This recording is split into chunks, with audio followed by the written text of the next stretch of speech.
nagtitiwala sa'yo. Kalakasan ko'y nanggagaling sa'yo. Ako'y nagtitiwala sa'yo. Salita mo ang tanging sandigan ko. Kahit anumang panahon, mabigat man ang maging sitwasyon, ikaw lamang ang sandigan, Panginoong Jesus. Ako'y nagtitiwala sa'yo. Kalakasan ko'y nanggagaling sa'yo. Ako'y nagtitiwala sa'yo. Salita mo ang tanging sandigan ko. Ako'y nagtitiwala sa'yo. Kalakasan ko'y nanggagaling sa'yo. Ako'y nagtitiwala sa'yo. Salita mo ang tanging sandigan ko.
Kalakasan ko'y nanggagaling sa'yo. Ako'y nagtitiwala sa'yo. Salita mo ang tanging sandigan ko. Salita mo ang tanging sandigan ko. Salita mo ang tanging sandigan ko.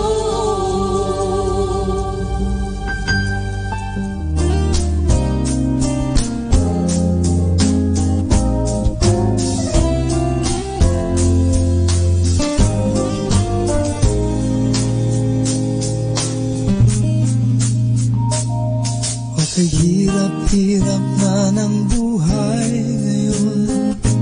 Our time now is 6 o'clock in the evening. Let us now have our time check prayer.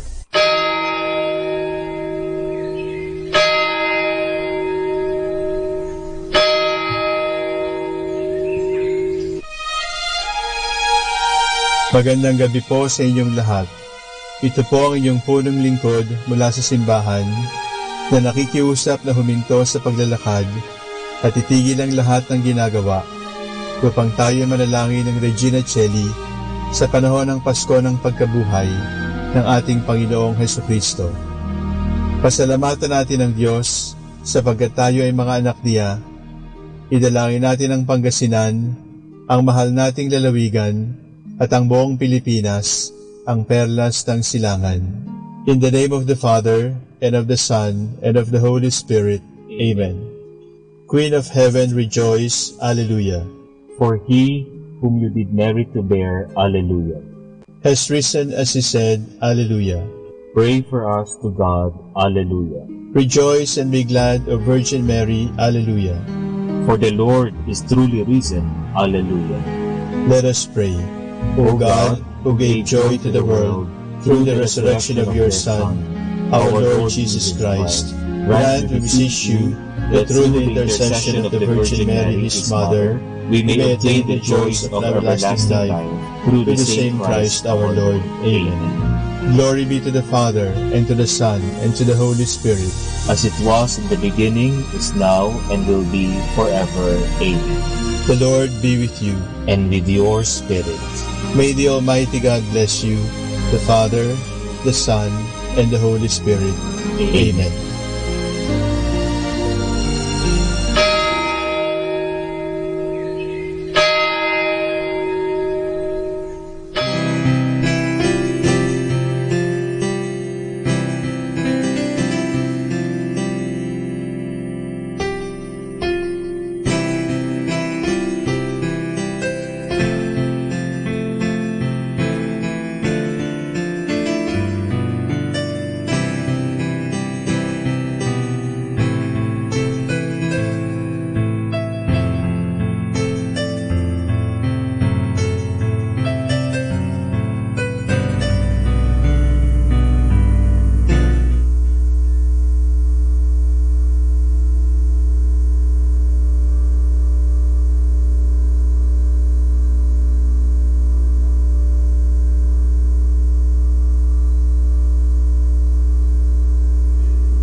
Come to my assistance.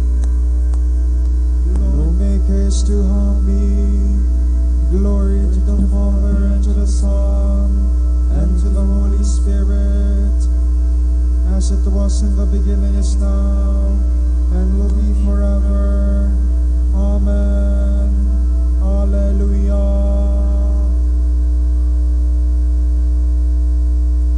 Our hymn is All Creatures of Our God and King. 2 stanzas.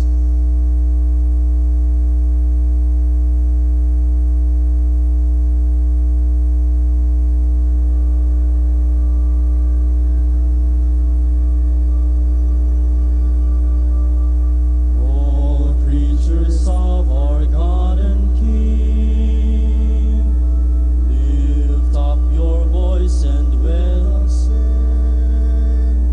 Alleluia. Alleluia.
stretch out the heavens like a tent. Above the rains you build your dwelling. You make the clouds your chariot, and walk on the wings of the wind.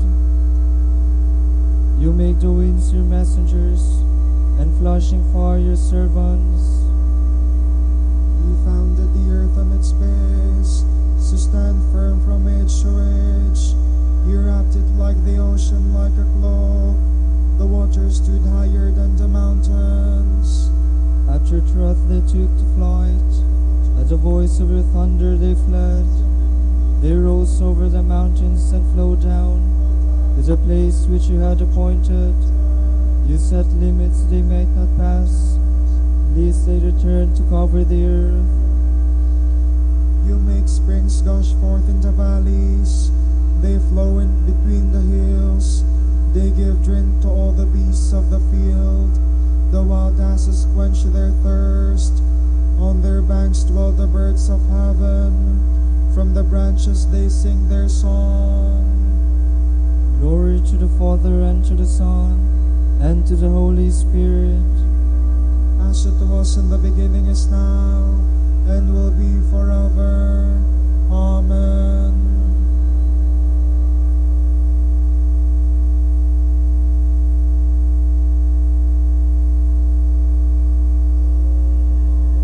Lord, you fill the earth with the fruit of your words. Hallelujah. From your dwelling you water the hills. Earth drinks its fill of your gift. You made the grass grow for the cattle, and the plants to serve man's needs. That he may bring forth bread from the earth, and wine to cheer man's heart, oil to make him glad, and bread to strengthen man's heart. The trees of the Lord drink their fill, the cedars he planted in Lebanon. There the birds build their nests, on the treetop the stork has her home. The goats find a home on the mountains, and rabbits hide in the rocks. You made the moon to mark the months. The sun knows the time for its setting. When you spread the darkness, it is night, and all the beasts of the forest creep forth. The young lions roar for their prey, and ask their food from God. At the rising the sun they steal away, and go to rest in their dens. Man goes forth to his work, to labor till evening falls. Glory to the Father, and to the Son, and to the Holy Spirit. As it was in the beginning, is now, and will be forever. Amen.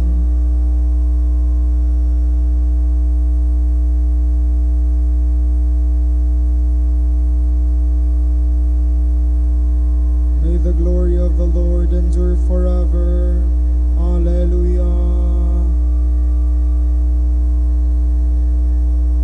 How many are your works, O Lord? In wisdom you have made them all. The earth is full of your riches.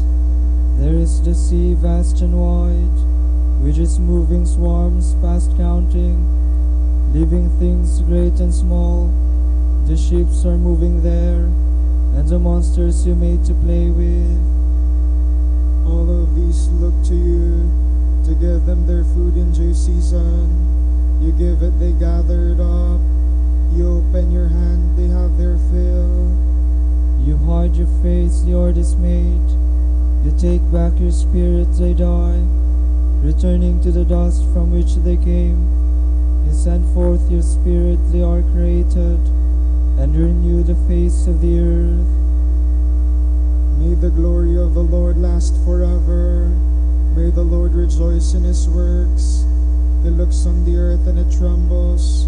The mountains send forth smoke at his touch. I will sing to the Lord all my life, make music to my God while I live. May my thoughts be pleasing to him. I find my joy in the Lord. Let sinners vanish from the earth, and the wicked exist no more. Bless the Lord, my soul. Glory to the Father, and to the Son, and to the Holy Spirit. As it was in the beginning, is now, and will be forever. Amen.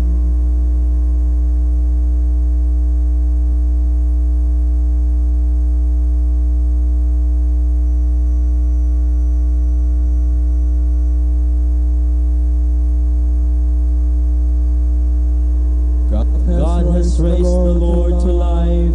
Hallelujah.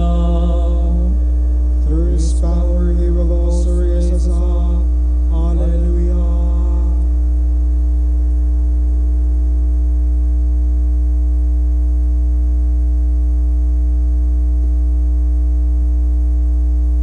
From the first letter of the Apostle Peter. Beloved, you are strangers and in exile. Hence I urge you not to indulge your carnal desires.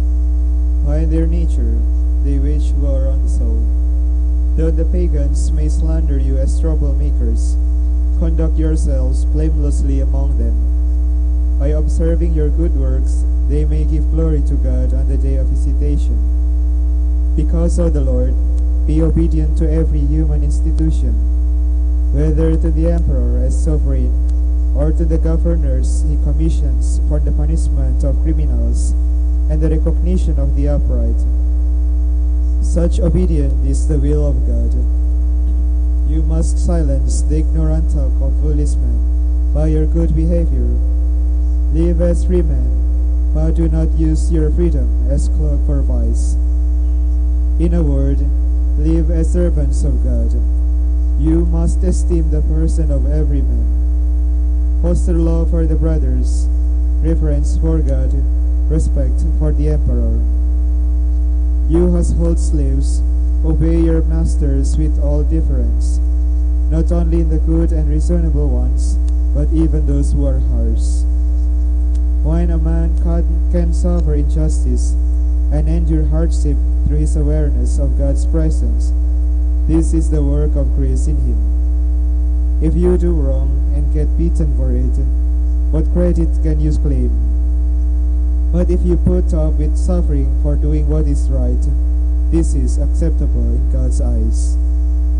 It was for this you were called, since Christ suffered for you in just this way, and left you an example, to have you follow in his footsteps. He did no wrong, nor deceit was found in his mouth. When he was insulted, he returned no insult. When he was made to suffer, he did not counter with threats. Instead, he delivered himself up to the one who judges justly. In his own body, he brought your sins to the cross, so that all of us, dead to sin, could live in accord with God's will. By his wounds you were healed. At one time, you were straying like sheep, but now you have returned to the shepherd, the guardian of your souls.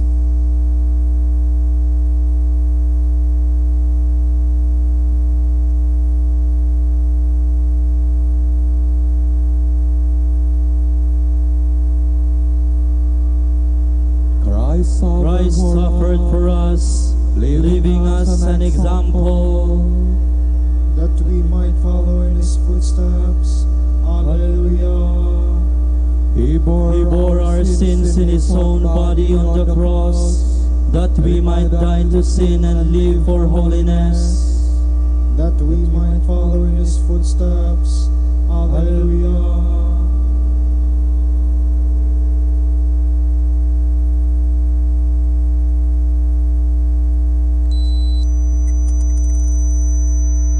From an Easter homily by an ancient author.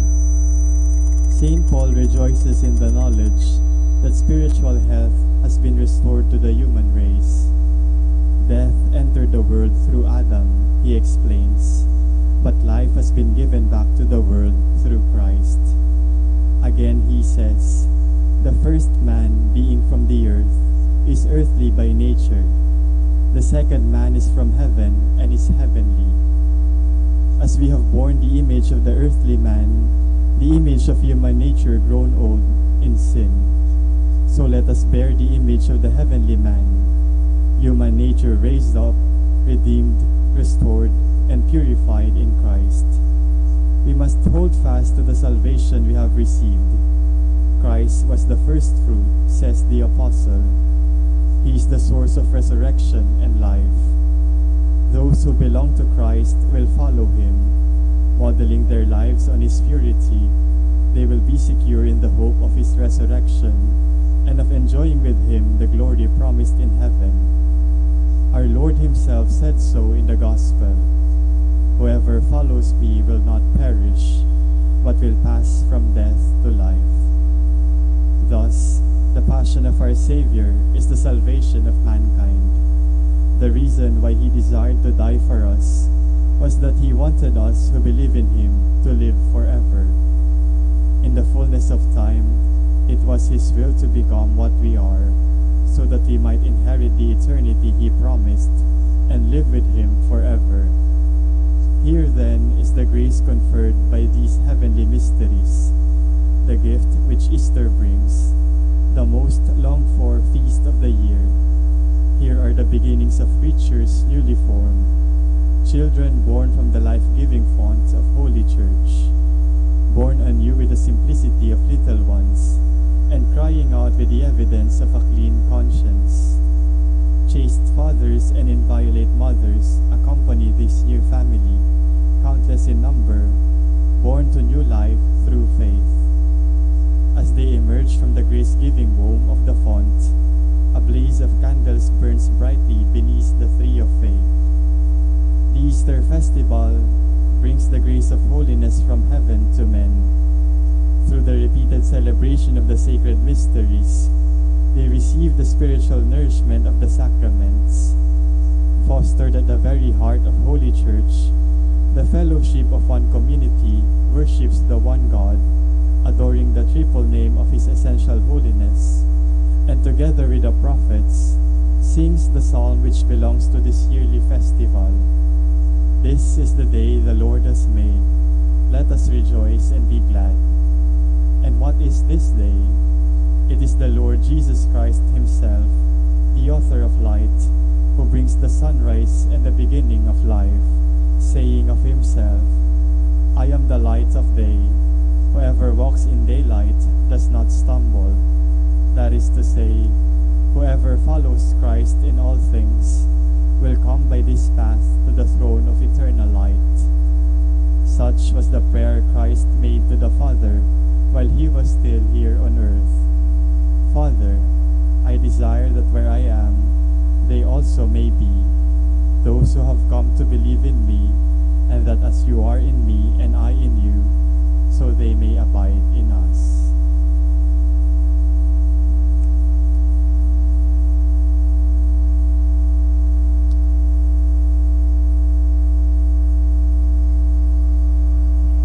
The first man was formed from the dust of the earth. The second man is from heaven. Just as we resemble the man of dust, so we shall also bear the image of the man of heaven. Alleluia. As the earthly man was, so are we on earth. As the man of heaven, so shall we be in heaven. Just as we resemble the man of dust, so we shall also bear the image of the man of heaven. Alleluia.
Seraphim in abili voce proclamant,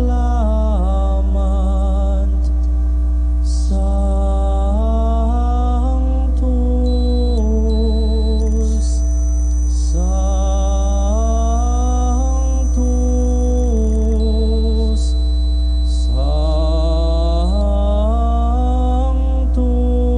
Sanctus, Dominus Deus Sabaoth, plenis sunt celi et terra, majestatis gloriae Tue, Te gloriosus apostolorum chorus, Te proptarum laudabilis numerus, Te martyrum candidatus, laudat exercitus, Te per orbem terrarum, sancta confitetur ecclesia,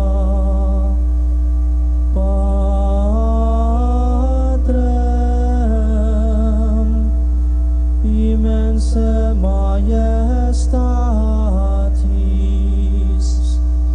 venerandum tum verum et unicum filium sanctum quoque paraclitum spiritum durex gloriae Christe tu Patris sempiternus es Filius, tu ad liberandum suscepturus hominem non oruisti virginis uterum, tu de victo mortis aculeo,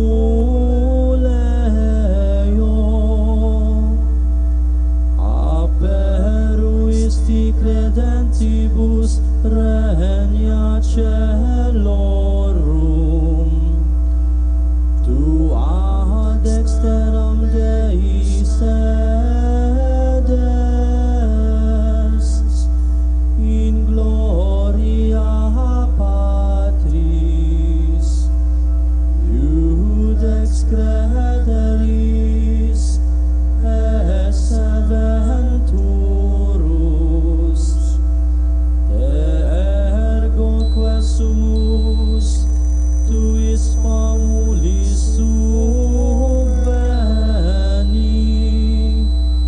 vos preciosos sanguine redemisti, eterna pac, cum sanctis tuis in gloria numerari.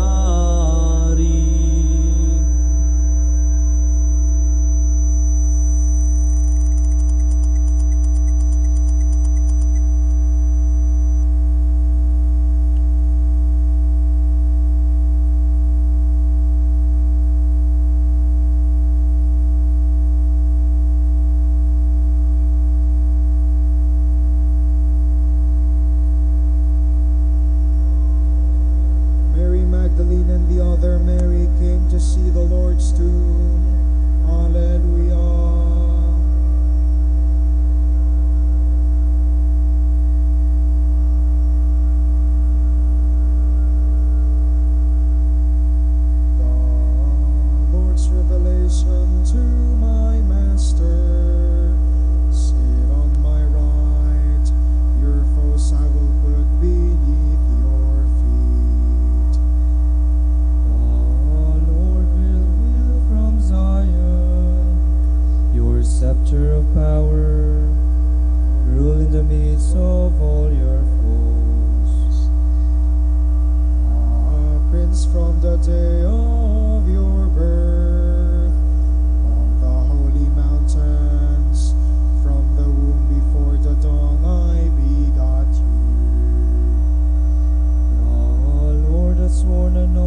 Master standing at your right hand will shatter kings in the day of his great wrath.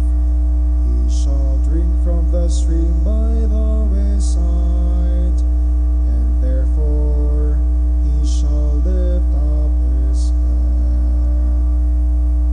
Glory to the Father, and to the Son, and to the Holy Spirit, As it was in the beginning, is now and will be forever. Amen.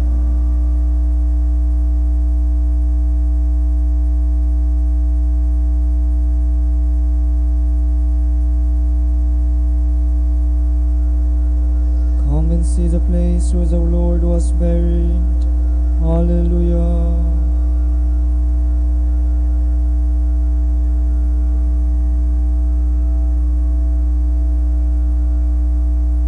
When Israel came forth from Egypt, Jacob's sons from an alien people, Judah became the Lord's temple, Israel became his kingdom.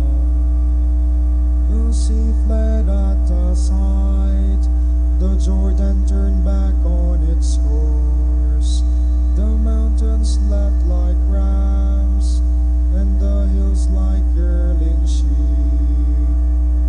Why was it sea that you fled, that you turned back Jordan on your course? Mountains that you left like rams, hills like hurling sheep. Tremble, O earth, before the Lord, in the presence of the God of Jacob, who turns the rock into a pool, and flint into a spring of water. Glory to the Father, and to the Son, and to the Holy Spirit, as it was in the beginning, is now and will be forever. Amen.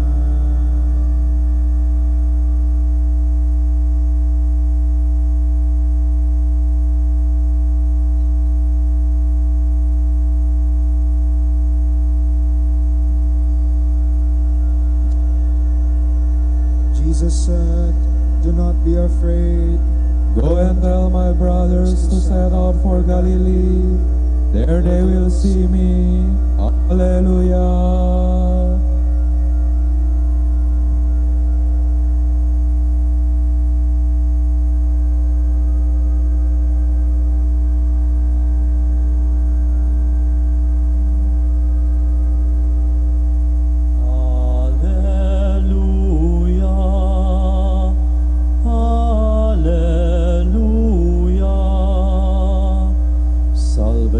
Glory and power to our God. Hallelujah. His judgments are honest and true. Hallelujah. Hallelujah. Sing praise to our God, all you his servants.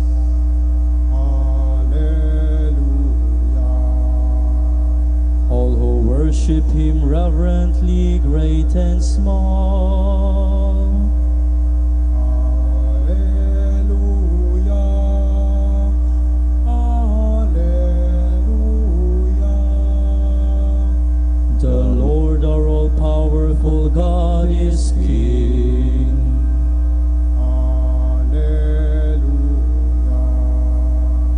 Let us rejoice, sing praise, and give him glory. Hallelujah. Hallelujah. The wedding feast of the Lamb has begun. Hallelujah. And his bride is prepared to welcome him.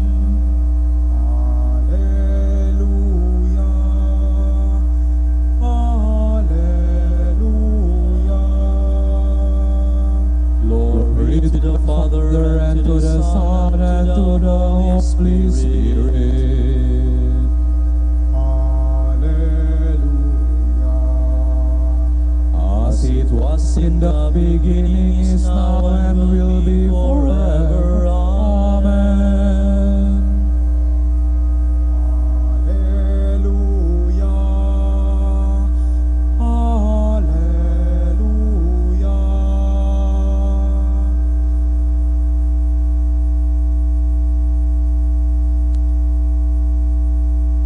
From the letter to the Hebrews.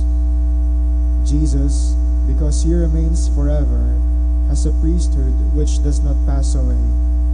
Therefore, he is always able to save those who approach God through him, since he forever lives to make intercession for them. It was fitting that we should have such a high priest, holy, innocent, undefiled, separated from sinners, higher than the heavens. Unlike the other high priests, he was no need to offer sacrifice day after day, first for his own sins and then for those of the people. He did that once for all when he offered himself.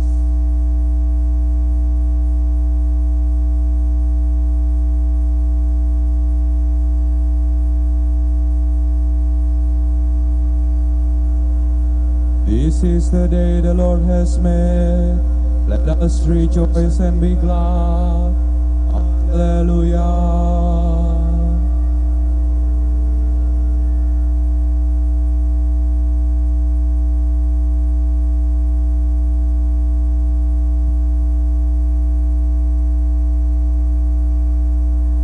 Jesus went in with them, and while they were at the table, he took bread and said the blessing.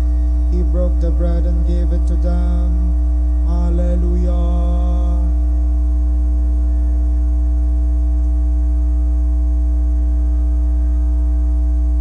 My soul proclaims the greatness of the Lord.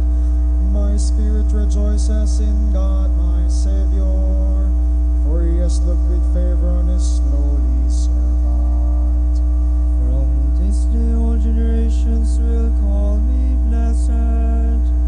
The Almighty has done great things for me, and holy is his name. He has mercy on those who fear him in every generation. He has shown the strength of his arm. He has scattered the proud in their conceit.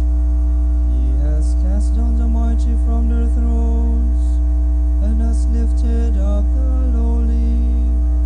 He has filled the hungry with good things, and the rich he has sent away empty.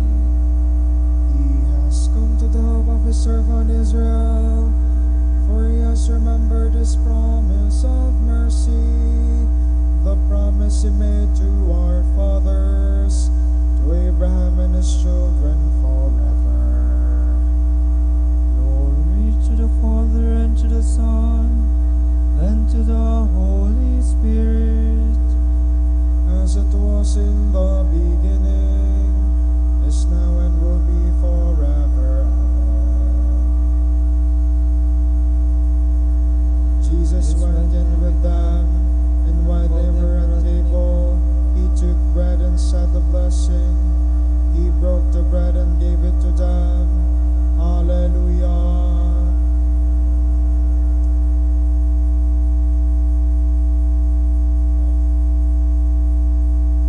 Rose from the dead and is seated at the right hand of the Father.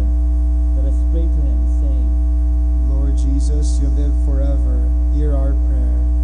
Lord, remember all who minister in your service. May their holy lives be an example to your people. We pray to the Lord. Lord Jesus, you live forever. Hear our prayer. Give to those who govern us the spirit of justice and peace, so that the human family may live in harmony. We pray to the Lord. Lord Jesus, you live forever. Hear our prayer. Guide our days in the way of salvation, and fill the earth with your plenty for the sake of the needy. We pray to the Lord. Lord Jesus, you live forever. Hear our prayer. For our Pope, College of Bishops, parents, relatives, benefactors, and all those for whom we promise to pray, for the prayer provincial, and for the vocations of the province. We pray, Lord, hear our prayer. Lord, hear our prayer. For the intentions of Brother Alexander de Tayoga, who is celebrating his birthday today, we pray, Lord, hear our prayer. Lord, hear our prayer. For the intentions of Father Johannes Rubini Marianco, Father Lauro de Dios, Father Christopher Jeffrey Aitona, Father Cecilio Vladimir Magboo, Father Norman Kilakil, and Father Rodel Cansancio, who are celebrating their profession anniversary today. We pray, Lord, hear our prayer. Lord, hear our prayer. For the intentions of the devotees and pilgrims of Our Lady of the Rosary of Manaoag, and for our personal intentions. We pray, Lord, hear our prayer. Lord, hear our prayer. Christ our Savior, light of the world, you have called creation from death to life. May your light shine forever on our departed brothers and sisters. We pray to the Lord. Lord Jesus, you live forever. Hear our prayer. Let us now pray in the words that our Lord Himself has taught us.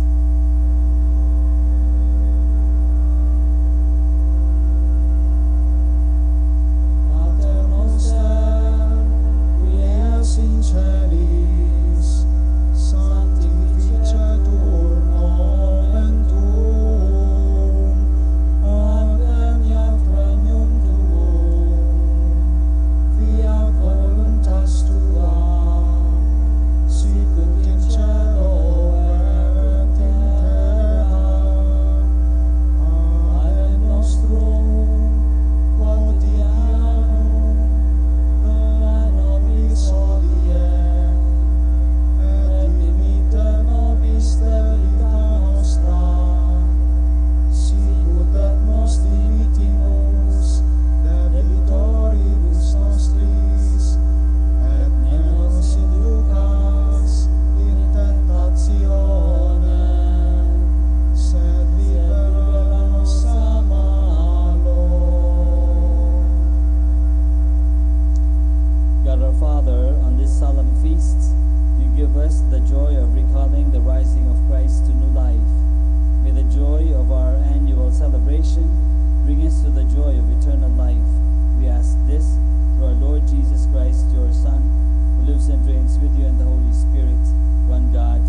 Virgo Sacrata, Alleluia. Amici virtutem contrastes tuos, Alleluia. Oremus. Concede-nos famulos tuos, quesumus Domine Deus, perpetuum mentis et corpori salute gaudere. Et gloriosa Beate Mariae, semper Virginis intercessionia presenti liberari tristitia, et eterna perfui laetitia, per Christum Dominum nostrum.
deprecationis meae. Sin imitatis observabilis Domini, Domini qui sustenebit, qui apud te propitiatio est, et propter legion tuam sustinuit Domini. Sustinuit anima mea in verbo eius, speravit anima mea in Domino. A custodia matutina usque et noctem, sperat Israel in Domino. Qui apud Domino misericordia, et copiosa apud eum redemptio, et ipse redemit Israel, ex omnibus iniquitatibus eius.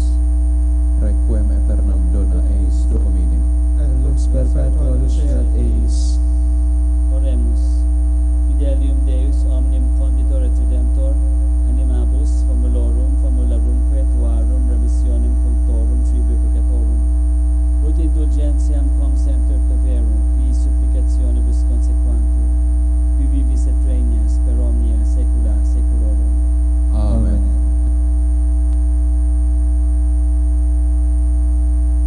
Tomorrow is April 25, Thursday within the octave of Easter. The Gospel shall be taken from the account of Luke. The disciples of Jesus recounted what had taken place along the way, and how they had come to recognize him in the breaking of the bread. While they were still speaking about this, he stood in their midst and said to them, "Peace be with you." But they were startled and terrified, and thought that they were seeing a ghost. Then he said to them, "Why are you troubled? And why do questions arise in your hearts? Look at my hands and my feet, that it is I myself.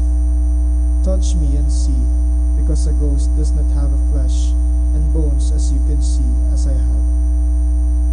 And as he said this, he showed them his hand and his feet.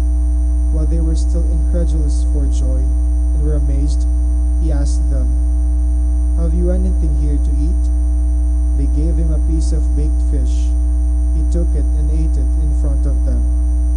He said to them, "These are my words that I spoke to you while I was still with you, that everything written about me in the law of Moses and in the prophets and Psalms must be fulfilled." Then he opened their minds to understand the scriptures, and he said to them, "Thus it is written, that the Christ would suffer and rise from the dead on the third day, and that repentance for the forgiveness of sins would be preached in his name to all the nations, beginning from Jerusalem. You are witnesses of these things." The word of the Lord. Thanks be to God.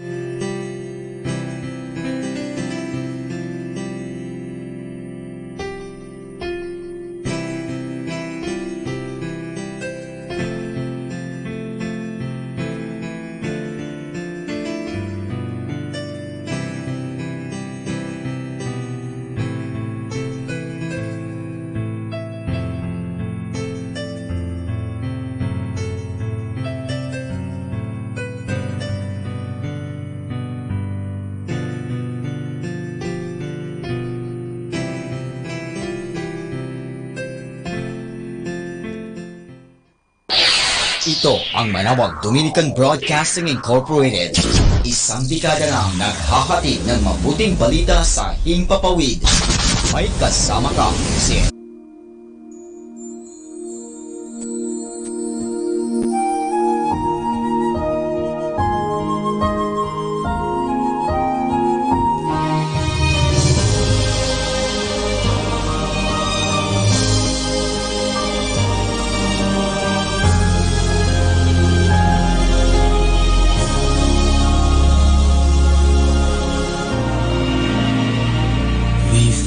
your word burning within us.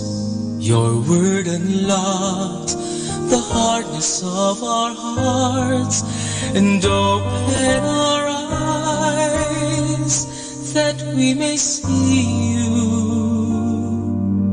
hidden in the broken bread.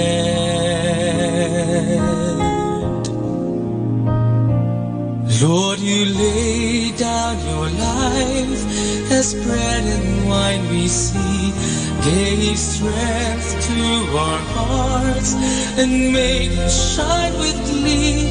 When we eat the bread and drink the cup of wine, we believe that Christ in us is our hope of glory.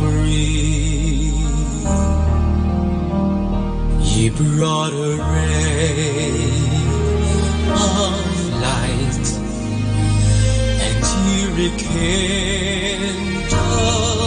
our hope and led our hearts to yearn for your love. For in you is our hope of glory.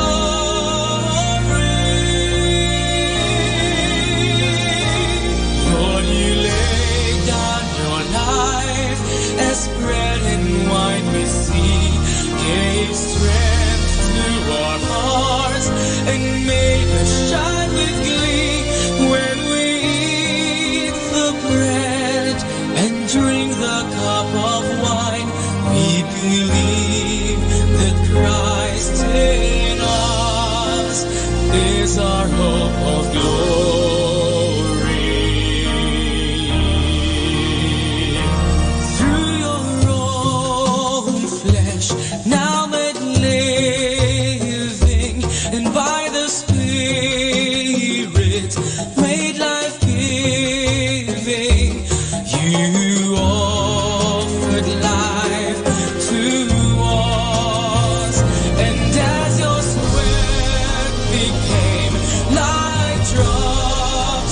blood falling down upon the ground. You shed your blood for us. Amen. Lord, you laid down your life as bread and wine we see, gave strength to our hearts and made us shine with glee when we eat the bread and drink the cup of wine. We believe that Christ in us is our hope of glory.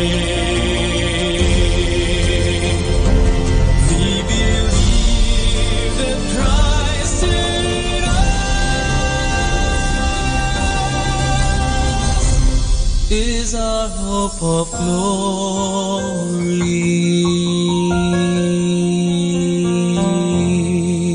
Great music like this. Salamat po, Panginoon. Salamat sa dakila mong hangarin sa akin.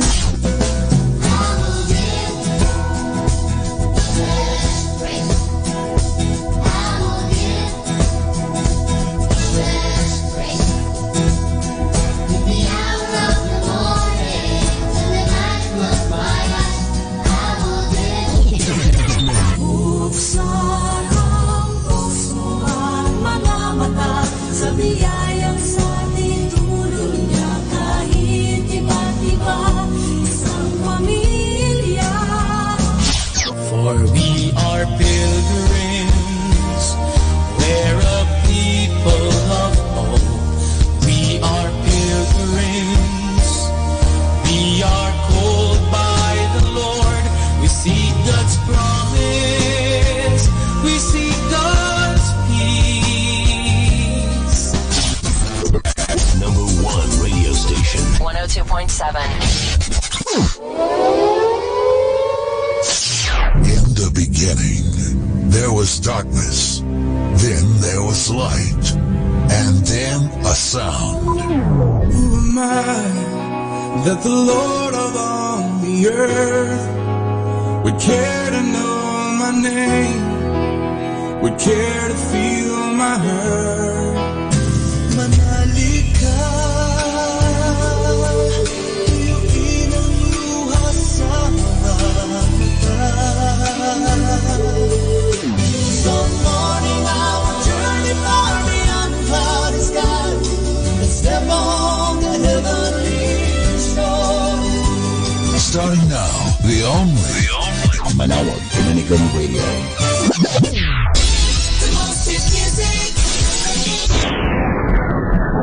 Our time now is 7 o'clock in the evening. Let us now have our time check prayer.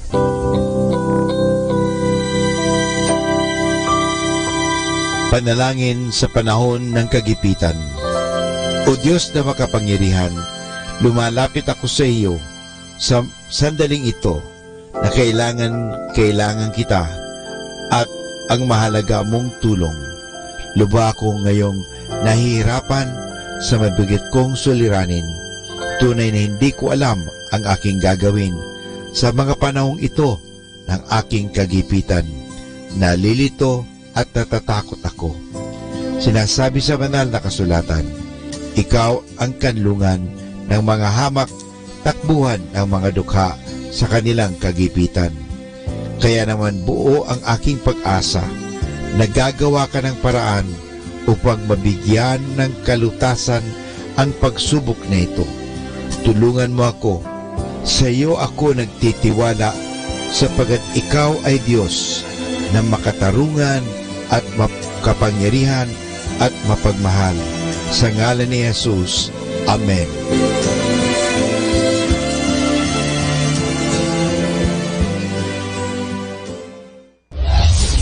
This is Manawag Dominican Broadcasting Incorporated, a religious, non-commercial radio station. 10 years of evangelizing the airwaves, sharing God's blessings live masses on air, playing religious music and prayers. May kasama ka, si Jesus, si Maria at kami. Our positive thought for this hour. Always pray to have eyes that see the best, a heart that forgives the worst, a mind that forgets the bad, and a soul that never loses faith.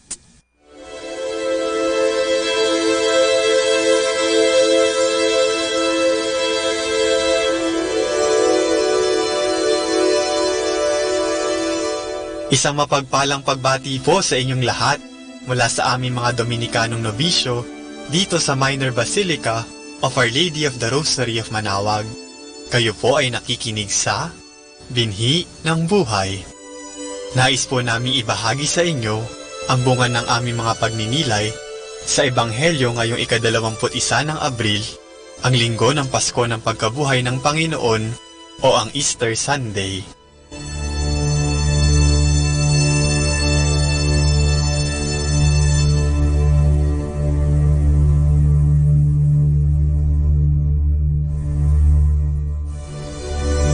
A reading from the Holy Gospel according to St. John. Now, on the first day after the Sabbath, Mary of Magdala came to the tomb early in the morning while it was still dark, and she saw that the stone blocking the tomb had been moved away. She ran to Peter and the other disciple whom Jesus loved, and she said to them, "They have taken the Lord out of the tomb, and we don't know where they have laid him." Peter then set out with the other disciple to go to the tomb. They ran together, but the other disciple outran Peter and reached the tomb first. He bent down and saw the linen cloths lying flat, but he did not enter. Then Simon Peter came, following him, and entered the tomb. He too saw the linen cloths lying flat. The napkin, which had been around his head, was not lying flat like the other linen cloths, but lay rolled up in its place. Then the other disciple, who had reached the tomb first, also went in. He saw and believed. Scripture clearly said that Jesus must rise from the dead, but they had not yet understood that.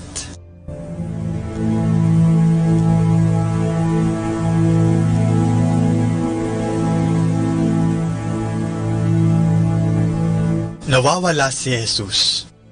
Ito ang kaagad na ibinalita ni Maria Magdalena kina Simon Pedro at sa isa pang alagad na mahal ni Jesus.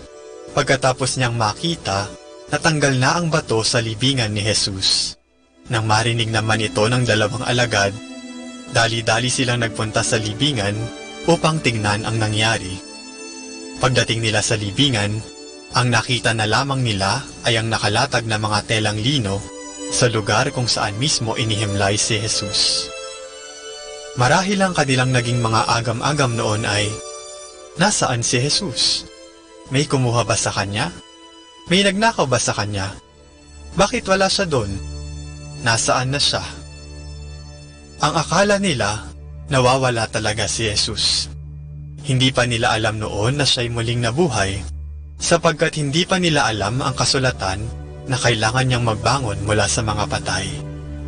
Kaya imbis na magalak sa kanyang pagkabuhay, sila'y lalong nabagabag. Dumagdag pa kasi ang pagkawalang ito ni Jesus sa ligalig na kanilang nararamdaman dahil sa mga hirap na pinagdaanan ni Jesus at sa pagkamatay nga sa krus. Tila bagay, pinanghinaan na sila ng loob at nawala na ng pag-asa at pananalig kay Jesus. Ngunit, si Jesus mismo ang nagsabi nang siya'y nabubuhay pa, na siya'y muling mabubuhay 3 araw pagkatapos siyang ipako sa krus. Kaya hindi talaga nila makikita si Jesus doon sa kanyang libingan. Dala marahil sa matinding takot at pangamba, hindi na nila maintindihan ang mga nangyayari at hindi na nila mawari ang kanilang dapat na maramdaman. Siguro, may mga pagkakataon sa ating buhay na nasa katulad na sitwasyon tayo nila Maria Magdalena at ng dalawang alagad sa Ebanghelyo ngayon. Minsan, hindi natin maintindihan ang mga nangyayari at nawawala na tayo ng pag-asa.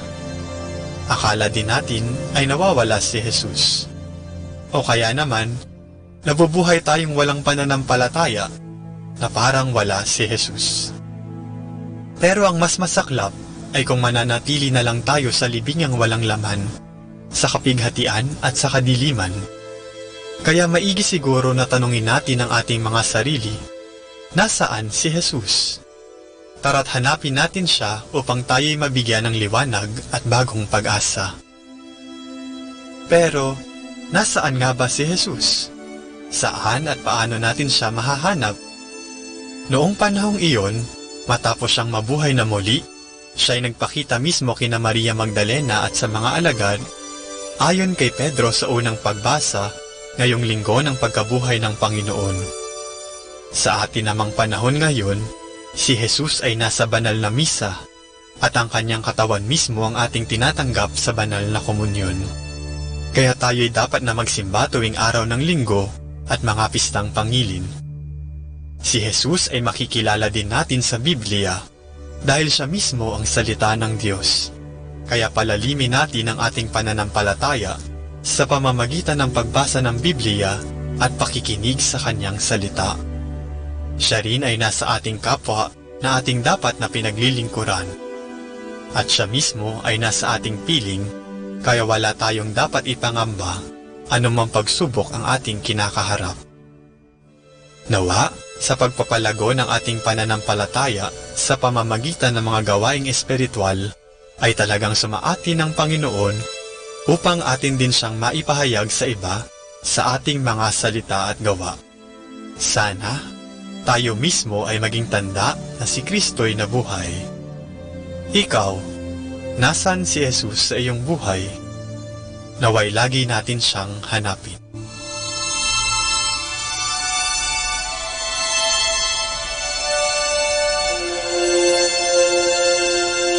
Mula po dito sa Minor Basilica of Our Lady of the Rosary of Manaoag, kami po ay taos-puso nagpapasalamat sa inyong pakikinig. Nawa ay patuloy po nating isabuhay ang salita ng Diyos, patnubayan at pagpalain nawa tayo ng Panginoong may kapal, hanggang sa susunod na linggo po dito sa Binhi ng Buhay.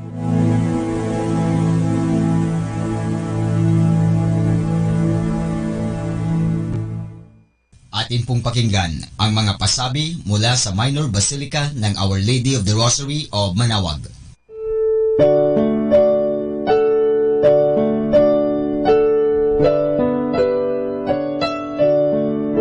The Feast of Our Lady of the Rosary of Manaoag will be on May 8, 2019, third Wednesday of Easter season. Novena Masses will begin on April 29 every hour from 5 a.m. till 12 noon and 4:30 p.m. We invite you to participate in the said Novena Masses. This will be aired live at Manaoag Dominican Radio 102.7 FM. You can also tune in or log on to our website at www.radyomanawag.com or www.eradioportal.com. You can also watch live at our Facebook page, Manaoag Radio, or on YouTube at Manaoag Dominican Radio FM. Thank you.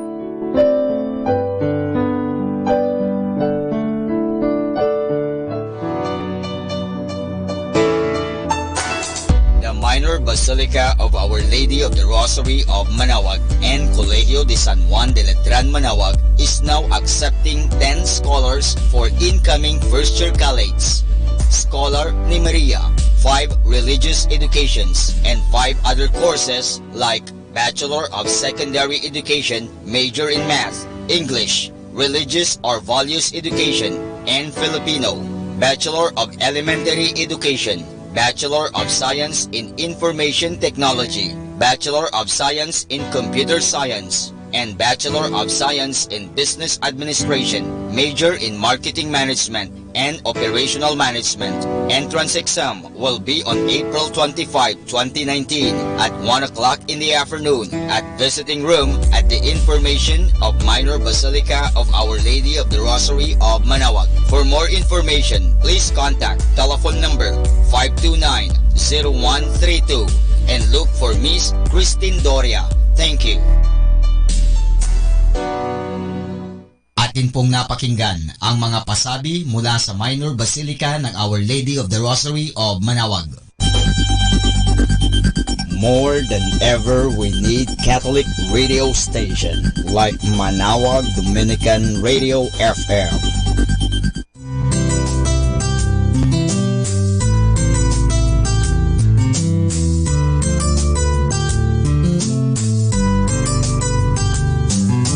Whenever you're alone, just turn your radio on. It will comfort you with the songs of love, with words from our God. 'Cause you have a company, you have a friend in here. Manaoag Dominican Radio, with the songs that call you to God. You have a company, 'cause we are a family. Manaoag Dominican Radio, with the songs that bring you to God. You have Manaoag Dominican Radio FM.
Good evening.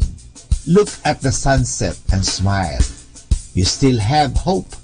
Good evening, everyone.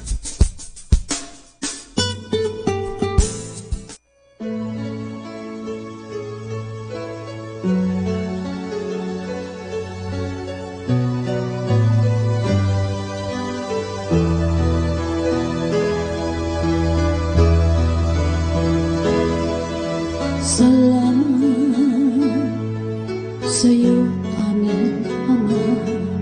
Salamat sa'yo, mga likha. Salamat sa liwanag ng araw at buwan. Salamat sa'yo, O Diyos. Salamat sa bugtong anak. Salamat sa'yo, pagliligtas. Salamat sa buhay na walang hanggan. Salamat, salamat sa'yo, walang hanggang pasasalamat. Ang sa'yo'y aking sasambitin, maging sa huling sandali ng aking buhay. Pasasalamat sa'yo'y walang hanggan.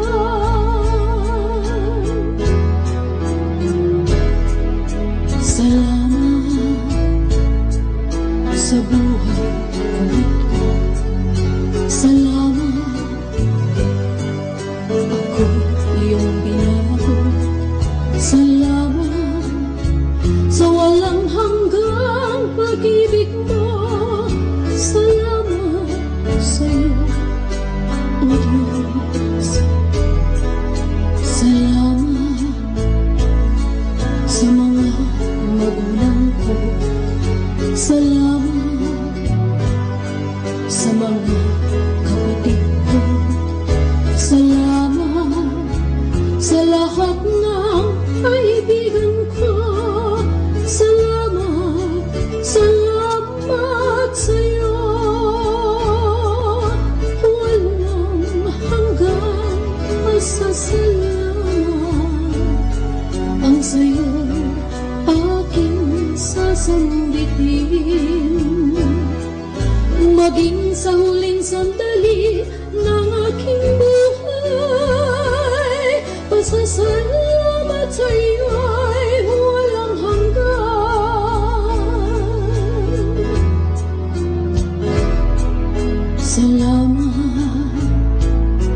sa bawat pagsubok. Salamat sa tibay ng loob. Salamat sa landas ng pagbabago. Salamat sa'yo, O Diyos. Salamat sa wagas na pag-ibig mo. Salamat at inibig mo ako. Salamat sa bawat taong nagmamahal. Salamat, salamat sa'yo, walang hanggang pasasalamat. Ang sa'yo'y aking sasambitin, maging sa huling sandali ng aking buhay.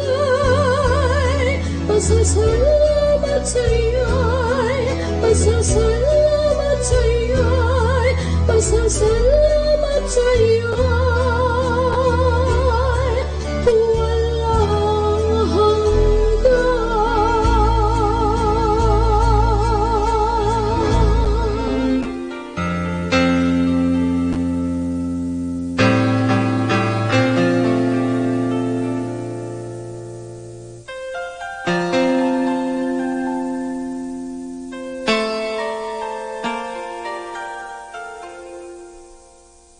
When others see earthly eyes, just what they want to see, you will see the things that never die. You will know and recognize by simple childlike faith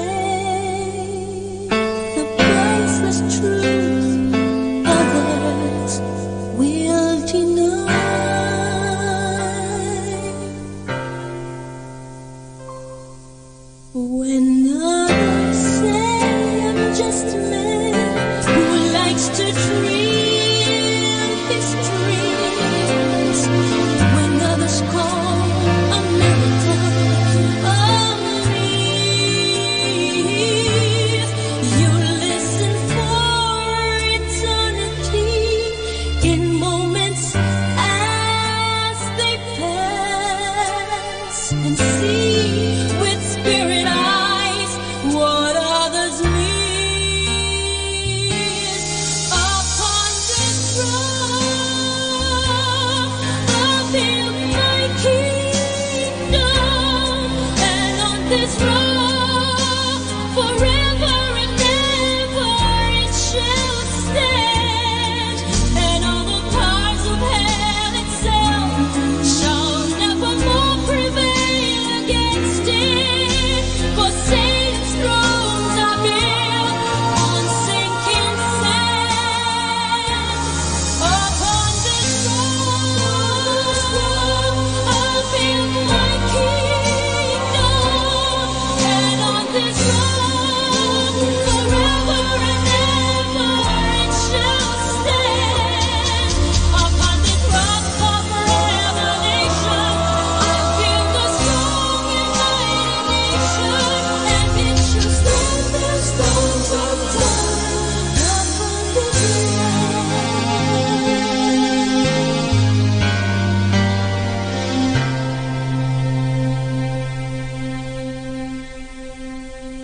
If in a simple carpenter you see the Son of God, if you would choose to lose when you could win, if you would give your life away for nothing in return, then you are where my kingdom will begin. Upon this rock I'll build my kingdom, and on this rock forever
worship you alone, Lord Jesus. Come, let us worship and bow down. Let us kneel before you now, as much as we know how to worship.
Culture to God, Malawak, Dominican Radio.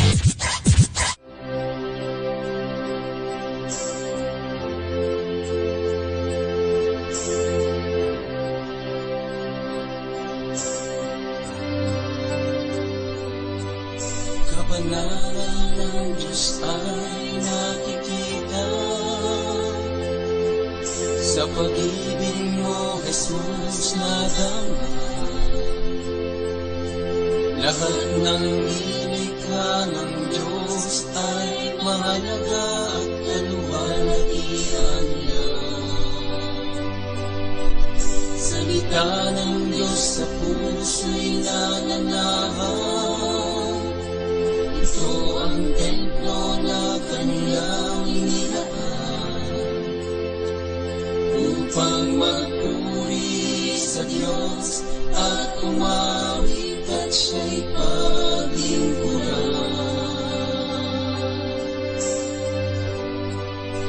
Siya'y sambahin, siya'y sambahin.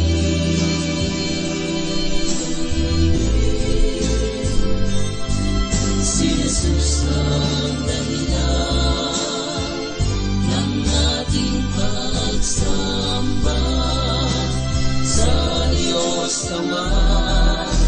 Siya'y sambahin, siya'y sambahin.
siya'y sambahin, siya'y sambahin.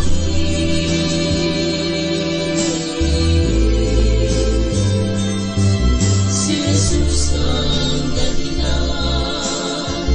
ng ating pagsamba sa Diyos Ama, siya'y sambahin,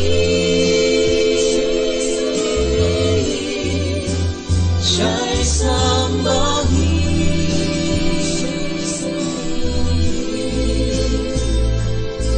Si Jesus ang dahilan ng ating pagsamba sa Diyos Ama, siya'y sambahin,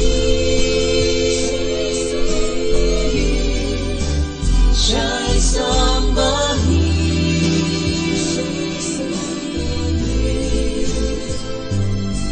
Si Jesus ang dahilan ng ating pagsamba sa Diyos Ama, siya'y sambahin,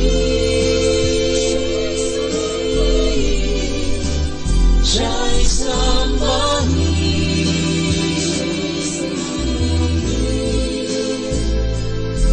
Si Jesus ang dahilan ng ating pagsamba, si Jesus ang dahilan ng ating pagsamba, si Jesus ang dahilan ng ating pagsamba.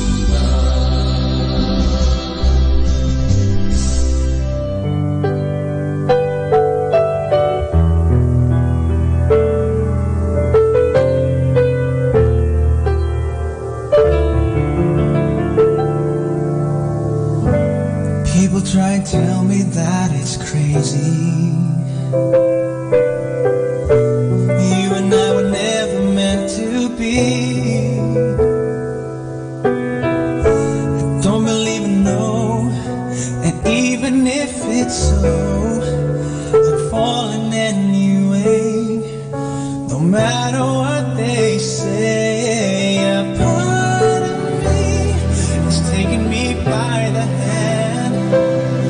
The world can see, still they can't understand. Why can't they understand? My heart has a mind of its own. Right or wrong, it's gonna do only what it feels is true. I'll follow it wherever it goes, anywhere it leads me to. My heart has a mind of its own.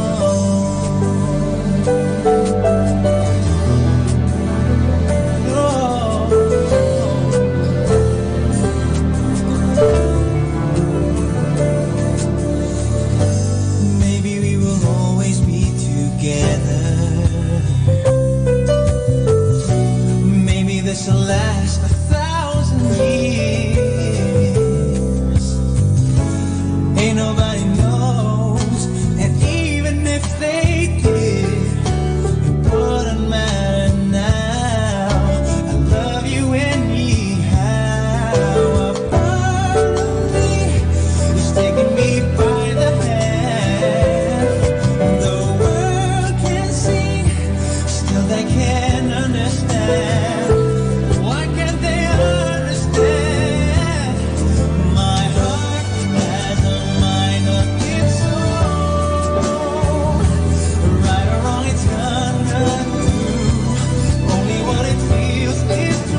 listen to Manawag Dominican Radio. May kasama ka!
Kaibigan, sa gabing ito, kayo po ay aking inaanyayahan na magkaroon ng peace of mind.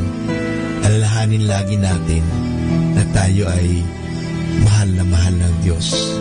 Totoo po tayo may mga pagkukulang at pagkakasala, pero nandoon din po ang pagpapatawad ng Diyos.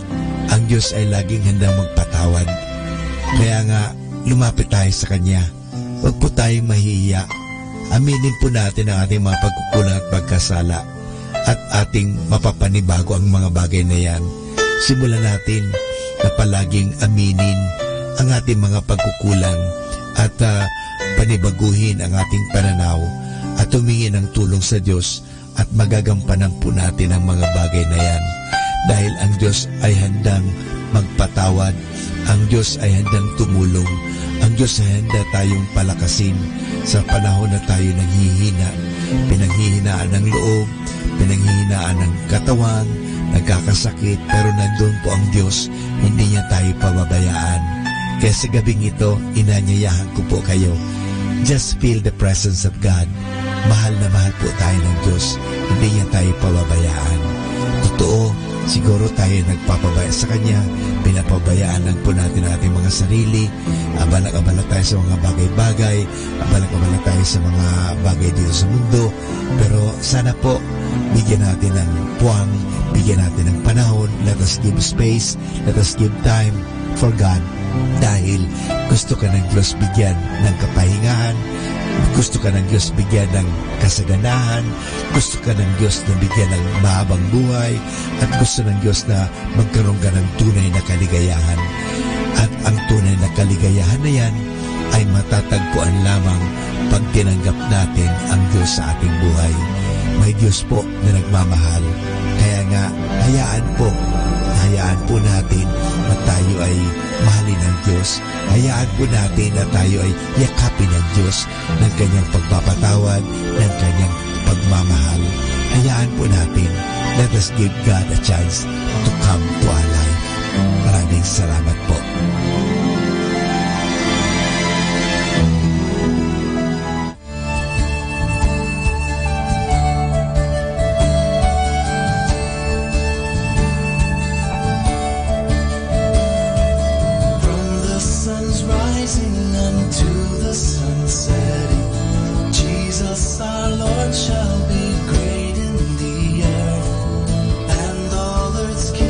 Shall be his dominion.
kaibigan, sa gabing ito, hayaan natin na tayo ay magkaroon ng peace of mind.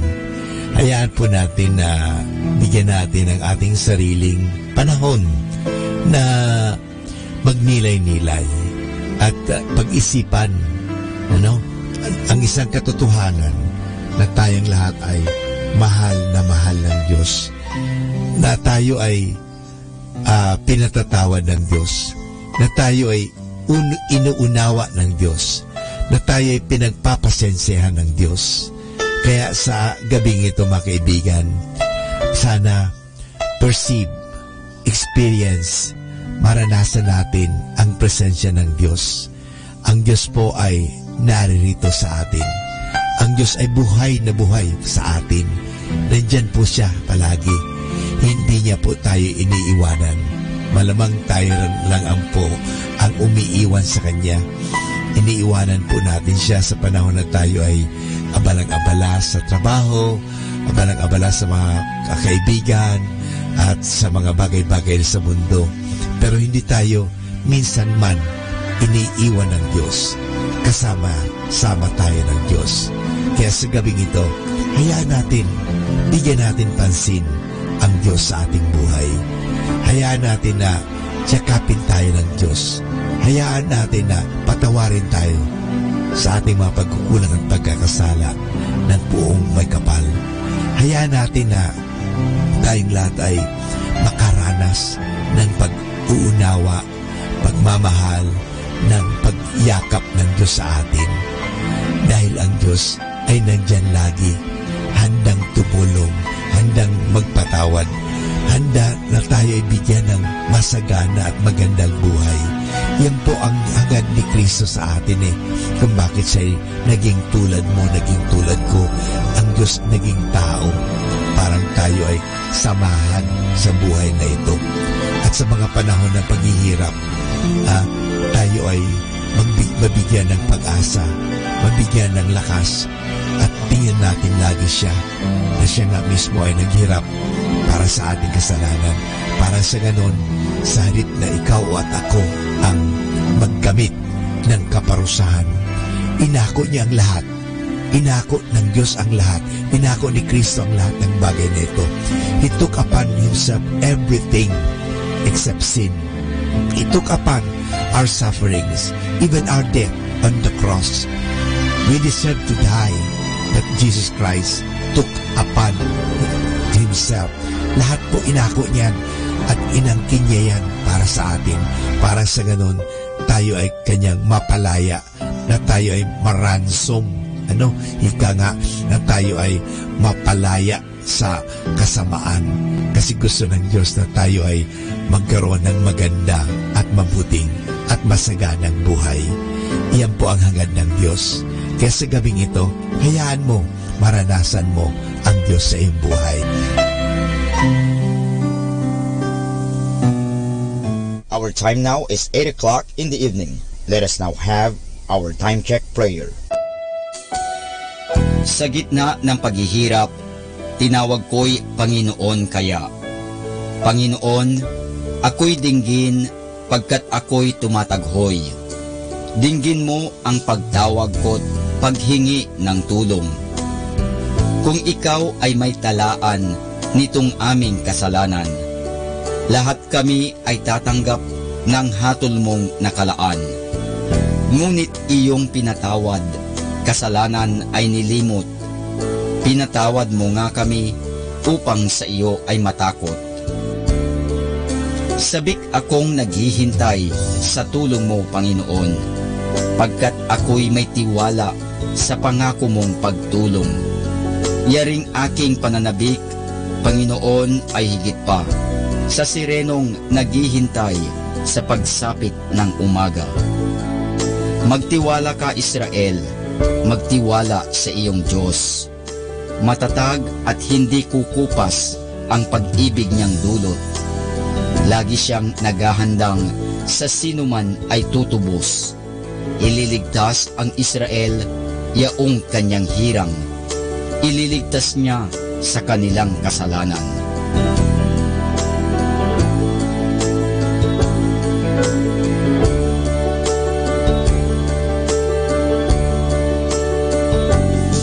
Kapayapaan kailanman ang igawad ng may kapal sa yumaong ating mahal. Sila nawa ay silayan ng ilaw na walang hanggan. Manalangin tayo. Ama naming makapangyarihan, ginawa mong bumagtas sa kalangitan ang iyong anak na nanaog sa kamatayan. Ipagkaloob mo sa kanila na nanaog sa pagkamatay ang kapalarang makaharap sa iyong kadakilaan bilang lumikha at manunubos kailanman. Sa pamamagitan ni Hesukristo kasama ng Espiritu Santo, magpasawalang hanggan. Amen.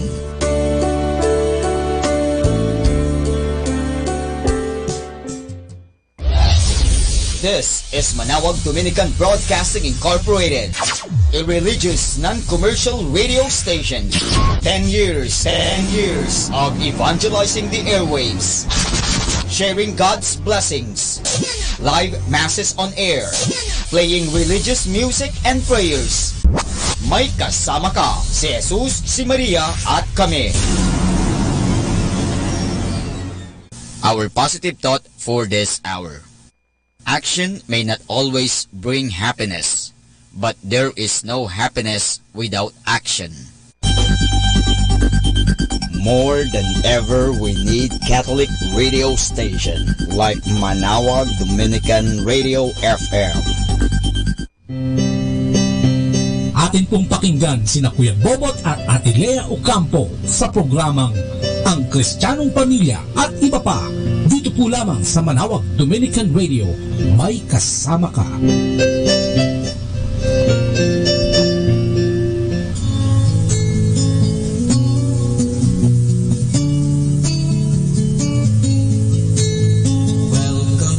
Ayan, isang mapagpalang gabi po sa inyo lahat, bayang Pilipinas, Luzon, Visayas, at Mindanao at sa lahat na nakalagon sa atin sa internet.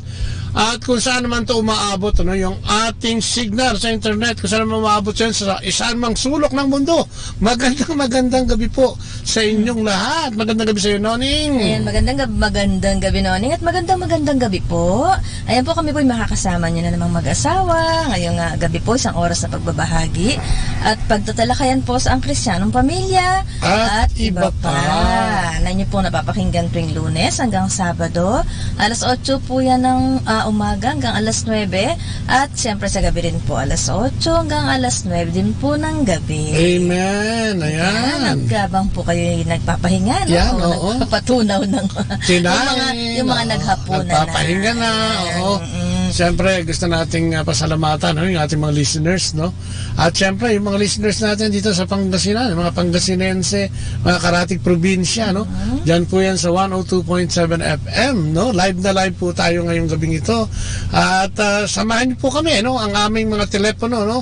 Ay 0939-929-4709 at 09175228-773. Ayan, yung mga opinion, no? At mga inyong mga pasabi ay aming aantayin ngayong gabi dyan sa ating Facebook Live. Dito yan sa Botlea at saka dyan sa Manawag Radio, no? Kung saan kayo ay nakatunghay ngayon, ano? Ayan.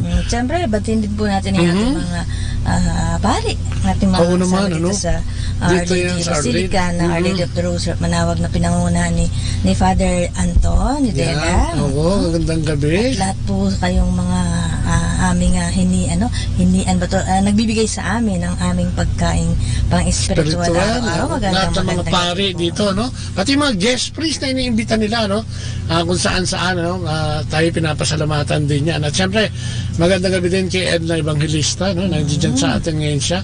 Kay Dalia Akain, no? Kay Dorothy Pantu Acosta. Naku, magandang gabi siya. Samahan na tayo magsama-sama, ano? At syempre, pag-usapan natin yung ating part 2 nung kaninang umaga, no? Pero bago yan, ano? Ating simulan ng ating programa sa pamamagitan ng maikling panalangin sa ngalan ng Ama, ng Anak at ng Espiritu Santo. Amen. Ako po, Panginoon, muli po ang aming papurit pasalamatan naman sa gabing ito. Salamat po, tinawid mo naman kami maghapon. Salamat sa lahat ng biyayang ibinigay mo sa amin, sa mga probisyon, no, na ibinigay mo sa amin sa maghapon, sa pagbibigay mo sa amin ng pag-ibig at pagmamahal, sa pamamagitan ng pag-iingat mo sa amin, pagbibigay ng magandang kalusugan, pagkain sa aming pagkainan, At mga bagay, Panginoon, na ibinibigay mo sa amin para matustusan ang aming pamumuhay dito sa ipinahiram mo sa aming buhay. Maraming salamat. Samahan mo kami sa mga sandaling ito, Panginoon. Kasama na rin ang aming mga nakikinig at bigyan kami ng gabay at bigyan kami ng patnubay ng iyong kabanal-banalang Espiritu upang siyang maging giya naming lahat. Making bukas ang aming puso't kaisipan para sa talakayan, Panginoon. Sapagkat kung wala ka sa buhay namin, ay hindi namin ito maitatawid. Kung kaya sa iyong pagkapangyarihan, ay umaasa kami ngayong mga sandaling ito. Maraming salamat sa ngalan ng Ama, ng Anak at ng Espiritu Santo. Amen. Ang ating pagbasa ay hatid muli sa inyo ni Lea. Ang mabuting balita ayon kay San Marcos. Pagkatapos sa kapangyarihan ng Espiritu, si Jesus ay pumunta sa ilang.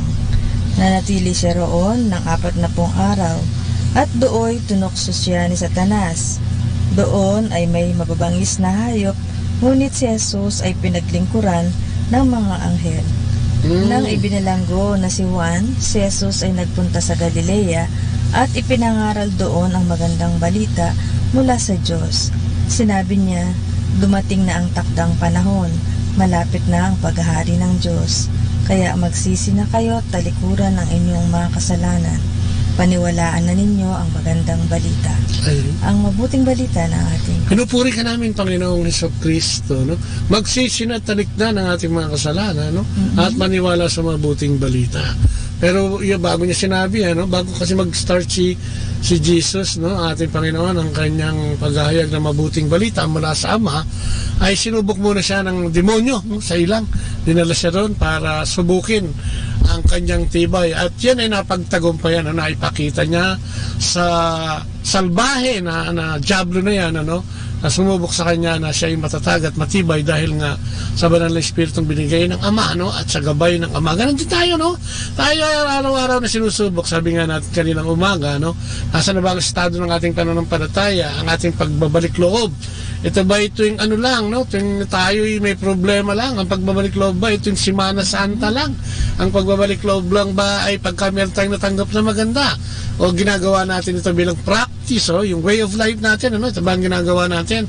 Ang iwasan ng mga kasalanan at mga kamundong pagnanasa, na siyang binibigay naman ng diablo sa atin, na siyang ipinakikita ng diablo sa atin. At yun naman ang ating madalas na pinapatulan. Kaya pag-aralan nga natin muli, kanina umaga na pag-usapan natin, pagpatuloy natin, yung tamang tugon. Ano ba ang tamang tugon sa panawagan, sa pagbasa ngayong araw na ito, pagbasa nung kahapon ito, Sunday? Ano ba ang tamang tugon, kundi nga yung pagsisisi at pananampalataya, yung pagbabalik loob. Sabi nga sa Marcos, na dumating na daw, yung takdang panahon. Ito na yun, Kung nakikinig ka ngayong gabing ito, baka ito na yung pagtawag sa'yo. Ngayong gabing ito, simulan na natin, ang pagbabalik loob sa Panginoon. Para maging mas maganda ang buhay natin, ano mo naman, pag ang Diyos ang kasabi mo, katabi mo at kasama mo, di ba? If God is with us, who can be against us? Laging sinasabi, So yun, yun ang pag-aralan natin. At kaninang umaga ay natunghayan natin, bakit nga dapat tayo magsisi? Dahil tayo mga maraming kasalanan. Saan ba nagsisimula ang mga kasalanan ito? Sa ating pagsasalita, sa ating pag-iisip, sa ating paggawa, So yung pagsisisi at pananampalataya ay hindi pwedeng pagsisisi lang. Kailangan pala nagpapatawad ka rin. At higit sa lahat, ikaw ay nananampalataya sa ating mga Panginoong Diyos. Metanoia, ang sinasabi niya kaninang umaga, na ang ibig sabihin sa Greek ay yung pagbabago ng isip, yung pagbabago ng kaisipan. Buhat dun sa kaisipang makasarili, sa kaisipang makadiyos at makatao. Yun ang sinasabi niya dun sa metanoia.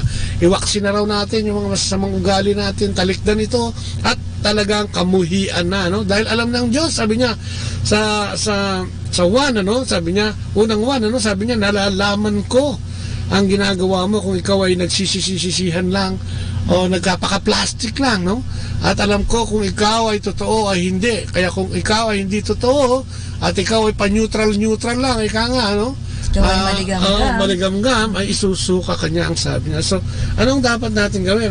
Talagang dapat tayo mag-aalay ng ating buhay, pananampalataya sa Panginoon. At katulad nga nung kwento ng babae kanina, yung may nahuling nangangalunya, ito'y isinakdal ng mga taong bayan, dinala kay Jesus sa ating Panginoon, at pinahatulan ito ng kamatayan dahil yun ang hatol talaga, Pag ikaw ay nagbebenta ng laman no? Dahil mga panahon nung panahon na yon ay ang kaparusahan nito ay bitay o yung pagbato sa iyo, no? Hanggang sa ikaw ang tayo. Ngunit ito'y hindi hinusgahan ng Panginoon. Ang sabi sa kanila ng Panginoon, kung sino ang walang kasalanan sa isa sa inyo ay siyang unang kumukol. At hindi nangyari yun. Kung kaya nang umalis yung mga tao, tinanong ng ating Panginoon ng babae, sabi niya, hindi ka ba pinarusahan? Sabi ng babae, hindi. Ang sabi ng Panginoon, ako din, hindi kita paparusahan. No? Humayo ka na at huwag mo rin magkasala. So ang sinasabi siguro dito, no, ang ating Panginoon ay yayakapin tayo, no? Gano'n man tayo makasalanan, di ba? Tayo, pag tayo ay nagbalik loob sa Kanya, tayo kanyang patatawarin at laging may pag-asa naman sa ating Panginoon. Kaya nga lagi, di ba, sabi natin may 7 kasalanan o may bibigat na kasalanan na dapat nating iwaksi. Siguro una dito yung pride, no? Yung sinful pride. Ang ibig sabihin, no? Labis na pagpapahalaga sa sarili, mapagmataas. Sabi niya, mapagmataas, exaggerated, ano, na pagmamahal, no, sa sarili. At yan ang nagbibigay sa atin ng kaisipan na akala natin ay mas mainam tayo sa iba o mas magaling tayo sa lahat o tayo yung pinakamagaling, no? At lagi yan nangyayari nga. Lagi nating pinapaliwanag sa kanila, no? At laging nangyayari lalo na sa mga may mag-asawahan, ano? Oo nga. Hindi lang naman sa mag-asawahan pero madalas yan ang nagiging sa loob ng pamilya, ikaw mo na, sa loob ng pamilya, yung pride. Kahit magulang sa anak, di ba?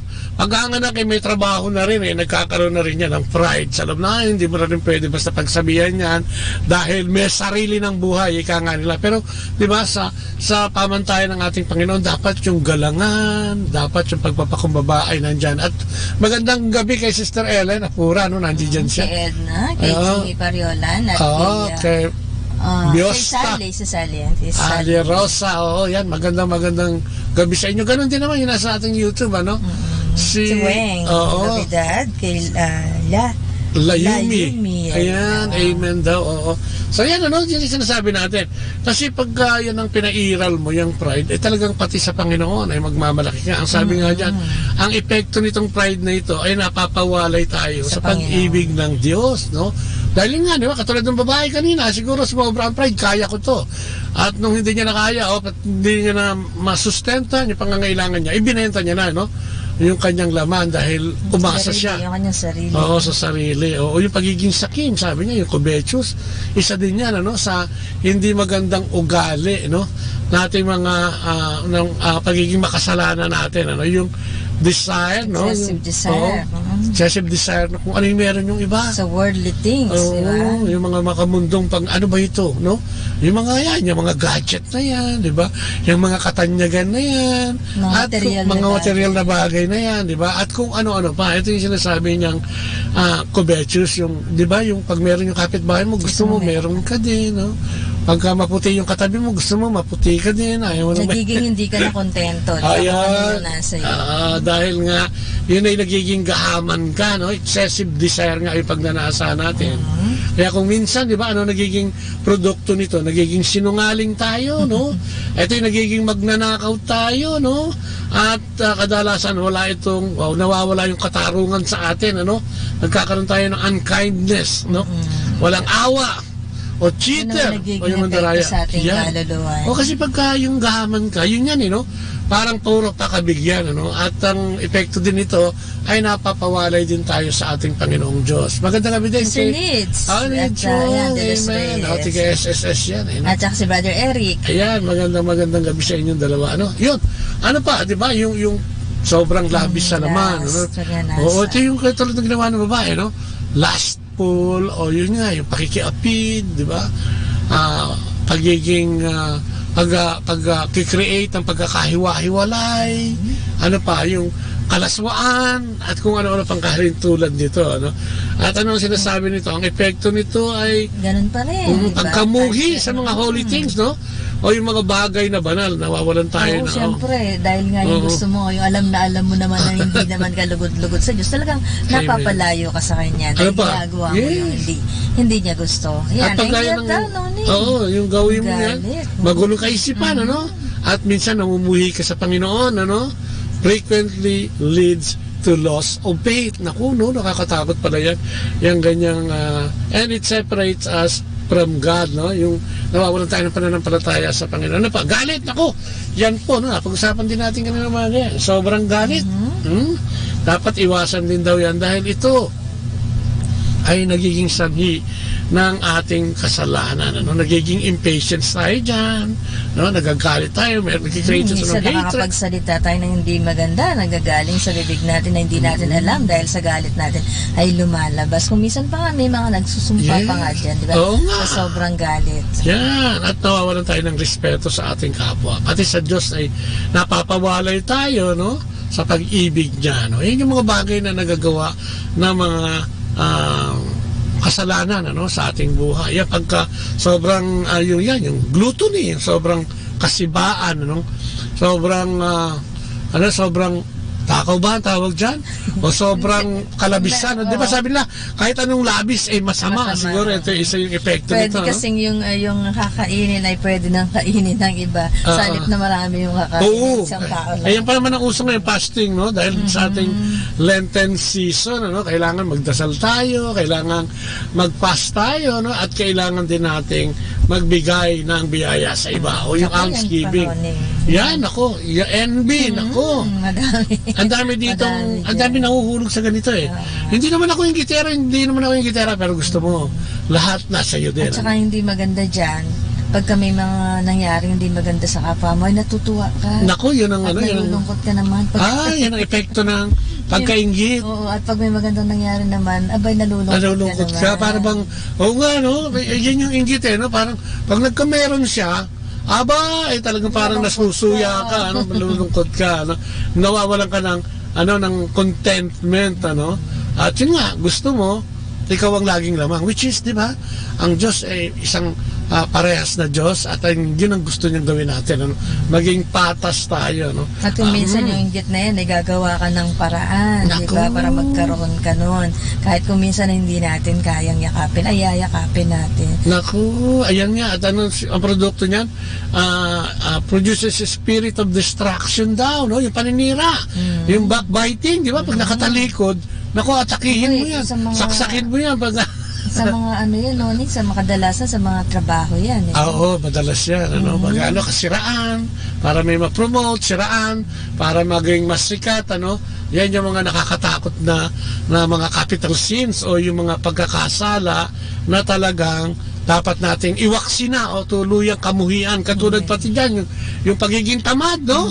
Ako, nakalagay din pala dito, yung pagiging tamad natin, At yung walang gana, no? Parang gusto mo kumain lang, parang mahirap din yun, ha? So parang yun ang sinasabi sa atin, nagkakaroon tayo ng pag-iwas, no? Sa mga trabaho. Turo ka na lang ng turo, no? Wala ka nang ginagawa. So, sinasabi din yan, no? So, ito yung mga bagay na dapat natin iwaksi, no? Ang ngalunja, no? At yung mga pride na yan, yung galit na yan, yung inggit na yan, ay nagbibigay sa atin o nagkakaroon tayo ng pagwawalay sa ating Panginoon. Dahil, siyempre, lahat ng ito ay hindi gusto ng Diyos. Magandang gabi sa iyo kay Sister Wilma Toledo. At kay Ramil Torres. Ayun, yung nasa YouTube natin. At kay Marbs Jonatas. At Mary Ann Chetty. Amen daw. Amen daw, oo. No? So yun kailangan natin iwasan, At ang pagsisisi ay hindi tungkol sa damdamin lamang. Kaya nga sabi natin kanina, hindi natin iniiwasan to dahil baka tayo makarma. Ginagawa natin to dahil sa sariling pagpapasya na gusto natin at ito yung pag-aalay sa Panginoon, no? Yung ating pagsisisi at pagbabalik loob sa Kanya ay isang alay, no? Natin sa Panginoon, parang sinasabi natin, mas mahal natin siya kaysa diablo na yan na puro kasalanan ang ibinibigay sa atin, ino-offer sa atin, Ayan, nandiyan ulit si Brother Ronald. Si Roland. Roland, Lubungan. Magandang gabi din sa iyo, At ano pa? So, ang dapat natin gawin, maging tapat tayo, sa pagkilala, sa pagsisisi, sa anong kasalanan. Suriin natin, At kaya nga tayo hindi makapagsimulang maglinis ng mga kasalanan, Ayaw kasi nating umamin na tayo ay makasalanan. Ayan. Ano pa isa? Marami tayong palusot. Oo nga. Hindi naman kasalanan yun, Sandali nga, ikaw naman masyado ka, di ba? Konti lang naman eh. Di ba? Maliit na bagay lang maliit na naman bagay yun, Naguli lang naman ako ng ng paperclip eh. No? Sabi nga, di ba, natin maliit man o malaking kasalanan So, kasi yun ang nagbibigay sa atin, yung nagde-drive sa atin, di ba? Minsan, pag gumawa ka ng kasalanan, nakalusot ka doon sa maliit na bagay, unti-unti yan eh. Di ba? Kaya ngayon iba, napapahamak eh. Unti-unti, hanggang sa palaki ng palaki yung kinukupit mo, hanggang sa matuklasan na ikaw ay hindi na nangungupit, nagdanakaw ka na talaga. At yun, ang sanhi, no? Minsan, ang kawalan ng trabaho, at kung ano-ano pang hindi mabuting bagay na nangyayari sa ating buhay. Maraming dahilan. Siya ang tagahusga kung kasalanan o hindi. Mahirap to, no? Dahil ikaw magsasabi. So, pinakamaganda, tingnan mo yung 10 Commandments. Makikita mo doon kung kasalanan o hindi, no? At hindi pa rin panahon. Ipagsisisi. Ano ba ang tamang panahon? Tuwing Semana Santa lang. At saka tuwing pagka talagang meron ka ng sakit na maluba. May nangyari nga, hindi na maganda talaga sa iyong Yes. Kaya nga sabi natin, kasalanan para madali mong ma-identify. Huwag mong kampihan ang kasalanan. Sabi nga, madami nga nagsasabi na huwag kang makipaglaro sa apoy o huwag kang makipaglaro sa kasalanan dahil hindi mo makakayanan yan. Kailangan kasama mo ang ating Panginoong Diyos, no? So dapat, may mga dapat daw tayong gawin. Para tayo sa ating pagsisisi. Yan, oo. Una-una daw, magpakumbaba, maging bukas sa pagbabago. Yan ang importante. Oo, kasi kung hindi ka magpapakumbaba, paano ka makakalapit sa Diyos, no? Kung ang buhay mo ay punong-puno ng pride at hindi mo isusuko sa Panginoon ang ating mga kasalanan at aaminin, di ba? Kaninang umaga pa natin din i-discuss yan. Kung hindi mo aaminin na ikaw yung makasalanan, kailan ka magbabago? Sabi nga, di ba? Kailan ka magsisimula? Kaya nga sabi ng Panginoon, bakit daw siya? Pumunta siya rito, bumaba siya rito sa atin para sa mga makasalanan. Hindi para sa mga matuwid, no? Kaya nga sabi niya, di ba, iiwanan niya yung siyam na tupa at hahanapin yung isa para ibalik, no? Sa kanya, no? Kaya ang dapat natin gawin, itakwil ang kasalanan, no? Sabi niya, just do it. Basta magbago ka na agad. Hindi na kailangan pag-isipan pa yan, no? Simulan agad, no? Kasi di ba tayo pag bukas na lang, sa susunod na linggo na lang kaya may gagawin pa akong magagawa mo na ako ng kasalanan itong week na ito, no? Itakwil ang kasalanan at tuluyang lumihis. Ano ibig sabihin? Iwasan na, no? O kamuhian. Ano mo ang word nga ginagawa, kamuhian, hate, no? Hate the sin. Pero ang sabi but nga, not the sinner. Oo, sabi nga ng ating mga kapatid at mga nakikinig, napakahirap yata ang gawin yung bigla na lang, ano. Pwede naman no? Paunti-unti. Hindi naman talaga yan makukuha sa bigla. Pero mag-decision ka na. Hindi pwede paunti-unti. Sabi mo, unti-unti, bukas na lang. Unti-unti nagagawa mo. Yes. At yun ang magdadala sa'yo sa kabanalan. Sabi nga ng Panginoon, di ba? Yan ang gusto ko sa'yo, yung kabanalan. Ano? Unahin mo ako at ako ang bahala sa iyo. Sabi nga ng Diyos sa unang Juan 1:9, subalit kung ipinapahayag natin sa Diyos ang ating mga kasalanan, maaasahan nating patatawarin tayo ng Diyos sa mga ito at lilinisin tayo sa lahat ng ating kasalanan sapagkat siya'y tapat at matuwid. Alam mo kung babasahin mo ito ng personal, yung unang Juan 1:9, diba pwede mo itong basahin ng subalit kung ipinahayag ko sa Diyos ang aking mga kasalanan, maasahan kong patatawarin ako ng Diyos sa mga ito at lilinisin niya ako sa lahat ng aking kasalanan sapagkat siya ay tapat at matuwid. Subukan mo itong basahin, kapatid. Unang Juan 1:9, tignan mo yun, ano? At personalin mo, sabi mo, subalit kung ipinahayag ko, no? Hindi lang natin, sarilinin mo ito sapagkat ang paghingi ng tawad sa Panginoon ay isang personal, no? na paggawa, no? Isang personal na aksyon, no? natin upang tayo ay maramdaman o makita natin ang tunay na pagpapatawad ng Panginoon, no?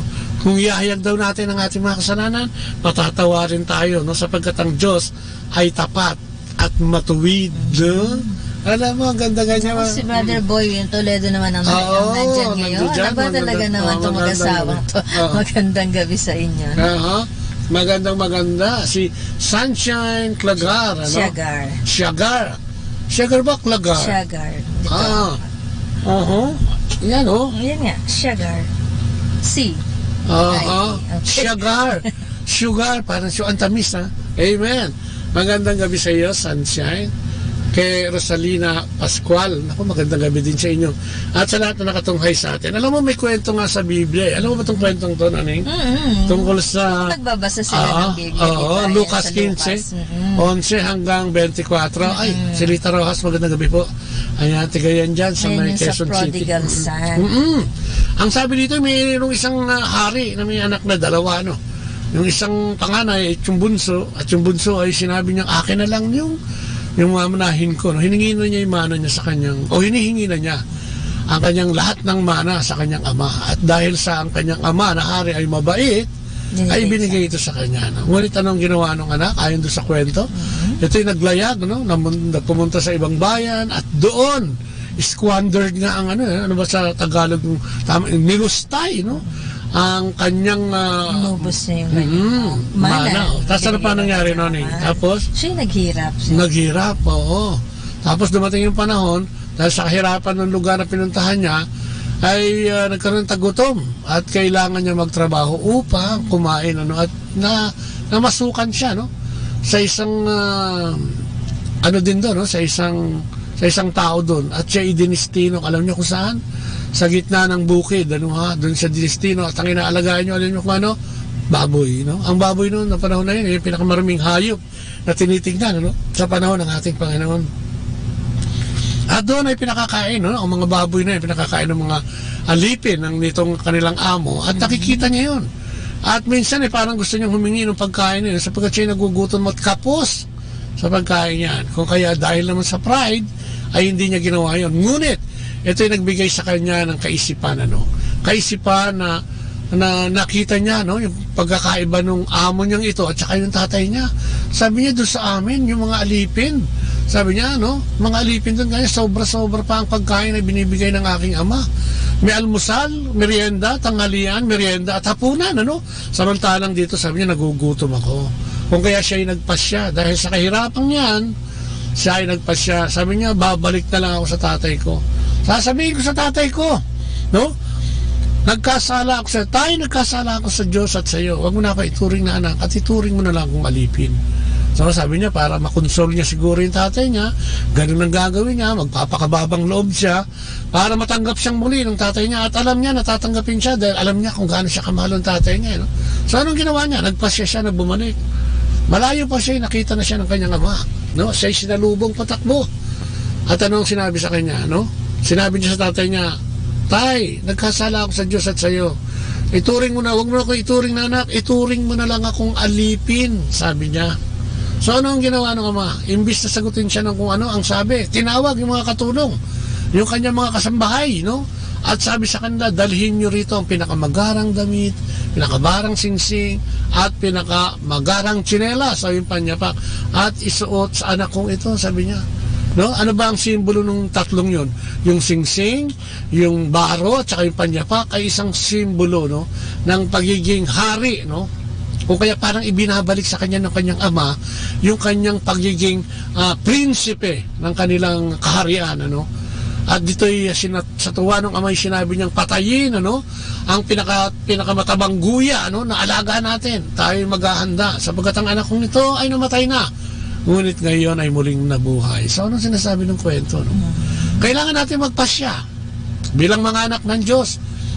Ano ba ang kalagayan natin ngayon sa buhay natin? Tayo ba'y nahihirapan dahil sa dami ng problema? O tayo nahihirapan dahil sa dami ng kasalanan na nakapatong sa ating balikat na hindi natin maiwaksi? Kasama na naman siguro sa pagtawag, sa pagbasa ngayong araw na ito, yung paghamon sa atin na magbalik loob at manampalataya. Ang anak na ito ay naging palalo, Itong anak ng ito ay naging abusado. Pero nung siya ay nagtangka na magbalik loob sa ama, dalawang kamay siyang niyakap at ibinalik sa kanya yung kanyang pagiging anak ng hari na yun. Ganyan tayo kamahal ng Diyos. Ganun tayo kamahal na kahit gaano tayo kamakasalanan. Basta lumapit lang tayo ulit sa kanya at magbalik loob. Lagi kanyang talagang ibibigay niya muli. Tatanggapin. Yes, Parang naku, grabe. may yung mga nagawa mo. Di ba parang katulad nito, baliwala lahat ng mga ginawa nung anak niya. Oo. Bagkus, di ba? Kasi tinanggap niya ito. Dahil nagpasya siya. Yes, na magbalik loob. Kaya nga tayo, di ba? Ito na naman, ulit-ulit natin. Ngayon panahon ng pagnanalangin, panahon ng pag-aalay at panahon ng pagtulong sa kapwa. Yan ay unang tinatawag sa atin.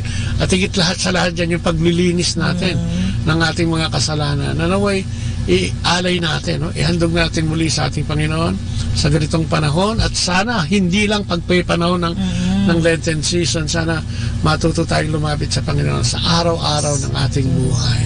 Ito na yung pagkakataon natin. Sabi nga, di ba, meron tayong tatlong bagay na gagawin and prayers, di ba, yung fasting at saka yung Thanksgiving. Sa magandang gabi rin kay Dorothy Pantua Acosta, si Sister Josie Sugay, nako. Dito naman si Icon MBA, MBA dito tsaka si Miljik. Ganyan sa ating Facebook sa Manawag Radio. Pwede rin po kayo maglagon dyan, makita nyo rin kami. Si Mary Grace, Kabelepante. Si Sister Grace. Tama na yes, so si Aida, Papa, andyan din, At sa nakikinig sa atin, tuloy-tuloy lang po ang pag-text nyo at minsan medyo mabagal yung paglitaw ng pangalan dito at kung meron kayong salubin, tungkol sa pinag-uusapan natin, pagsisisi, bakit nga ba tayo dapat magsisi, At nakita natin yan, At sinabi nga, dapat gampanan natin ito sa pamamagitan ng yung pagbabalik loob. At tayo mga Katolikong Kristiyano, paano ba ito? Sa pamamagitan ng sakramento ng kumpisal. Sabi nga ni Father, hindi daw ito pagpilit, yung pagpasok mo dun sa confessional box, pagtugon mo ito para daw misa, yung sakramento ng misa, para mas masarap pakinggan at mas magaan sa ating kalooban at sa ating relasyon sa Panginoon. Pagtugon daw ang tawag nito. Reconciliation. Pagbabalik loob, di ba? Pagtugon din to sa pagtawag ng ating Panginoon sa ating pagiging makasalanan, So, mga pari na yan, di ba? Binigyan din naman yan, ng kapangyarihan upang tayo tulungan, So, ang repentance is all about asking and giving forgiveness. O, di ba? Kung ikaw ay hingi ng tawa dahil marami kang atraso, Maliban sa Diyos, may pinagkakaatrasuhan ka mga kapwa-tao natin, dapat din hinihingi ng tawad dyan. At ikaw naman, kung ikaw naman ay sa tingin mo na argabyado ka at lumalapit sa'yo, ang iyong kapwa at hihingi din naman ng kapatawaran. Aba, din ay magpatawad. Yes. Ang tunay na kahulugan, ang ng repentance, maghingi ng tawad at pagpapatawad din. At yan, ang sabi ng Panginoon, dapat iwasan na natin yung mga kasalanang makamundo, katulad yung mga panghuhula, paglalaro ng Spirit of the Glass, transcendental meditation, yung pagtawag ba ng mga kaluluwa ng mga patay na at kung ano-ano pa. Mag-stick tayo sa ating Panginoon na siya ay namatay, ngunit muling nabuhay upang tayo ay bigyan, bigyan ng kaganapan ang ating pagiging mga Kristiyano at patawarin tayo sa ating mga kasalanan. Ayan. Diba? So, yan, iwasan natin. Kasi alam naman, di ba alam naman natin kung ano yung mga kasalanan na dapat nating hindi na ginagawa. Ayan, at ang mga kasalanan na dapat nating hingi ng kapatawaran. Tama ka dyan. Yun ang gustong gawin. Yan, kay Reynaldo Garcia at kay Venerga. Magandang gabi. Salamat po sa inyong pag-log on. Ayan, baka may masasabi niyo, kayo ba ay nagkaroon na rin ng kwento, ng pagpapatawad at paghingi ng tawad? Kasi yun ang pinakamahirap, parang pinakamahirap gawin, Yung sabihin na makasalanan ka at sabihin o na nagtitika ka na ng iyong mga kasalanan, isa itong bagay na parang hindi basta nagagawa ng tao, ordinaryong tao na hindi kasama ang Diyos, So, makikita mo na ang tao ay nagiging mapagpakumbaba pagka talagang siya ay talagang namumuhay na kasama ang ating Panginoon. Ayan. At ano pang sinasabi? Repentance only becomes complete after totally turning away from evil and accepting Jesus as our Lord. Nakasentro na. Kumbaga sa isang upuan, ang nakalukluk sa upuan na yan, ating Panginoon. Yes. At tayo ay naglumuhod sa Kanya, tiklop tuhod na humihingi ng kapatawaran, At ang buhay natin ay nakadirect na sa Kanya. Ibig sabihin, sa lahat ng ating gagawin, sa lahat ng ating pagpapasya, mga desisyon natin, lalo yung may mabibigat, na desisyon. Ay inilalapit natin sa Panginoon dahil gusto nating ipakita sa Kanya na gusto nating Siya ang maghari sa buhay natin. Para sa ating pagdidesisyon, ay makasama natin Siya at maging ayon sa Kanyang pamantayan ang pagdidesisyon na yan. So, doon mo makikita na, wow, nakapagbalik loob na pala. Dapat ang isang, at lalo na sa isang pamilya, dapat tayo ay Christ-centered. At ano kadugtong nito? Yung ating paghingi ng tawad, kailangan may kaakibat na pananampalataya. Alam mo, sabi nga niya, the greatest test of faith is when you don't get what you want, but still, you're able to say, thank you, Lord. Thank you, Lord.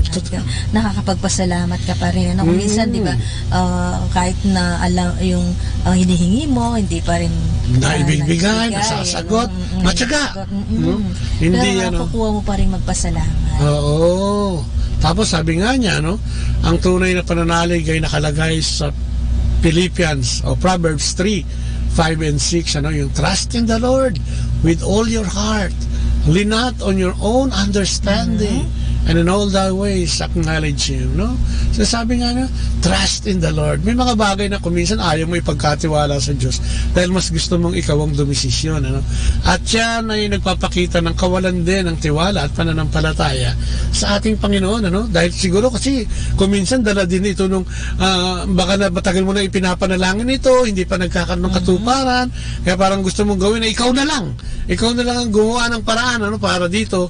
Pero yun doon mo makikita yung bagay na pagtitiyaga, na trust in the Lord with all your heart, na talagang yung pananampalataya natin ay masidhi kung ano man ang dumating, At tapos ano sabi niya? Yung tiyaga, yung bang walang sawa na paghingi sa Kanya at walang sawa din sa pag-antay at na matutugunan yung ating hinihingi sa Kanya. At sinasabi nga niya, di ba, lean not on your own understanding. Kasi kung ang gagamitin nating pangunawa sa ating problema, sa ating pagkikipagrelasyon sa ating Panginoon, ay yung sa atin, yung sa sariling understanding natin, talagang hindi magkakaroon ng magandang bunga. Kaya nga sabi niya, trust in Him, lean not on your own understanding, and in all thy ways. Minsan, di ba, yung sinasabi niya, the greatest test of faith is pag hindi ka sinagot, pero nandiyan ka pa rin, When you don't get what you want, but still, you are able to say, thank you, Lord. Pero kadalasan, andyan lang yan, may sagot niya. Kaya lang minsan kasi, dahil nga hindi natin kadalasan gusto yung mga sagot para sa atin ay hindi yun yung sagot hindi yun sa ang mga tama, sa panlasa natin ay hindi ito yung gusto natin. So parang ang tingin natin hindi tayo sinasagot. So, di ba, maging aware tayo, yung understanding natin, ibigay natin ang ating pangunawa sa ating Panginoon sapagkat mas inuunawa niya tayo. At higit sa lahat, tignan mo ito, tanggapin mo na talagang mahal na mahal tayo ng Diyos, di ba? Sabi nga niya, di ba, John 3:16, pinadala si Jesus para tayo tubusin sa ating mga nagawang mga kasalanan at magkaroon ng buhay na walang hanggan. Sabi niya, faith is being sure of what we hope for and certain of what we do not see. Yan, sabi natin. Yan, So, yun ang sinasabi natin. Kasi kung may pananampalataya ka, may acronym din dyan Sabi niya, yan, faith is fully acquired intimacy through Him. Faith, Faith, fully acquired intimacy through Him. At meron din love for anything impossible, trust Him. Yan, faith din yun. F-A-I-T-H. Tapos, pag ikaw ay may pananampalataya, sabi niya, fantastic adventures in trusting. Yan, faith is fantastic adventures in trusting Him. Di ba tayo sa buhay natin, siguro sasang-ayon sa akin dito, lalong-lalo na yung mga kapatid natin talagang nananampalataya na sa ating Panginoon, ay sasang-ayon sa akin, na talagang ang pananampalataya ay talagang napakasarap na experience pag naranasan mo na talaga yung tunay, na pag-ibig ng ating Panginoong Diyos, So, magandang gabi din kay, sabi niya, Amen, my spirit is willing to obey, sabi niya. Kaya lang, kung minsan nga, totoo yan, kay Cristel David, magandang gabi. Kay Alex Montesilio, magandang gabi. Kay Dorothy Acosta, Amen. Sabi nun si Dorothy. Is willing to obey the Lord, but this body is weak. Nakakapagsalita pa din po ng di mabuti. Opo, sabi niya, nang di maganda sa kapwa. Ang daming temptation po kasi. But thanks be to God, His mercy and grace are full, boring, sabi niya. No? Talagang dumadalo. Yan, no? Ang ganda naman ng comment mo, Dorothy. Sana yung iba yan. Mag-text po kayo. At magandang gabi din kay, kay Jane Cachila, kay Maria Dina Dumusdos, Storke, kay Sheila Lee, kay Alfie de Guzman, Moina, at kay Len Miranda. Amen. Ayan, sumasangayon sila. Pag sabi ko si Amen, talaga, totoo, tama, parang ganyan. Si Ponky Castro joined us. Si Ponky, tingnan rito. Magandang gabi rin sa'yo, Ponky. Ayan, at ano ba ang sinasabi natin, di ba? Yung mga sanhi daw. Oo, sanhi ng hindi. Ano ba yung mga sanhi? Ato, akin lahat ito dati. Bakit nga ba hindi tayo mga panampalataya? Siguro tingnan nyo kung kasama dito yung inyong dahilan o yung rason bakit hindi mga panampalataya. Ano sabi? Mga nakaraan daw. Mga nakaraan daw, di ba? Siyempre, pag may dinadasan ka, parang hindi na dumarating. Parang, nagsawa ka na, no? Mali yun. Ano ba isa? Hindi tinutugon. Ito nga yung mga sinasabi natin kanina na parang hindi tinutugon yung ating mga panalangin. Ginagawa nating dahilan yun. Dahil hindi natin tinitignan na yung palang hinihingi natin ay tinugon binigay na. Kaya lang hindi ayon sa ating panlasa. Diba? So parang kulang ang tingin natin. Kaya, oops, wag na lang din. O hindi nawawala ng problema. Dahil kung titignan mo, bakit nga ba sino wala problema? At alam mo, ang pinakamaganda niya, ba't hindi ka nawawala ng problema? Tignan mo, ano ba ang ginagawa mo? Diba? Ano ba ang ginagawa mo sa buhay mo? At ano ba ang relasyon mo sa Panginoon? Ano ba yung estado nito? Diyan masasagot mo yan yung hindi nawawala ng problema. Kasi kadalasan ng problema natin ay gawa natin, no? Yung personal na gawa natin. At pag hindi mo na malusutan yan, idadalangin mo sa Diyos. Pag hindi ka sinasagot, sasabihin mo maramot ang Diyos, no? At saka, di ba, kung minsan yung mga hindi naman dapat na problema, ay pinoproblema mo pa. Yes, ito na sinasabi. Naghahanap ng ebidensya daw, no? Ayan, kaya sabi nga natin, hindi pwede yun, no? Hindi pwede yung naghahanap ka ng ebidensya. Sabi nga niya, pananampalataya, pagtaya. Di ba? Sabi, itaya mo ang lahat. Sabi ko nga, di ba, pag ako nagbibigay ng seminar, hinahamon ko nga yung mga listeners ko, yung mga participants ko, na ang dami nating tinataya, ano? Ang dami nating ginagawang pagtaya. Subukan nating tumaya sa Panginoon. Subukan natin siya, no? Na ibigay natin sa Kanya yung buhay natin. Pagka hindi, naku, sigurado ako. Ayan, sino ba yan? Si Angina, hi Tita Lea and Tito Bobot. Hi Jean, Angina. Ayan, si Dorothy sumagot nila. Amen! Amen! So ano ba? Nagmamadali sa tugon, sa panalangin. Yan, totoo yan. Minsan, di ba, gusto mo ngayon na no? Pag nagdasal ka ngayon, gusto mo ngayon na, sagutin na Alam mo, nasa likod niya si Diablo. Di ba? Pag di sagot, di ba, parang walang sagot, di ba, magtatampo ka, hindi na lang, di ba? Saka demonyo, bubulungan ka. Tingnan mo yung Diyos mo, ang damot, ang tagal sumagot, etc. No? Kaya di ba kanina magaling binabanggit natin yung maging conscious tayo and aware dun sa ating mga sitwasyon, kasi ang mga sitwasyon natin na ginagamit yan ng Diablo madalas para tayo iligaw, no? Magkaroon ng pagkagalit, magkaroon ng pagkainggit, magkaroon ng pagkainip, at tuluyan ng pagtalikod sa ating pananampalataya dahil dyan sa ginagawa ng demonyo na yan. At saka kadalasan nun, yung katulad niya yung mga nagmamadali sa tugon na yung ang ating Panginoon Diyos, alam niya kasi kung ano yung ating pangailangan, kung ano yung sagot. Di ba, lagi naman tayong laging may sagot, laging may solusyon naman, laging may solusyon naman sa ating mga problema. Talaga? At sa ating hinihingi, minsan lang talaga, di ba, hindi pa yung tamang panahon. Ay, yung mga sagot minsan, ba't wala pa? Baka hindi pa panahon. Baka ito yung makasama sa'yo. At kung ano-ano pa, yun ang isipin natin, yun ang tignan natin. Baka hindi pa panahon na dapat ibigay. Katulad yung prodigal son, hindi pa panahon na kunin niya yung kanyang kayamanan at mana, pero nagpilit siya So ano nangyari? Hindi naman niya alam kung ano gagawin doon Nalustay lang, nawala, nagkaroon siya ng pagkagutom, no? So tignan natin. At yung iba, ang pangatuwiran, hindi lang naman ako ang walang pananampalataya, marami namang walang pananampalataya Huwag ka na sumama doon, no? Huwag mo na silang kainggitan. Ang importante, magbalik loob tayo, no? At ihandog ang ating buhay sa ating Panginoon sapagkat Kanya naman ito no? At mas maganda ang magiging mangyayari sa buhay natin kung nakakapit tayo, di ba? O kung, di ba sabi nga, puno, sanga. Tayo mga sanga, siya ang puno.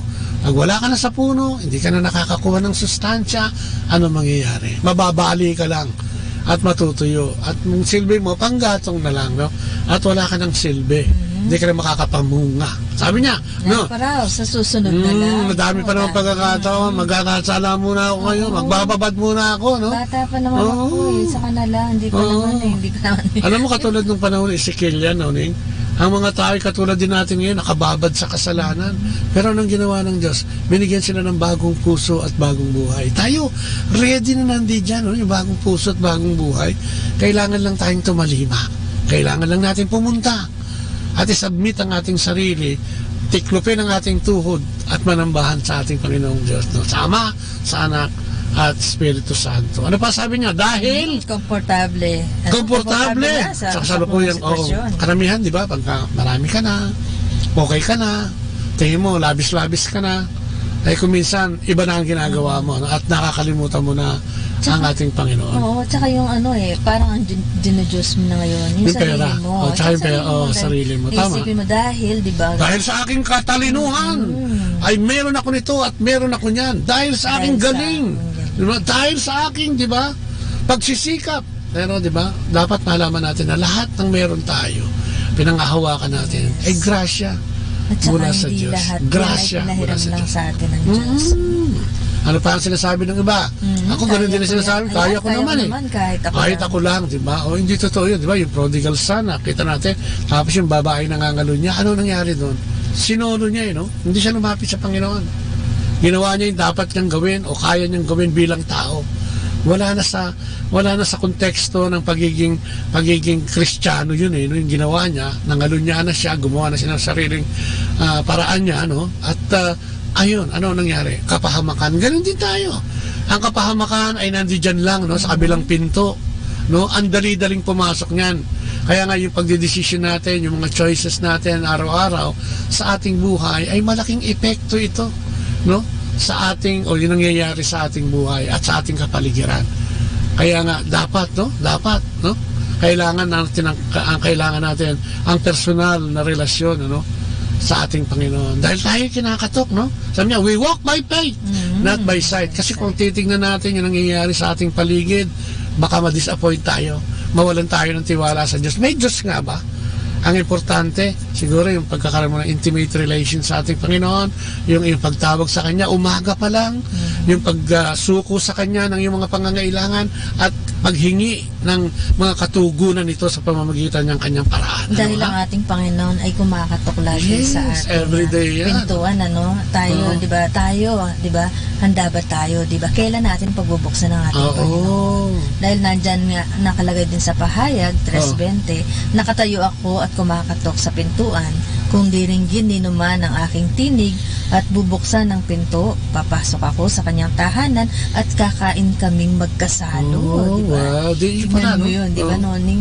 Imagine mo, kakain kaming magkasalo. Ibig sabihin, katuwang, no? Magiging katuwang mo siya sa iyong buhay sapagkat, yun lang, nasa kabilang pintuan lang din ng Panginoon, di ba? Anong pintuan ba gusto mong puntahan o papasukin? Ang pintuan na nagbumula sa Diablo o ang pintuan na kung saan nando doon sa likod doon ng ating Panginoon at nag-o-offer, no, na kung sino man ang dirinig sa Kanya, no, ay Kanyang sasamahan sa buhay niya. Kasi ganun din siguro ang Diablo, no? Yun din naman ang sinasabi ng Diablo siguro at binubulong. Kung ikaw ay bibigay ko sa iyo lahat ng kayamanan, gagawin kong tinapay ang bato at kung anumang kapahamakan ay ililigtas kita. Yun ang pangakong palpak ng demonyo, no? Yun din yun ang tignan natin, ano? Kung minsan mahilig tayo sa makamundong pagnanasa at mga bagay na talagang para sa mundong ito, no? Ang inaanok ng Panginoon, sumama siya, papasukin siya at gusto niyang sumama sa ating buhay. Ay, magandang gabi kay Brother Joji, tanong na sa kay Girlie, no? Joel. Magandang sa'yo, Joji, di ba? Si Brother Joel. Si Joel, si G. Ayun. Nga, no? Amen. Joji, yan. Alam mo yun, nakalain mo yun. Oo. Amen daw, sabi niya. So, ang pananampalataya ay isang tiyak na pagkilos, di ba? Ikaw nga ang gagawa nun. Individual. Natin, kinakailangan buksan natin ang pintuan kung nais nating makapasok si Jesus sa ating buhay. At ano pa? Sabi niya? Ito ay individual na pagkilos, di ba? Sabi nga niya, tayo mismo ang magdidesisyon nito. Walang ibang makakagawa nito. Para sa atin, hindi ko pwedeng gawin yun para sa'yo, Noni. Totoo hindi yun. pwedeng gawin ng nanay mo para sa'yo. Yes. Ikaw mismo, tayo mismo ang magdidesisyon. At so, isang sinadya at pinag-isipang pagkilos, no? Huwag na tayo magantay, no? Meron pa tayong magkakasakit, meron pa tayong mga aksidente, o kung ano-ano pang kapahamakan, bago tayo tumawag sa Diyos. So, kailangan sinasabi rito, isang pinag-isipan, ang pag-iisip mo ay nakatuon sa Panginoon, ano? At sinasadya mong sa Kanya manalig at manampalataya. Sa Diyos, Ama, Anak, at Espiritu Santo. At may kasama pang bonus yan, ang mahal na Inang Maria, no? Sabi nga niya, naparito si Jesus upang tubusin tayo sa ating mga kasalanan. Kumakatok siya, no? Nasa atin na ang susunod na pagkilos. Ano yun? Sariling kapasyahan na siya'y papasukin sa ating buhay at maging Diyos ng ating buhay. Di ba nga yung lagi nga natin sinishare, no? Yung example. Na naman ito yung pintuan na ang sarahan o bukasan ay nasa loob. Diba? Tayo lang yung makakapagbukas at ang ating Panginoon ay kumakatok. Diba? Wala naman siyang wala siyang bukasan sa labas. So, tayo lang yung nasa loob ang pwedeng magbukas. Ano mo ibig sabihin nun? Diba? So, ano mo ibig sabihin nun? Ang Panginoong Diyos ay hindi makakapasok sa buhay natin. Kung hindi natin siya pagbubuksan. Tayo yung may susi, yung may hawak ng doorknob na papasukin siya. Dahil ganun tayo kamahal ng Diyos, ano? Yung free will, ibinigay sa atin yan. Ayaw mo sumampalataya sa akin, sige. Gusto mo sa Diablo, sige. Ikaw ang magdidesisyon. Ngayon, pag tinanong ka, at tayong lahat ngayon na nakikinig at nandito sa YouTube at nandito sa Facebook, saan mo gusto? No? Sino ang gusto mong papasukin sa buhay mo? Ang Diablo ba? O ang ating Panginoong Jesucristo? O ang Santatlo? No? At siguro, kasama si Maria. Kailan ka mag-iisip, di ba? Kailan ka mag-iisip na papasukin? Amen. Kailan ka magdidesisyon? Ay, kailangan yan. Dahil sabi niya, papasukin ng ating Panginoon. Ito isang madalian at apurang pagkilos. No? Di natin alam ang ihahatid ng panahon at ng bukas. No? Isang kailangan di maaring mawala na pagkilos natin sa ating buhay bilang mga Kristiyano, ang manalig at manampalataya, ang magtika at magbalik loob sa ating Panginoong Diyos. No? Ito ay bahagi daw ng ating double action response upang makapamuhay bilang isang tunay na Kristiyano. Kailangan natin ito, no? Upang makamit natin ang mga ipinangako ng Diyos. Mga himala at kaligtasan ay nandiyan, no? Nakalagay yan lahat sa ating pananampalataya. Sabi nga niya, magsimula ka sa parang kasing liit na butil o pinakamaliit na butil, no? ng binhi, ang mustasa. At kung ito'y papapalago mo araw-araw, ay lalago ito. Ano pa, sabi nga niya, pwedeng makapagbugad sa mga ibon, no? sa mga sanga nito. Ano? Ganun siya palago, palawak. Yes, di ba? Kaya yung pananampalataya ay makakamit natin yan. Lahat ng mga ipinakita sa Biblia, yung himala na ginawa kay Pedro, yung pagpapakain sa 4,000, yung pagpapagaling na may sakit, at kung ano-ano pa, ay matatamo natin yan. Kung tayo, no, ay iaalay natin ang ating buhay sa Panginoon, at siya ang ating gagawing patnubay at gabay. Ayan. So yan. Naku, napakarami natin napagkwentuhan. Ayan, sino pa yan? Gabi. Aha, magandang gabi. Ayan, Ed Dangnam. Aha. Ayan. Sino pa? Tsaka si Richie Abilionar, Valenya. Ayan. Amen daw. At sana marami tayong nakuha ngayong gabing ito at napakapulutan natin ng aral yung ating discussion ngayong gabing ito dahil napakaganda nitong paghamon sa atin na dapat nating tugunan bilang mananampalataya. Maraming salamat po sa inyong pakikinig at sa inyong pagtunghay sa ating programa ngayong gabi. Bukas, sama-sama ulit tayo. Live pa tayo bukas. Habang nandito tayo sa Pangasinan. Lagi niyo pong tangkilikin lahat ng mga programa dito po sa Manawag Dominican Radio 102.7 FM. Amen. At ating tapusin ang ating programa sa pamamagitan ng panalangin. Sa ngalan ng Ama, ng Anak at ng Espiritu Santo. Amen. Opo, Panginoon, muli po ang aming papuri at pasalamat na naman, Panginoon, sa inyo sa gabing ito. Salamat po sa pagbibigay mo sa amin ng kakayahan upang ihayag ang iyong mabuting balita. Salamat, Panginoon, sa pagbibigay mo sa amin ng karunungan upang maghayag ng iyong mabuting balita. Salamat po sa mga ibinigay mong nakinig, sa pagbubukas ng aming puso at kaisipan para sa programang ito at sa talakayang ito. Maraming salamat, Panginoon, sa lahat ng biyayang ibinibigay mo sa amin sa araw-araw. Dalangin namin, Panginoon, na matutunan namin ang daan patungo sa iyo. Ang aming pag-aalay ng aming buhay sa iyo sa pamamagitan ng pagsisisi at pananampalataya ng iyong panawagan sa amin, Panginoon. Tulungan mo kaming mabigyan ng lakas ng loob at tunay na lakas upang kami ay makapanalig at makapanampalataya sa iyo. Samahan mo kami sa buhay na ito dahil kung kami lamang ay siguradong maliligaw kami. Ang mga taong nakapaligid sa amin ay gamitin mo, Panginoon, upang lalo pang patibayin ang aming pananampalataya. At inaalay namin, Panginoon, ang buhay na ito na sana ang aming pananalig ay tunay, Panginoon, na magtuloy-tuloy sa pamamagitan ng iyong gabay sa amin. Itinataas namin at dinadalangin ng mga kapatid namin. Hanggang ngayon, Panginoon, ay nagdadalawang isip pa sa pagbabalik loob sa iyo. Ang mga kapatid naming maligamgam pa rin sa pagbabalik loob sa iyo ay tinadalangin namin na sana ay magpadala ka pa ng mga trabahador o workers dito sa aming mundong ginagalawan upang kaming lahat ay mahikayat na magbalik loob sa iyo at manalig sa iyo, Panginoon. Ang aming mga kabataan, Panginoon, na kung ano-ano lang ang ginagawa ngayon sa kanilang buhay, dinadalangin namin. Lalong-lalo na yung mga kabataang may problema sa kanilang pamilya, sa kanilang magulang, sa kanilang mga kapwa, o sa kanilang mga kapatid, Panginoon. Dalangin namin ang bawat pamilya sa buong mundong ito, Panginoon, na sana'y basbasan mo lahat, ang bawat pamilya, at dalhin sa iyong kaharian, Lord God. Yes, nadalangin din namin ang aming mga OFW o yung overseas workers namin, Panginoon, na kung saang bansa sila nandoon ngayon, naghahanap buhay, at kung saang bansa sila naroon at pinili ng manirahan doon, ay dinadalangin namin ang kanilang kaligtasan. Ganun din naman ang pamilya nila na naiwan sa Pilipinas, ay dinadalangin namin ang kanilang kabutihan. At sana hipuin mo silang lahat, Panginoon, upang tunay na makita ang biyayang ipinagkakaloob mo sa kanila.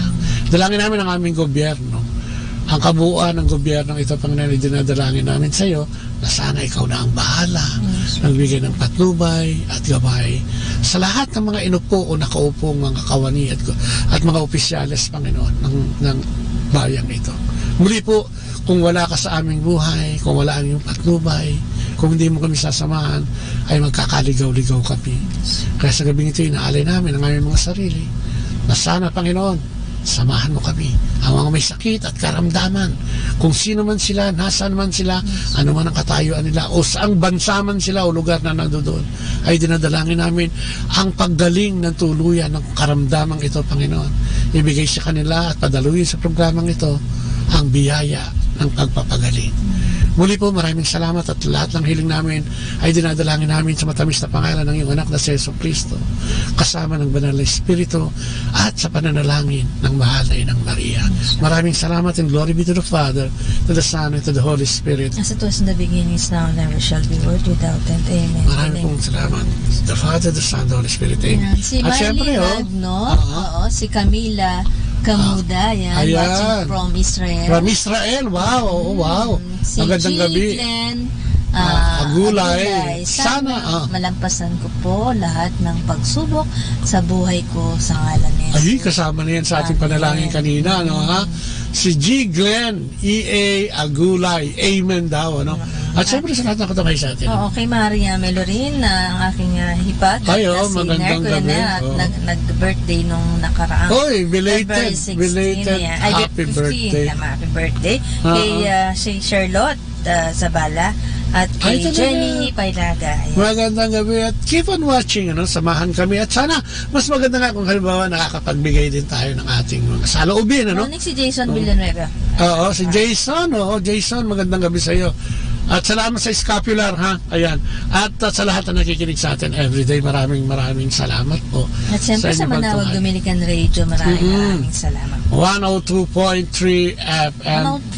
102.7. 102.7 FM. Sorry, tao lang nagkakamali, di ba mga kapatid? Tayo naman lahat nagkakamali. Tinatanggap lang natin na tayo mali. Di ba? At sinasabi natin sa mga patawad kung tayo nagkamali. And with that, maraming salamat po mga kapatid sa inyong pagtunghay sa amin. Kay Yolanda Ginto Yusi. At sa mga magpapaalam, ito ba inyong lingkod? Si Kuya Bobot. At si Ate Lea po, hanggang bukas po ulit. Bye-bye! God bless! Atin pong napakinggan sina Kuya Bobot at Ate Lea Ocampo sa programang Ang Kristiyanong Pamilya at iba pa dito po lamang sa Manawag Dominican Radio. May kasama ka. Our time now is 9 o'clock in the evening. Let us now have our time check prayer. Panalangin ng kapanatagan. Panginoon, bigyan mo ako ng katiwasayan ng pag-iisip upang tanggapin ang mga bagay na hindi ko na maaaring baguhin, ng tapang ng loob upang baguhin ang mga bagay na maaari ko pang baguhin, at ng katalinuhan ng pag-iisip upang mabatid ko ang pagkakaiba nito. Amen.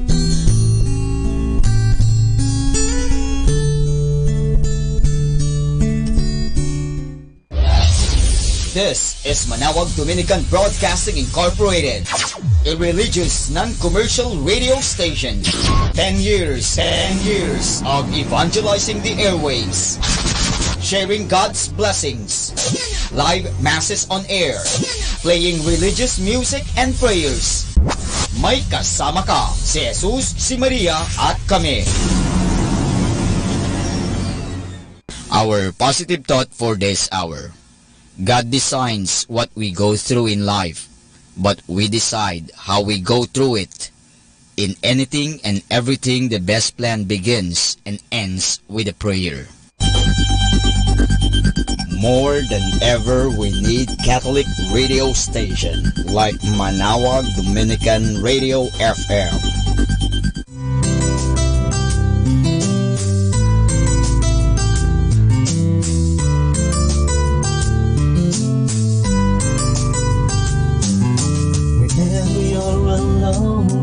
Just turn your radio on.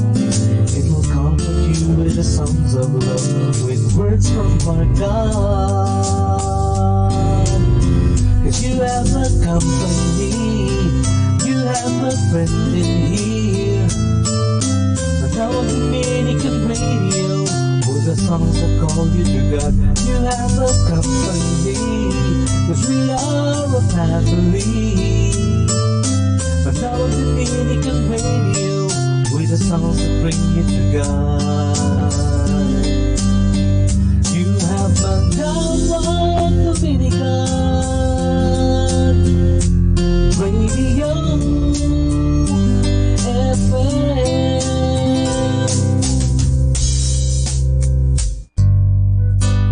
Ako po si Bo Sanchez ng Kerygma. Binabati ko po ang lahat ng nakikinig. May kasama ka, si Jesus, si Maria, at kami. Mga kasama, ating pong pakinggan ang talk ni Bo Sanchez na recorded sa feast na ginanap sa PICC. Heavenly Father, we thank you that you know us. And we thank you that you know what we're going through. And you keenly understand, you touch our deepest longings and desires. And you know our emotions, and you know our feelings.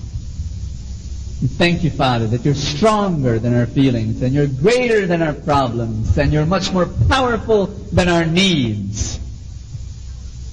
Because you are strong, and you are faithful. Let's bring ourselves to our God. Let's bring our weaknesses to the strength of the Lord.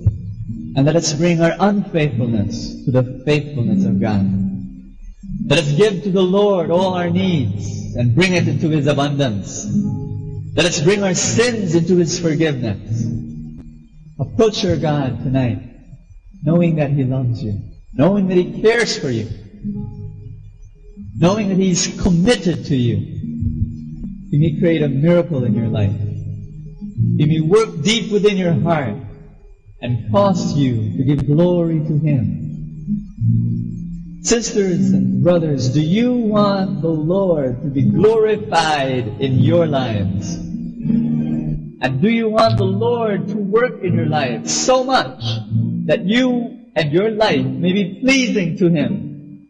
Pray that the Lord may be glorified and be worshipped by your thoughts, by your intentions, by your motives, by your words, by your deeds. Pray to the Lord. Lord, in my life, in my family, in my work, in my habits, in my hobbies, be glorified, be worshipped. In all the areas of my life, I want to love you, Jesus. I want to give my life to you. I want to serve you. I want to be pleasing before you. Say this with me. I believe the Lord will speak to me. And the Lord will give me a blessing. Because He knows where I am. He knows what is going on in my life. And therefore He also knows how to bless me, how to speak to me, what word I need to receive. And I claim it in Jesus' name. Amen. Yes. Let's be seated. How many of you, when you were a small kid, were afraid of the dark? Can you raise your hand? When you were a kid, you were afraid of the dark. I'm not going to ask now, that's a little bit too embarrassing. But when you were a kid, how many of you are afraid or were afraid of coffins? You cannot even look at, someone in a wake. It's really funny. One time we were in a mission trip, and in the province, our mission team stayed in a large, old, creaking house with huge windows and these old curtains that would be flying in the wind. And then you would walk on those wooden boards and it would creak and make a lot of noises. That kind of old house. And there were stories that it was haunted. And so on that one particular night, the men and the women that I was with, really young brothers and sisters, were talking and chatting, and the brothers were teasing the women. They were telling all sorts of ghost stories. And so they were there, and I was telling myself, poor women, they won't be able to sleep tonight. True enough, the next morning I woke up and all the women came out from their room, sweating. And I said, it was cool last night. And they said, we could not open the window. Bo, pagalitan mo yung mga brothers, ha? Talagang hindi kami pinatulog sa mga kwento nila, nakakatakot. And so I was expecting the brothers to go out of their room, laughing. And when they went out of the room, guess what? They were also sweating. And they explained that their window was busted. And everyone said, sure. And there's a natural tendency for us to be afraid of ghosts and of darkness, and we love to watch horror movies so that we want to be afraid of them. Crazy. Crazy. We were preparing our issue of Kerygma, November issue, and the topic is, does Satan exist? Is Satan for real?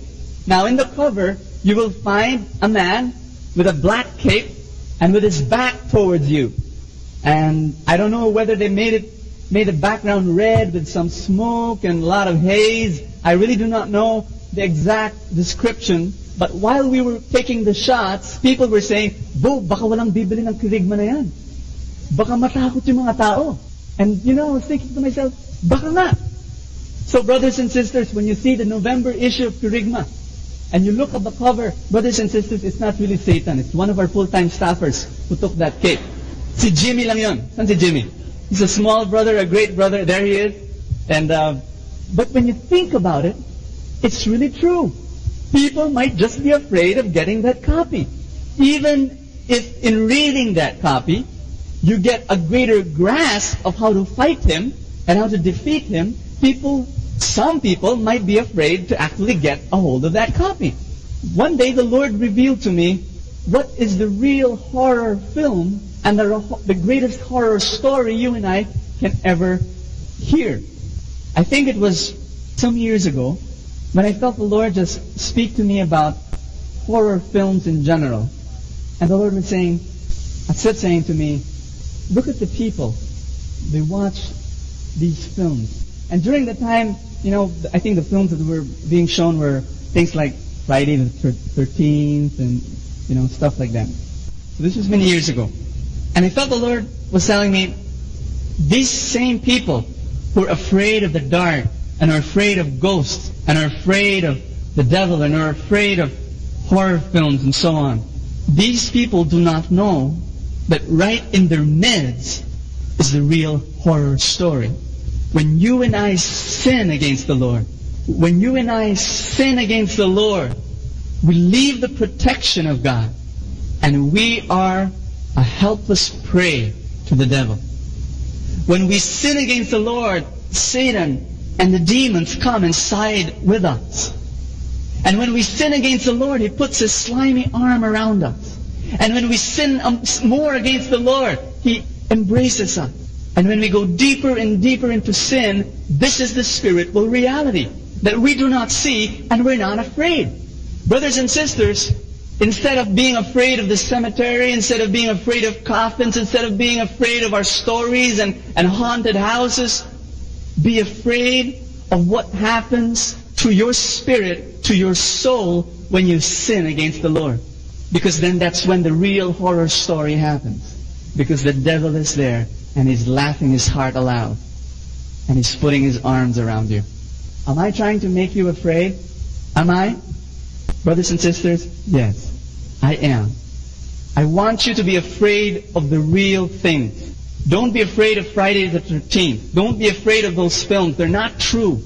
Be afraid of the spiritual reality every time you and I sin against the Lord. This is the truth. Why am I sharing to you about sin? I want to share to you about sin because I want to share about the forgiveness of God. I want to share about the forgiveness of God and the power of God's forgiveness and how beautiful the forgiveness of the Lord is. You will never be able to understand how beautiful and how powerful the forgiveness of God is if you will not understand the ugliness, the violence, power of sin. Now I want to share with you about sin so that we will know more about the forgiveness of God. What is the memory verse? 1 John chapter 1 verse 9. And what does it say? If we confess our sins, God is faithful and just to forgive us our sins and to cleanse us from all unrighteousness. Say it together. Say it with boldness. Say it with faith. If we confess our sins, God is faithful and just to forgive us our sins and to cleanse us from all unrighteousness. We would like to share about that truth tonight, that glorious, wonderful truth. But we cannot understand that passage if we will not first of all understand the ugliness of sin. And a while ago I was sharing to you how ugly sin is. It is a horror story. It is where Satan comes and sucks our soul and all the beauty that God has given to it because we allow him to by going out of the protection of God every time we sin. Are you afraid, my dear brothers, when you see the picture of Sharon Stone on the movie page of the newspaper? Is there fear in your heart when you see her bare legs on that photo? Is there? Brothers, be honest. Is there fear in your heart when you see that picture? Some people are asking me, Bo, sino si Sharon Stone? Praise be the Lord, you don't know her. One prayer time, I was praying one day and I felt the Lord tell me, Bo, pray for Sharon Stone. And so I started praying for her. And then the Lord said, pray for the director of her film. Yes, Lord, asking the Lord that the Lord may just deliver them from being used by the devil. Sharon Stone is a what do you call her? A bold actress. And I believe that the devil is using her to bring about sin in the lives of men and women. We don't have fear, gentlemen, when you look at a seductive picture. It's not a horror story to us. We look at that picture and we say, ganda. Lord, for art's sake naman eh. There's no fear. And that's the problem. We don't know that when we're sinning and we have lustful thoughts, the devil is wickedly approaching us, and God cannot do anything because we're running away from Him, and then the devil comes and embraces us. We have no fear. But brothers and sisters, we should have fear. You're on your phone, my dear women, and then someone is talking about a juicy item about someone in your office. Alam mo na ba ano nangyari? Ano? Talaga? Tapos? Ay, grabe! Ano pa? Talaga? Ano sinabi niya? Naku, kawawa naman. O sige, pag-pray natin. Sure. Holy excuse. Anointing what is really sinful. Gossip. You have no business talking about whatever happened to that person. It was pretty juicy. But you see, when that happens and you're on that phone, sisters, brothers, do you have fear at the moment of temptation? None. It's enjoyable. It's beautiful. But we should, because sin is a horror story in the spiritual realm. If only God would remove our blinders and God would say, look at what is happening really. Look at the demons around you. Be filled with horror at what is happening. If only God would remove the blinders from our eyes and we would see what spiritual reality is. There are two things that happen when we sin against God. First, it derails us from the plan of God for our lives. Repeat. It derails us from the plan of God for our lives. Second, it destroys our relationship with God. It destroys our relationship with God. Number one, it derails our lives, removes us from the plan of God. Do you believe that God has a plan for your life? I love telling this story. I think I told this already before. I'm going to say it again. I have a brother-in-law by the name of Bobby Galvez. He has a wonderful son, a small little son by the name of Joseph. And when Joseph was still a little baby, Joseph would be brought to me by Bobby in his arms. And Bobby would tell me, Bo, look at Joseph. Look at his legs. Look at his arms. Huh? Isn't he good? Bobby and I are both PBA fans. And we love watching basketball together on TV. And Bobby would tell me, tingnan mo yung legs ni Joseph, oh? Laki, no? Siguro magiging basketball player to pag laki niya.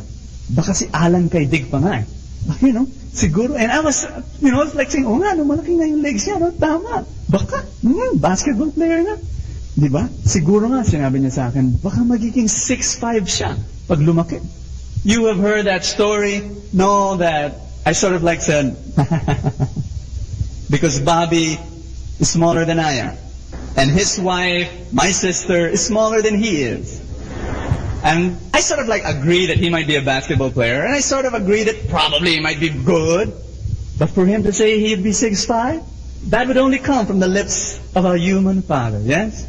Sometimes when you're the father and you have a son and you love him so much, you have wonderful plans for your son. And you see things that other people don't. Sisters and brothers in the Lord, that's not only true for human fathers, that's true for our Heavenly Father. When our Heavenly Father looks at us, He sees us from the eyes of a loving Father. And He too has plans for us. And if you think that Bobby had wild plans for Joseph, our God has even wilder plans for our lives. Do you believe in that? Sisters and brothers, I have good news for you. If you think your life has no direction, if you think you're going nowhere, if you think you look at your life and say, 5 years from now, what will I be? Brothers and sisters, your Father has wonderful, wild, fantastic, remarkable, great plans for your life 5 years from now, 10 years from now, 20 years from now, 100 years from now, 1 billion years from now. He has a wonderful plan for your life. And they're wild. You know how wild they are? 3 verses. Matthew 5 verse 48, Wisdom chapter 3 verse 7 to 8, and 1 Corinthians chapter 6, 2 and 3. Let's read first Matthew chapter 5 verse 48. Look at your Bible. Matthew 5, 48. What does it say? That's one of those verses that I kind of like get shocked for a while and have to stop after reading that passage because it kind of grips your heart. And then you begin to say, is this really true?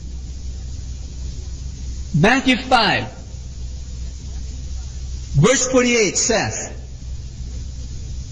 be perfect as your heavenly Father in heaven is perfect. Sisters and brothers in the Lord, do you sometimes wonder whether this could be true? Can you really be perfect as your heavenly Father is perfect? Can you? I wondered why Joseph could be 6'5". Why? Because I wondered where he would get the attributes to be 6'5". But you see, when God says be perfect, I will not wonder where you will get your attributes, because I know your Father is perfect. And from Him, you will get your attributes of perfection. Sisters and brothers in the Lord, this is a wonderful plan from God. He wants you to be perfect. In His eyes, you're going to be so perfect, you're going to be in heaven, and you're going to look at Him, and He's going to look at you, and He's going to say, "Hi, Jesus." "Oh, I'm sorry. Hi, Bo. You look so much alike now with my son, Jesus." That's His plan for our lives. He will look at you and say, "Hi, Jesus." "Oh, I'm sorry. Hi, George. You look so much like Jesus." This is His plan for our lives. You're going to be perfect. Say it. Say it. Say it like you really mean it. I'm going to be perfect one day. You're not going to be perfect as Mother Teresa. You're not going to be perfect as Pope John Paul II. You're going to be perfect as the Father in heaven is perfect. You're not going to be perfect as Elijah. You're not going to be perfect as John or James or Peter. You're not going to be perfect as Jeremiah. You're not going to be perfect as Elijah or John the Baptist. You're going to be perfect as the Father in heaven is perfect. This is the plan of God. This is how He looks at you. Let's give the Lord a big hand for that, will you? Oh, Jesus, I love you. Thank you, Father, for this plan. Wisdom, chapter 3, verse 7 and 8. Let's read that verse. Wisdom. That's an Old Testament book. If you're using a Protestant Bible, you won't find it. It's a book only found in Catholic Bibles. It's part of the Apocrypha, or the Deuterocanonicals. Book of Wisdom, chapter 3, verse 7 to 8. You find it. What does it say? It speaks about your future. It speaks about the kind of position that you will have. And it says, "And you will judge nations, and you will rule kingdoms. You will be kings ruling nations and judging kingdoms." Can you imagine yourself as king? Can you imagine yourself as judging peoples and ruling nations? Can you? I can't. I have a very difficult time thinking about that. But brothers and sisters, one of these days, you and I will be seated on thrones in the kingdom of God, and God will be delegating to us areas of His universe. Bo, you take care of that galaxy. And Vic, you take care of this constellation. We're going to rule peoples and rule nations. That is the kind of plan that God has for our lives. There's even more terrifying plans that God has for us. 1 Corinthians chapter 6. Begin in verse 2. And then go to verse 3. Turn your scripture now. It's good for you to read it, so that you'll not tell me I'm just making this up. It's good for you and for your two eyes to read it on that page. Verse 2, chapter 6, 1 Corinthians says, "Do you not know that the saints will judge the world?" Verse 3, "Do you not know that you shall judge" what? Angels. Can you imagine yourself judging angels? I even haven't seen an angel yet. I know angels exist. I know the Bible tells me that they're angels. And I know that they're superior beings. I know that they're wonderful, great beings in the service of God. But for me to actually think that I will judge angels one day is really out of this world. But brothers and sisters, this is the plan of God for your life. One day, you'll be sitting on a judgment seat, and angels will be around you, and you're going to judge them. You're going to pronounce judgments to them. Do you not see, therefore, why the devil is so jealous towards us?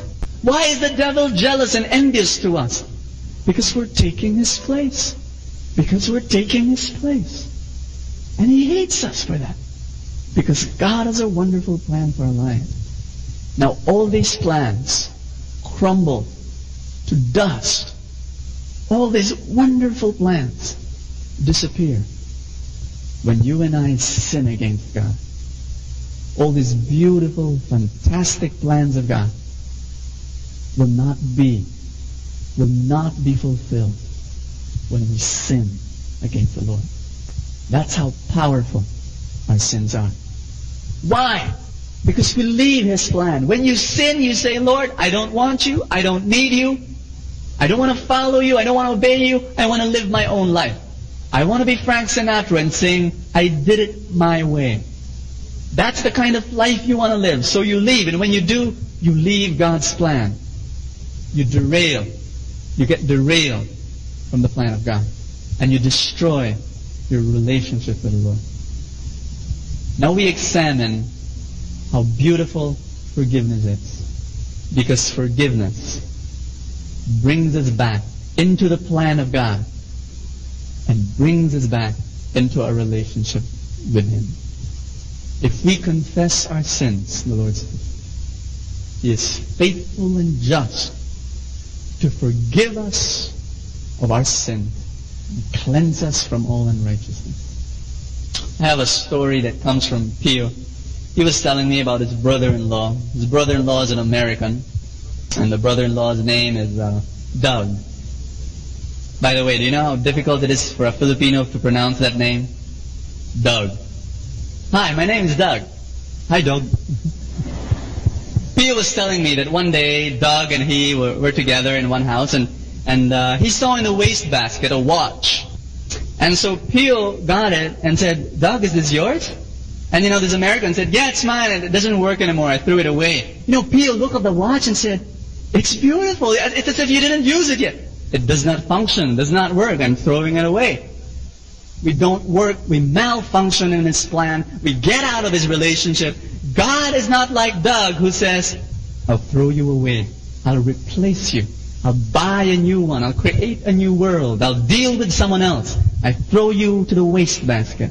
Thanks be to God, God is not like Doug. God is like Pio. He takes the watch. He brings it to the repairman. Brothers and sisters, God is a God who does not throw us away. God is a God who takes us and says, I'm going to keep on repairing you and repairing you and repairing you. You malfunction today, I'll repair you. You malfunction tomorrow, I'll repair you. I'll fix you up. I will not throw you away. I'll forgive you, I'll forgive you, I'll forgive you. You'll still be my watch.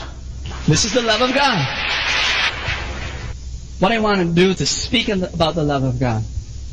But sometimes it's so difficult to speak about the love of God because today's generation has lost its knowledge of sin. Today's sin is no longer considered sin. It's a mistake. It's a psychological weakness. It's no longer an offense against God. You no longer define it that way. In fact, when you look at 1 John chapter 1 verse 9, your memory verse, it says only one condition, one requirement, so that we be forgiven by God. What is that? Confess our sin. What does that mean? You read the verse before that, verse 8. You read the verse after that, verse 10. You get an idea of what confession is. It means, because John was saying that there were people who did not admit that they were sinful. Verse 9 is actually saying, admit before God that you have sinned against Him. There are two reasons why we have that difficulty of admitting that we have sinned against God. One, we don't think we have sinned against God because our sins are small. The Greek word for sin is harmatia. And you know what that literally means? Harmatia means to miss the mark. Sometimes we think we don't sin because they're small. I haven't murdered someone. I haven't committed adultery. But that's not what sin is. Sin is missing the mark. No matter how close you are to the bullseye, it's still not bullseye. And you still miss the mark, and it's still sin. You don't say, pero Lord, malapit na ako maging banal eh. Malapit na. You can't say that. Sin is harmatia. The 10 Commandments are not just about 10 specific acts, murder, theft, adultery. The 10 Commandments are topical headings of areas of sin. Repeat, the 10 Commandments are topic headings of large areas of sin. That is why in Matthew 5:21 it says, before you heard the commandment, thou shalt not murder. But now I tell you, says Jesus, if you are angry towards a neighbor, you will be liable to judgment. In Matthew chapter 5 verse 27 it says, before You heard the commandment, thou shalt not commit adultery. But now I tell you, anyone who looks lustfully at a woman is committing adultery in his heart. Lustful thoughts is under the topic heading of adultery. Blowing your top, getting angry at the wrong way is under the heading of murder. Am I getting to you? Sin doesn't have to be big. It's simply disobedience to God, big or small. The second reason why it's so difficult for us to admit our sin is because we don't want to own it and we keep on blaming others. I love the story of Genesis and how God was looking for Adam after he fell against God and sinned against him. And you just read there how Adam would say, but Lord, the woman that you gave me, she was the one. Siya ang nagbigay sa akin ng putas na yun. Siya. Blaming on Eve. But if you study the words, it was really this woman that you gave me. Who was he blaming really? God. You read that in Eve's statement. It was the serpent that you placed in the garden. The second reason why we don't want to admit sin is because we keep on blaming others. And you look at me now and you say, Bo, I don't do that. I really admit my sin. Oh, really? One woman comes to me and said, Bo, I'm not growing spiritually. And I say, why? You know, I'm really an irritable person. I'm losing my patience. I'm just not able to pray. Kasi asawa ko eh. If only he were renewed. If only he were more kind. Kung hindi siya ganon, siguro I'm growing now with the Lord. Hindi na ako irritable, hindi na ako... What was she doing with her irritability? What was she doing with her husband? Because, Lord, it was this husband that you gave me. That's why I'm sick. Another person comes to me and says, Bo, nahirapan ako sa prayer time. Talagang nahirap ako sa prayer. I can't pray every day. Kasi ang gulo ng bahay ko eh. Pero Bo, I really praise the Lord. The Lord answered my prayer. Kasi, gagawa na ako ng prayer room sa bahay ko. Praise God. Pag ako na prayer, makakapag-prayer time na ako araw-araw. So natuwa naman ako. Praise the Lord. Thank you, Jesus. Hallelujah. Sige. Next month, I check her up. Oh, nagawa na ba yung prayer room? Oh, Bo, maganda na yung prayer room. Kaya lang, wala pa rin akong prayer time kasi ini-install pa yung air conditioner. Bo, kasi mainit dun eh. Talaga, tsaka magulo pa rin yung bahay. Tsaka siyempre, nag-aayos lang, paint pa sila. Siguro, pero pag naayos din, Bo, alam mo, excited na ako. Yung I can imagine myself already praying, worshiping the Lord in the room. Talagang ganda. Siguro maganda na. After a few months, I go to her, kumusta na yung prayer time mo? Bo, wala pa akong gitara eh. You know, she just keeps on thinking. And I say to myself, there was this guy, same language, same terminology, different situation. A guy says, Bo, I fell into sin. There's this neighbor and she's very pretty kasi. Tapos, ayun, I fell in love with her. She really liked me. And we started seeing each other and we didn't fall into sexual intercourse naman, Bo. Kaya lang, everything before that, we've done it already. And talagang hiyang-hiya na ako kay Lord. Pero Bo, may good news ako. Yung family niya, pinipetition na sa States. Next month, baka lumipad na siya. I should stay there. Parang the Lord answered my prayer, Bo. Mawawala na yung tukso. Next month, 2 months from after I spoke to him, I meet him again and I say, oh, kumusta? Bo, nandito pa eh.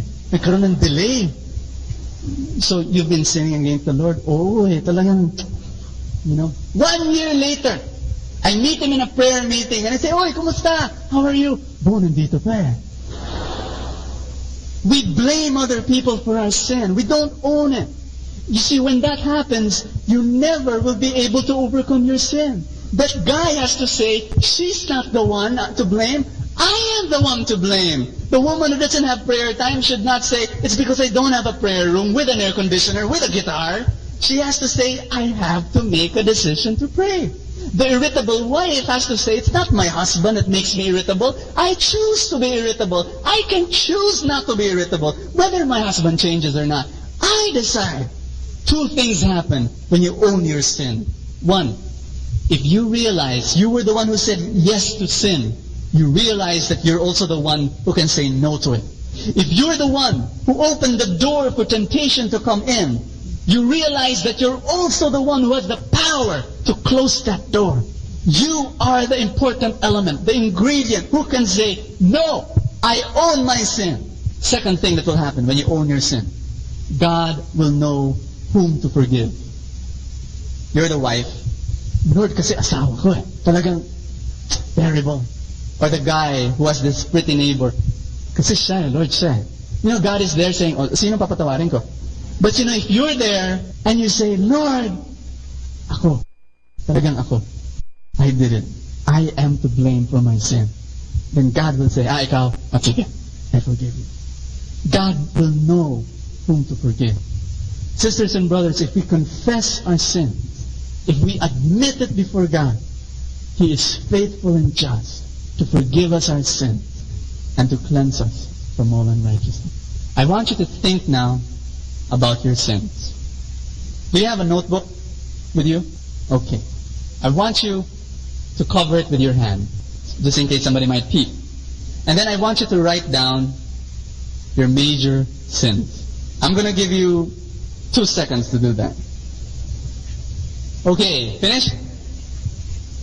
Now, examine yourself and ask yourself the question. I don't care what is written there. Gossip, irritability, greed, lust, pride, gambling, excessive alcoholism, whatever. Beside that, put there the things that you have been blaming and not the sins that you've been committing and not blaming yourself. Are there things? Look at that sin. Look at that. Look at the sins. And ask yourself, have you been blaming others for these things? Are you blaming your husband? Are you blaming your kid? Are you blaming the neighbor? Are you blaming your office mate? Are you blaming the boss? Are you blaming... Whom are you blaming? Are you blaming the company? Are you blaming the traffic? That's why... Whom are you blaming? Brothers and sisters, understand, there's only one condition. Only one condition for the forgiveness of God. Admit, own the sin, repent before God. I did it, Lord. I did it. I am to blame, not these things. These things add. These things influence. These things aggravate the problem. But I was the one who said yes to the temptation. I was the one. When you're able to do that, then God can forgive you of your sins. You own it. And then in your power, you also have the ability, by God's grace, to say no to that sin. Amen? In ending, I'd like to speak about the sacrament of confession just for 1 or 2 minutes. James chapter 5 verse 16 says, confess your sins to one another. Pray for one another that you may be healed. I was reading David Watson. He's a Protestant evangelist.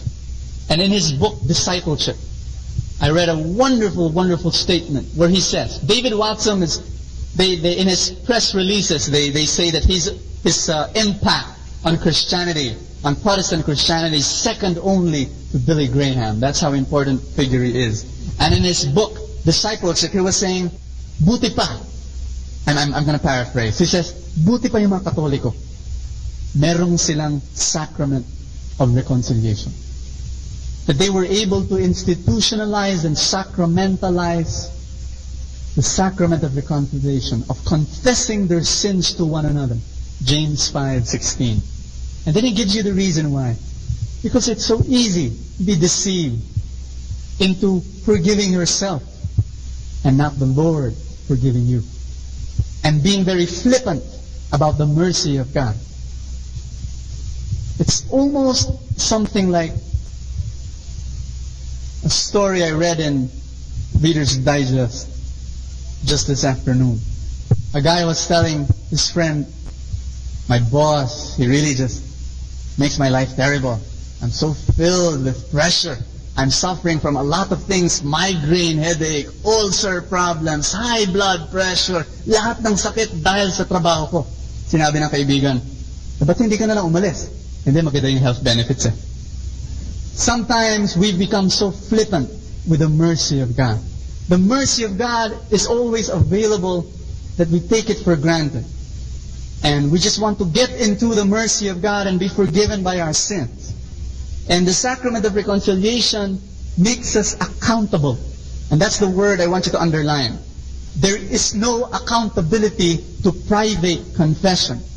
Private confession, confessing your sins directly to God, works. And it's in the Bible. And you should do it. But with it, I think God also wants us to get into the sacrament of reconciliation, because there we will have accountability. Accountability with that person. Second, we get healing. James 5:16 says, pray for one another, confess your sins to one another, and you will be healed. You receive grace from that sacrament. When the sinful priest, the imperfect priest, absolves you in the name of the Father, Son, and the Holy Spirit, he was anointed by God to give grace to your life. Third, sin does not only injure your spirit. Any sin, even in the thoughts, injures the body of Christ. You affect the people of God by your sin. In some spiritual way, our minds will still not be able to comprehend. The sacrament of reconciliation does not only bind you into the presence of God, it also binds you into the body that you have injured. The body of Christ, represented by the priest, reconciles you to the church. I would encourage you to receive grace from the sacrament of penance, from the sacrament of reconciliation, from the sacrament of forgiveness, from the sacrament of reconciliation. Okay? People of God, you want to be forgiven of your sins? I want to be forgiven of my sins tonight. I have sinned against the Lord in many ways. And I want to bank on the love and the mercy of God. Brothers and sisters, God will not throw you away when you don't work and replace you with something else. He will keep you and He'll repair you. You want to pray together and be forgiven by God? Come, let us stand. My heart, not garments I rent. This line is from the book of the Old Testament. The prophets, when the people of God sinned, they would get their garments and they would tear it apart as a sign of their repentance. It's quoting a book from the prophets that says, we are not tearing our garments, we're tearing our hearts of sorrow for offending our God. We have broken our relationship with Him. He loves us, but we have committed adultery against our God. We have become unfaithful in our marriage to Him. We have worshipped other gods, and we want the Lord to forgive us and to cleanse us. Will you confess your sins so that God will forgive you and cleanse you? Will you admit it? Will you own it? Will you say in the depths of your spirit, I am to blame? Not my friend, not Sharon Stone, not my neighbor, not my husband, not my family situation. Me, I said yes to sin. I am to blame. And therefore I also can say no to sin. I also can turn away from sin. Forgive me. Forgive me, Father. Forgive me, Father. Brothers and sisters, do you want to leave the horror of sin? And do you want to leave the company of the devil? Do you want to depart from the darkness and from the horror of sin? Then come to God. Confess your sins to Him. Yes, tell Him, I believe that you love me. And I believe that you will forgive me from all my sin. Because that is what your word says. 1 John 1:9. If we confess our sins, God is faithful and just to forgive us our sins and to cleanse us from all unrighteousness. He will not throw you away. He will keep on repairing you and fixing you up. Believe that the blood of Jesus cleanses your heart now. And from another scripture verse, I proclaim to you, as far as the east is from the west, so far will the Lord remove your sins from you. Take it away, Lord Jesus. Take away our sins. Take it away, Father. Say this with me. Father, make my heart whiter than wool, whiter than snow.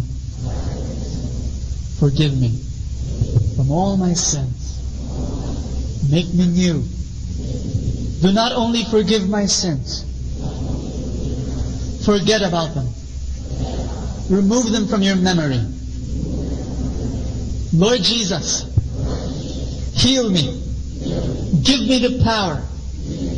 Give me the grace to overcome, to take the victory, to win the battle. In Jesus' name. In Jesus' name. In Jesus' name. In my life, Lord, be glorified. In my thoughts, Lord, be glorified. In my words, Lord, be glorified. In my deeds, Lord, be glorified. Amen.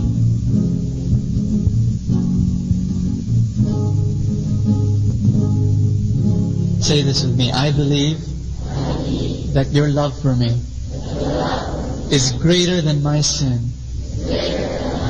Your mercy is greater than my guilt. Your love for me is the greatest of all.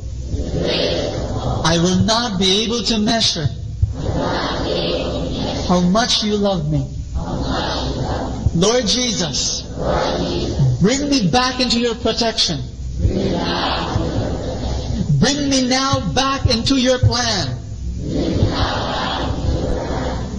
Fulfill your plan. That I will be perfect one day. That I will be a king in heaven one day. In Jesus' name. In Jesus' name. In Jesus' name. Brothers and sisters, do you believe that your God has right at this very moment, this precious moment, forgiven you of all your sins? Do you believe that the verse that you memorized, 1 John 1:9, did not only become a thought in your mind, but has now become a reality for your spirit? Do you believe that? Let's give the Lord a big hand. Thank you, Father. Blessed be God. Bless you, Jesus. Why have an evangelism prayer list? Are you there? Okay, one of the most exciting events that can happen to you as a Christian is to see someone you know come to a saving knowledge of the Lord Jesus Christ. The situation that would make a person's conversion even more thrilling would be if you had been praying for that person. Last Monday, I was talking about the mission that God has given to us. And I heard wonderful stories of what happened after last Monday. After last Monday, people started sharing about Jesus to their office mates. After last Monday, I heard stories of some of you suddenly standing up in front of your family and saying, let's pray together. I'd like to share with you about Jesus. That's wonderful. How many of you responded to that word last Monday? You responded to that word and you said, okay, I'll start sharing about the Lord. Can I see some hands raised up tonight? How many of you responded positively to that word last Monday? And you were able to share Jesus in the past 7 days? Let's give them a big hand. God is good.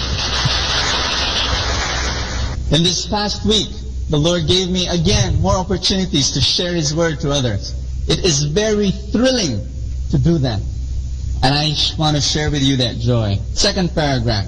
In his book, Winning Ways, Leroy Ames makes the following statement. If you want to see particular persons won to Christ, I suggest that you put their names on a prayer list. Then pray for opportunities to share the gospel with them. Ask God to prepare their hearts and pray until God gives the promised answer. The problem with us is that we don't pray for the people we evangelize. Or if we pray only for a few days, and then that's it. The key is to pray and pray and pray until God gives the answer. Clear? The Apostle Paul expressed his concern for his fellow Israelites in his letter to the Romans. Brothers, my heart's desire and prayer to God for the Israelites is that they may be saved. A key to seeing people come to Christ is to be specifically praying for them and having them on your heart. An evangelism prayer list helps you do this. Okay. Now, how can you set up your own evangelism prayer list? Number 1, pray for wisdom in establishing your prayer list. 2, try to list the names of between 5 to 10 non-renewed persons with whom you have contact. This could be neighbors, relatives, people at work, friends from school, and others. You can add other names to the list later as more people come to mind. 3, use a 3x5 card to list these people and carry it in your Bible for easy reference. Put the card in your reading Bible as a marker. Begin to pray regularly for these people and look for ways to develop relationships with them. Okay? I have an evangelism prayer list. And you know what? When the Lord revealed this to me, I got this calling card I have. I don't have a 3x5 card. I decided to use my calling card and I placed it in my Bible. And I said, Lord, I'm going to evangelize someone. Now, you tell me who, and I'm going to write names of persons in that calling card. Brothers and sisters, for a few weeks, it remained empty. One of my problems is that I don't have contact too much with non-renewed people. I can't evangelize anyone in my office because everyone is working for the Lord and everyone are evangelized. I can't evangelize anyone in my immediate family because everyone is attending community and is with the Lord. I have a great difficulty evangelizing someone because, everyone I speak to, a prayer group, someone comes to me, asks for counseling, they're already all evangelized. And so I started praying really hard and I said, Lord, give me someone to write in my evangelism prayer list. Who do you want me to evangelize? After some time, the Lord began to reveal one name. I wrote it down. Then after a few days, another name. And then another name. And then another. Now I have 10 names in my card. Hallelujah. And I pray for them every day. Every time I open my Bible, I look at their names. And I pray for them. And I ask the Lord for blessing for each and every one of them. I pray that the Lord will give me opportunities to share the Word of God to them. Brothers and sisters, He has been answering. He really has. There are just opportunities that would come up and I'd be able to share Jesus with them. I invite you to make your own evangelism prayer list. Okay? You are a missionary. Can you say that? I am a missionary.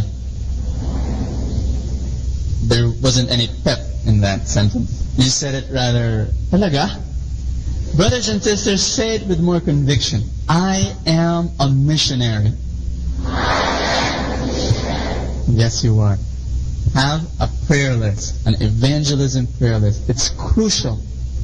You cannot evangelize someone if you are not praying for them. Because God is the one who brings the conversion, not you. Thanks be to God for that.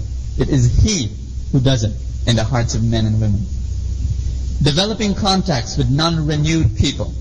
Many Christians find that they do not have any or have very few non-renewed friends. Some suggestions for developing contacts with non-renewed persons. 1. Take initiative to meet people. Welcome neighbors in your home and make friends. Be outside when your neighbors are. Attend children's activities. Participate in homeowners association meetings, etc. 2. Do things to deepen your relationships with your non-Christian friends. Join a club with them. Go to social functions. Develop hobbies or participate in sports together. 3. Be friendly and sociable. Your goal is at some point to share your relationship with Jesus with them. Those people with whom you develop relationships will be far more inclined to listen to you. Pray about these activities, which are intermediate steps in a person coming to Christ. Amen? Okay, let's pray together. In the name of the Father, and of the Son, and of the Holy Spirit. Lord Jesus, teach us how to evangelize, how to be a missionary. When I make my evangelism prayer list, give me names, people whom you want me to bring closer to you. Give me the boldness to initiate friendship, to listen to them, to share the gospel, and to pray with them. You will do the evangelism through me. In Jesus' name, amen. Do you believe that the Lord will answer that prayer? God is good. Hallelujah. Atin pong napakinggan ang talk ni Bo Sanchez na recorded sa feast na ginanap sa PICC. Manatili pong makinig sa Radyo Dominico ng Manawag sa mga pangaral ni Bo Sanchez. Maraming salamat po. Ako po si Bo Sanchez ng Kerygma. Binabati ko po ang lahat ng nakikinig. May kasama ka, si Jesus, si Maria, at kami.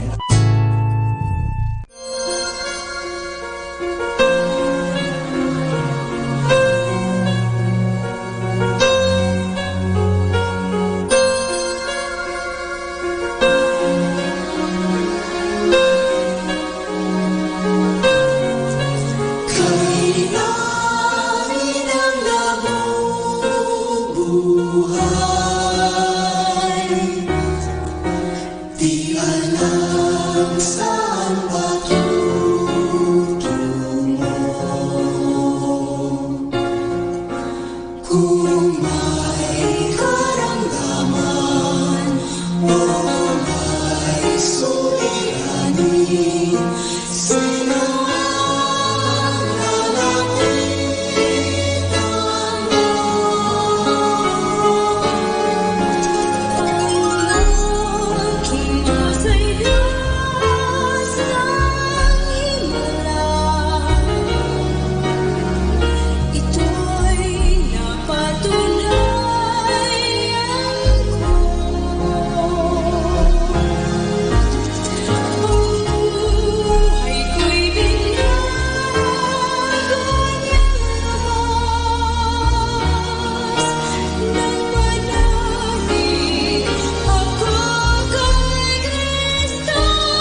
time now is 10 o'clock in the evening. Let us now have our time check prayer.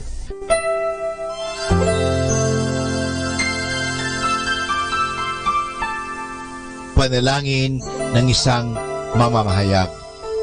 Panginoong Diyos na makapangyarihan, buong kababaang loob kaming nagpapasalamat sa iyo dahil sa pagkaloob mo sa amin ng biyayang makapagpalaganap ng mabuting balita tungkol sa iyo at sa mabuting bagay na tinatanggap namin na nararapat lamang na ituring ng lahat bilang mga biyayang mula sa iyo. Sa pamagitan ng mga babasahin, radyo at telebisyon, ginawa mo kaming mga kasangkapan ng kabutihan dahil sa pagpapahayag namin ng katotohanan na walang layuning makasakit ng kalooban ng iba sa pamagitan ng aming mga sinasabi at ginagawa. Isugo mo nawa sa amin ang banal na Espiritu na gagabay sa amin at magbibigay ng inspirasyon upang ang lahat ng aming gagawin at iyaon lamang makakabuti sa aming kapwa at upang magabayan namin sila at lalo pang mapalapit sila sa iyo. Pangalagaan mo kami laban sa tuksong gamitin ang kapangyarihan ng aming gawain upang wasakin ang dangal ng iba. Sa halip, tulungan mo kaming maging mga kasangkapan ng kapayapaan at pag-ibig upang magbago ang mundong ito at maging kanais-nais na tahanan ng anak mo. Hinihiling namin ito sa pamamagitan ni Kristo na aming Panginoon. Amen.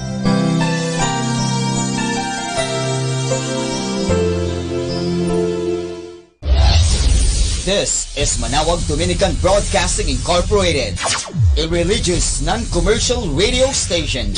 10 years of evangelizing the airwaves, sharing God's blessings, live masses on air, playing religious music and prayers. May kasama ka, si Jesus, si Maria, at kami. Our positive thought for this hour. Do not regret growing older. It is a privilege denied to many.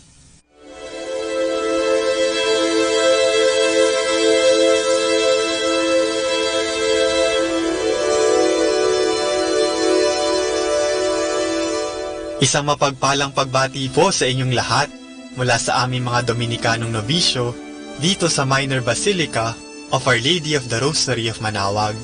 Kayo po ay nakikinig sa Binhi ng Buhay. Nais po namin ibahagi sa inyo ang bunga ng aming mga pagninilay sa Ebanghelyo ngayong ika-21 ng Abril, ang linggo ng Pasko ng Pagkabuhay ng Panginoon o ang Easter Sunday.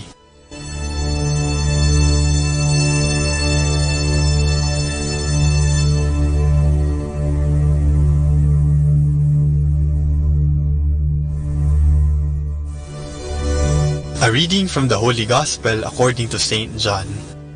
Now, on the first day after the Sabbath, Mary of Magdala came to the tomb early in the morning while it was still dark, and she saw that the stone blocking the tomb had been moved away. She ran to Peter and the other disciple whom Jesus loved, and she said to them, "They have taken the Lord out of the tomb, and we don't know where they have laid him." Peter then set out with the other disciple to go to the tomb. They ran together, but the other disciple outran Peter and reached the tomb first. He bent down and saw the linen cloths lying flat, but he did not enter. Then Simon Peter came, following him, and entered the tomb. He too saw the linen cloths lying flat. The napkin, which had been around his head, was not lying flat like the other linen cloths, but lay rolled up in its place. Then the other disciple, who had reached the tomb first, also went in. He saw and believed. Scripture clearly said that Jesus must rise from the dead, but they had not yet understood that.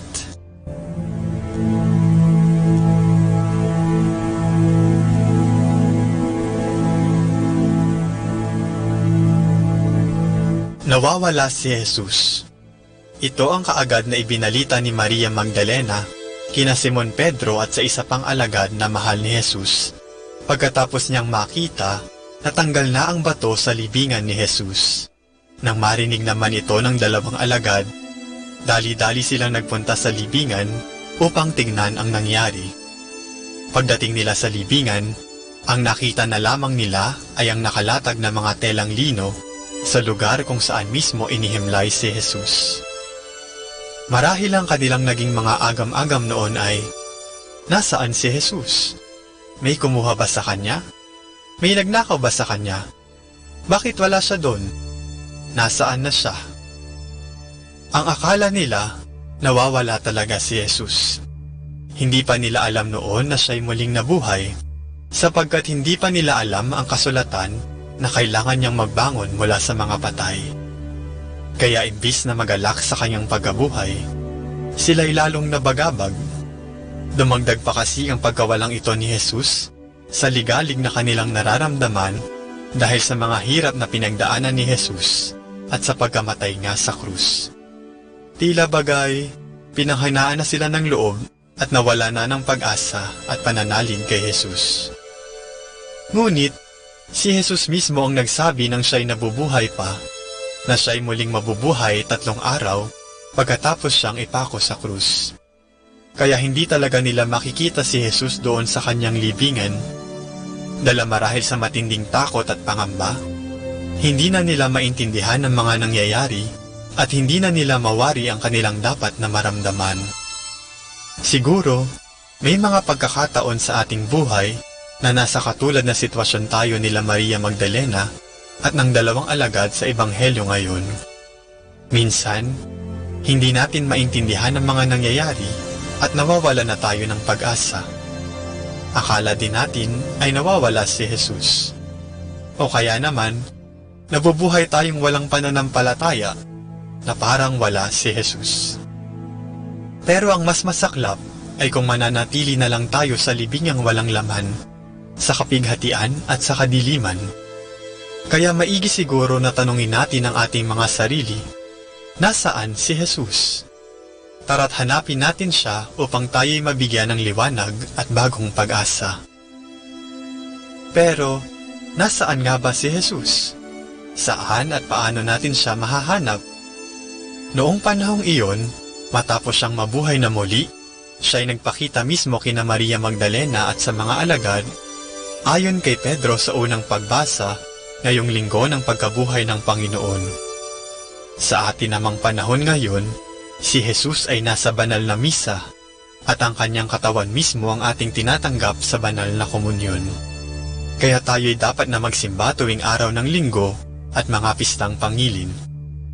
Si Jesus ay makikilala din natin sa Biblia dahil siya mismo ang salita ng Diyos. Kaya palalimin natin ang ating pananampalataya sa pamamagitan ng pagbasa ng Biblia at pakikinig sa kanyang salita. Siya rin ay nasa ating kapwa na ating dapat na pinaglilingkuran. At siya mismo ay nasa ating piling, kaya wala tayong dapat ipangamba anumang pagsubok ang ating kinakaharap. Nawa, sa pagpapalago ng ating pananampalataya sa pamamagitan ng mga gawaing espiritual, ay talagang sumaati ng Panginoon upang atin din siyang maipahayag sa iba sa ating mga salita at gawa. Sana, tayo mismo ay maging tanda na si Kristo'y nabuhay. Ikaw, nasan si Jesus sa iyong buhay? Naway lagi natin siyang hanapin.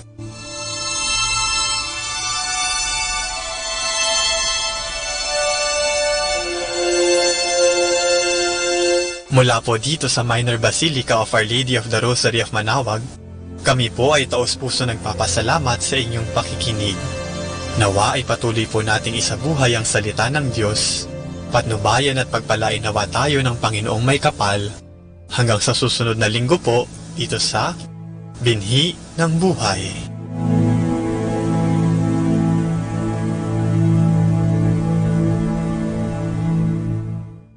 Atin pong pakinggan ang mga pasabi mula sa Minor Basilica ng Our Lady of the Rosary of Manaoag.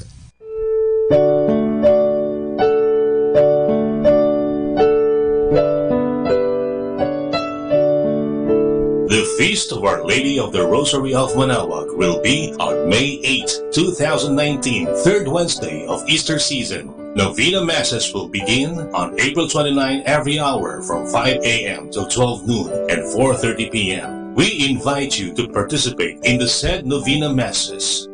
This will be aired live at Manaoag Dominican Radio 102.7 FM. You can also tune in or log on to our website at www.radyomanawag.com or www.eradioportal.com. You can also watch live at our Facebook page, Manaoag Radio, or on YouTube at Manaoag Dominican Radio FM.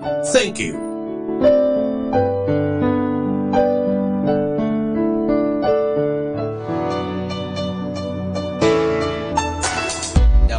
Basilica of Our Lady of the Rosary of Manaoag and Colegio de San Juan de Letran Manaoag is now accepting 10 scholars for incoming first-year colleagues. Scholar ni Maria, 5 religious educations and 5 other courses like Bachelor of Secondary Education, major in Math, English, Religious or Values Education, and Filipino, Bachelor of Elementary Education, Bachelor of Science in Information Technology, Bachelor of Science in Computer Science, and Bachelor of Science in Business Administration, major in Marketing Management and Operational Management. Entrance exam will be on April 25, 2019 at 1 o'clock in the afternoon at visiting room at the Information of Minor Basilica of Our Lady of the Rosary of Manaoag. For more information, please contact telephone number 529-0132 and look for Miss Christine Doria. Thank you.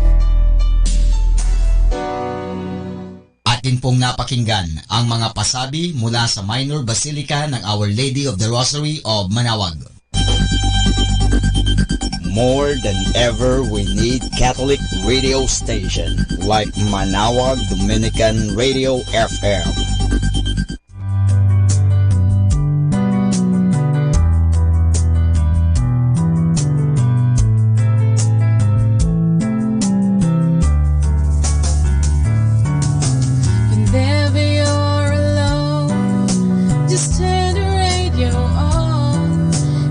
Comfort you with the songs of love, with words from our God. 'Cause you have a company, you have a friend in here. Manaoag Dominican Radio, with the songs that call you to God. You have a company, 'cause we are a family. With the songs that bring you to God. You have Manaoag Dominican Radio FM.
This is your friend Father Boots Bombase OP giving you a thought for today. And our thought for today is adding your little bit. We have often heard and read the gospel story of the multiplication of the loaves to feed 5,000 people. Perhaps we have overlooked one small detail in that story. Jesus, being God, had the power to just clap his hand and those baskets would have kept filling with bread. But he did not do that. He first asked if anyone there had any bread. And surely enough, a little boy did have a couple loaves. So Jesus used them to get his miracle working. In other words, that miracle depended on cooperation. The crowd had to put in their share. It is the same way when we expect miracles in our life. We have to make our small contribution. God does not ask much, just one little bit. Our little offering can be our daily work or study. It can be our attempt to do our best with our little talents. Our little bit is like the little mutts can that light a big fire. It is like the little kernel of corn that grows into a corn stalk. We sacrifice it, we plant it in the ground, and do not eat it. In a way, we are investing it. It is like buying a ticket for the national lottery. If we do not even buy a ticket, we cannot possibly win. We put in our little bit and we have a chance to win thousands. God expects no miracles from us.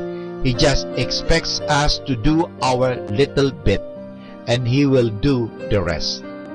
Each of us has talents, and they are made to be used. If we use them the best we can, no matter how small they are, then God will bless our life and our work. That is what it is all about. That is what works miracles in our life.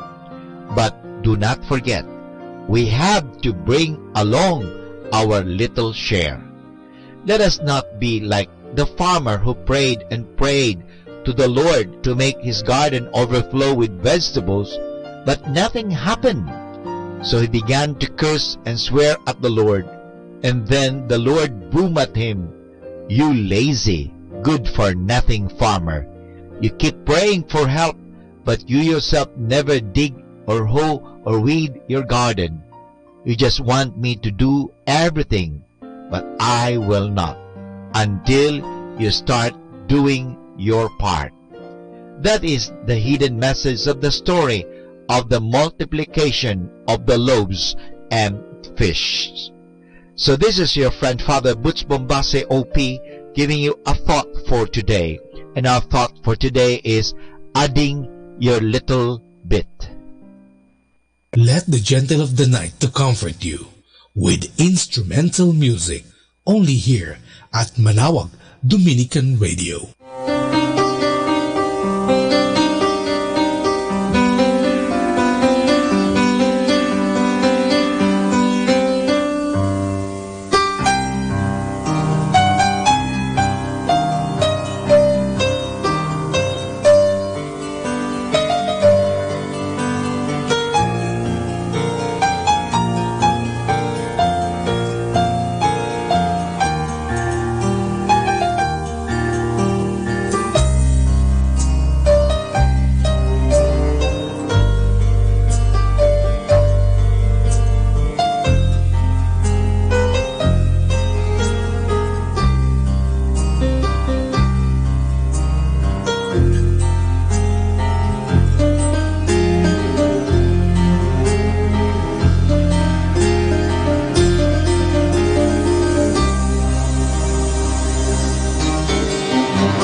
Hey guys, every Sunday and the holy days, we confess our faith in the communion of saints. Our faith in the communion of saints flows from our faith in the triune God, one God in three divine persons, the Father, the Son, and the Holy Spirit. Totally different from one another, but one and the same God. By just being Himself, God draws us closer to Him and teaches us how to live like Him. Though totally different from each other, we can all become one. Those who believe in God are called saints. Through the cleansing water of baptism, we are made holy and become children under one Father, the fountain of all holiness.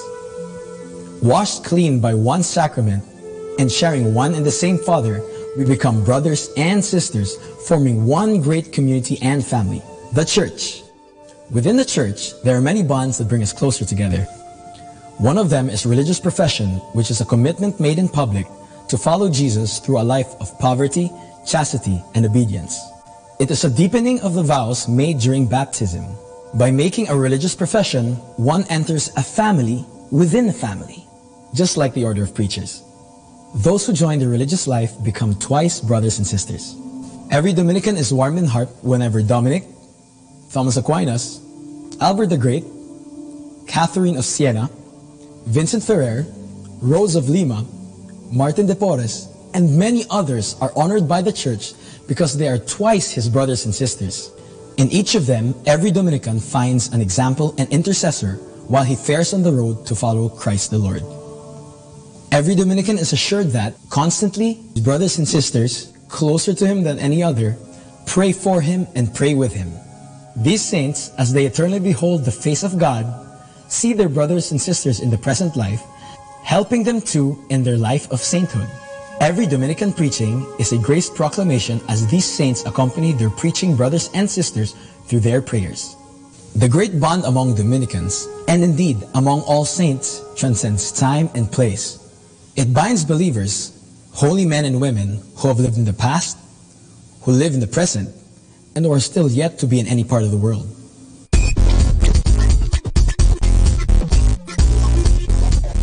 Instrumental music, only here at Manawag Dominican Radio, your blessing radio.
talambuhay ng mga santo.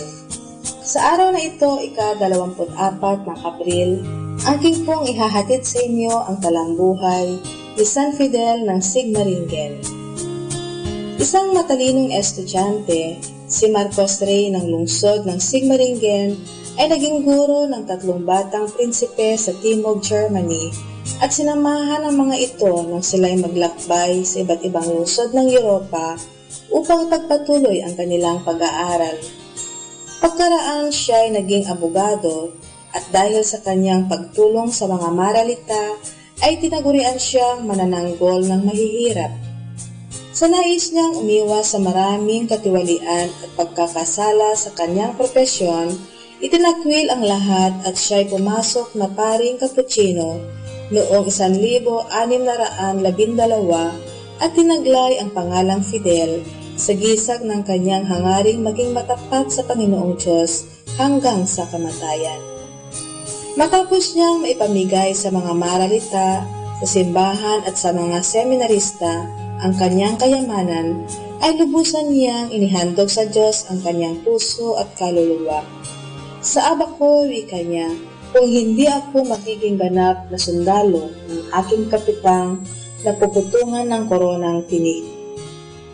Ang iba't ibang bayan sa Timog, Germany at sa Switzerland ay naging larangan ng kanyang walang humpay na pangangaral at pagmimisyon upang ang mga kaluluwa ay malapit sa Diyos at sa landas ng kabanalan. Kahanga-hanga ang ginawa niyang pagbabalik loob ng mga protestante sa Switzerland na masasabi nating naging bunga ng kanyang panalangin sa harap ng Santisimo Sakramento at ng Krusipiho at ng kanyang pagpapakasakit. Dahil sa pagkagalit ng mga protestante, pinagbantaan siyang patayin. Noong ika-24 ng Abril 1622, pagkatapos ng kanyang sermon sa Sevis, inabangan siya sa daan at pinagsasaksak hanggang sa mamatay. Aral. Magmula ngayon ay nais ko nang mabuhay sa karukhaan, kalinisan at pagkamasunurin, sa pagtitiis at kababaang loob. Lumabas akong bukubad sa tiyan ng aking ina at ngayon ay itinakwil ko ang lahat upang magbalik sa kamay ng aking Panginoon na hubad din. Atin pong napakinggan ang talambuhay ng mga santo, ang talambuhay ni San Fidel ng Sigmaringen. Ito po si Sister Marieta Badua-Opi of the Congregation of the Religious Missionaries of St. Dominic. Setting you free from stress with instrumental music. Only here at Manaoag Dominican Radio.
Our time now is 11 o'clock in the evening. Let us now have our time check prayer. Panalangin para sa kalusugan ng katawan. Ama naming mapagmahal, katulad ng buhay, ang kalusugan ng katawan ay biyayang kaloob mo. Kaya't marapat lamang na ito'y pagyamanin at pangalagaan. Tulungan mo akong umiwas sa lahat ng labis at hindi makakabuti sa aking kalusugan. Ilayo mo ako sa masasamang bisyo na sumisira sa kalusugan ng isip at katawan. Lubin mong sanayin ko ang aking katawan sa lahat ng makapagbubunga ng kalusugang ito. Wastong pagkain, sapat ng pahinga, malinis na kapaligiran, at magandang pananaw sa buhay. At higit sa lahat, pagkalooban mo ako ng kapanatagan ng isip, nagmumula sa pamumuhay ng naaayon sa iyong kalooban. Amen.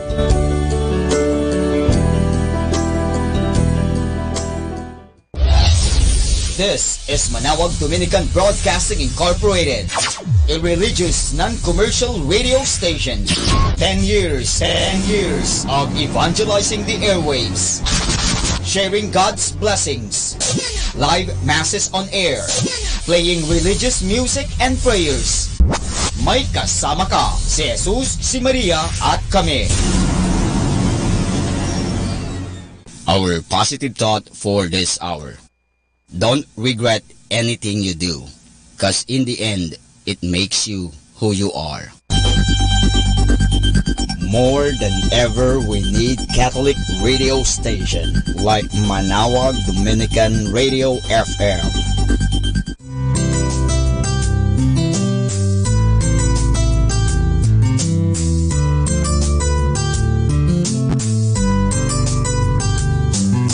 Whenever you're alone, just turn your radio on. It will comfort you with the songs of love, with words from our God. 'Cause you have a company, you have a friend in here. Manawag Dominican Radio, with the songs that call you to God. You have a company, 'cause we are a family. Manawag Dominican Radio, with the songs that bring you to God. You have Manawag Dominican Radio FM.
natin si kasamang JT sa Tagumpay sa Tag-Unos kasama ang Diyos.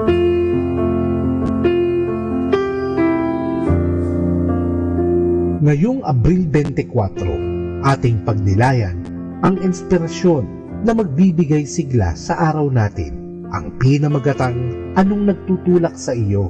Ang pagkain ko, sabi ni Jesus, ay ang pagsunod sa kalooban ng nagsugo sa akin at ang pagtupad sa kanyang ipinapagawa.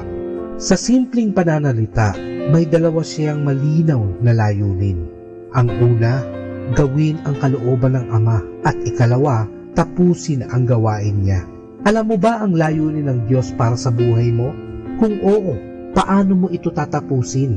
Minsan, nanalangin si David, O Panginoon, ipakita mo ang wakas ng aking buhay at bilang ng aking mga araw. Sabihin mo kung kailan magwawakas ang aking buhay. Ang tanong na kailangan mong sagutin ay hindi kung gaano katagal ka pa rito sa lupa, kundi kung ano ang ginagawa mo sa panahong naririto ka pa. At ito ang nakakahamong babala. Di mo alam kung kailan matatapos ang buhay mo rito. Maaaring maputol ang buhay sa kahit anong edad. Maaaring di mo napag-isipan ito. Ngunit hindi talaga malalaman ang kalooban ng Diyos hanggat hindi mo siya nakikilala. Masisimulan mong malaman ang kalooban ng Diyos kapag kikilalanin mo siya bilang isang ama. Sasabihin kailangan mo ng kapatawaran niya at pahihintulutan siyang ampunin ka bilang kanyang anak. Ito ang pinakapositibo at nakakapagbigay enerhiyang magpapasaya sa mga ginagawa mo. Pagkatapos, gawin simple lang ang ikalawa mong layunin. Tapusin ang anumang gawaing ibinigay niya sa iyo. Alamin ang iyong mga talento at pagkakatawag at iprioridad ang mga bagay-bagay sa buhay para may panahon at enerhiya ka upang gawin ang ipinapagawa sa iyo ng Diyos dito sa lupa.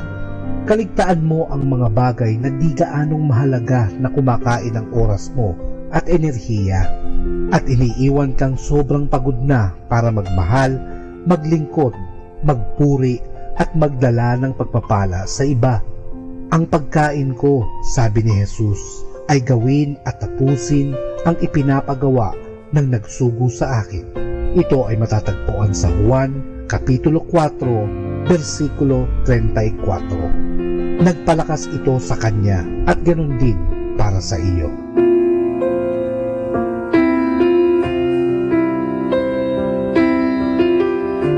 Lord, help me to live each day so that at the end of it, there is nothing I cannot share with you, nothing for which I cannot give thanks. Ito po ang inyong lingkod na si Kasamang JT para sa pang-araw-araw nating gabay sa buhay.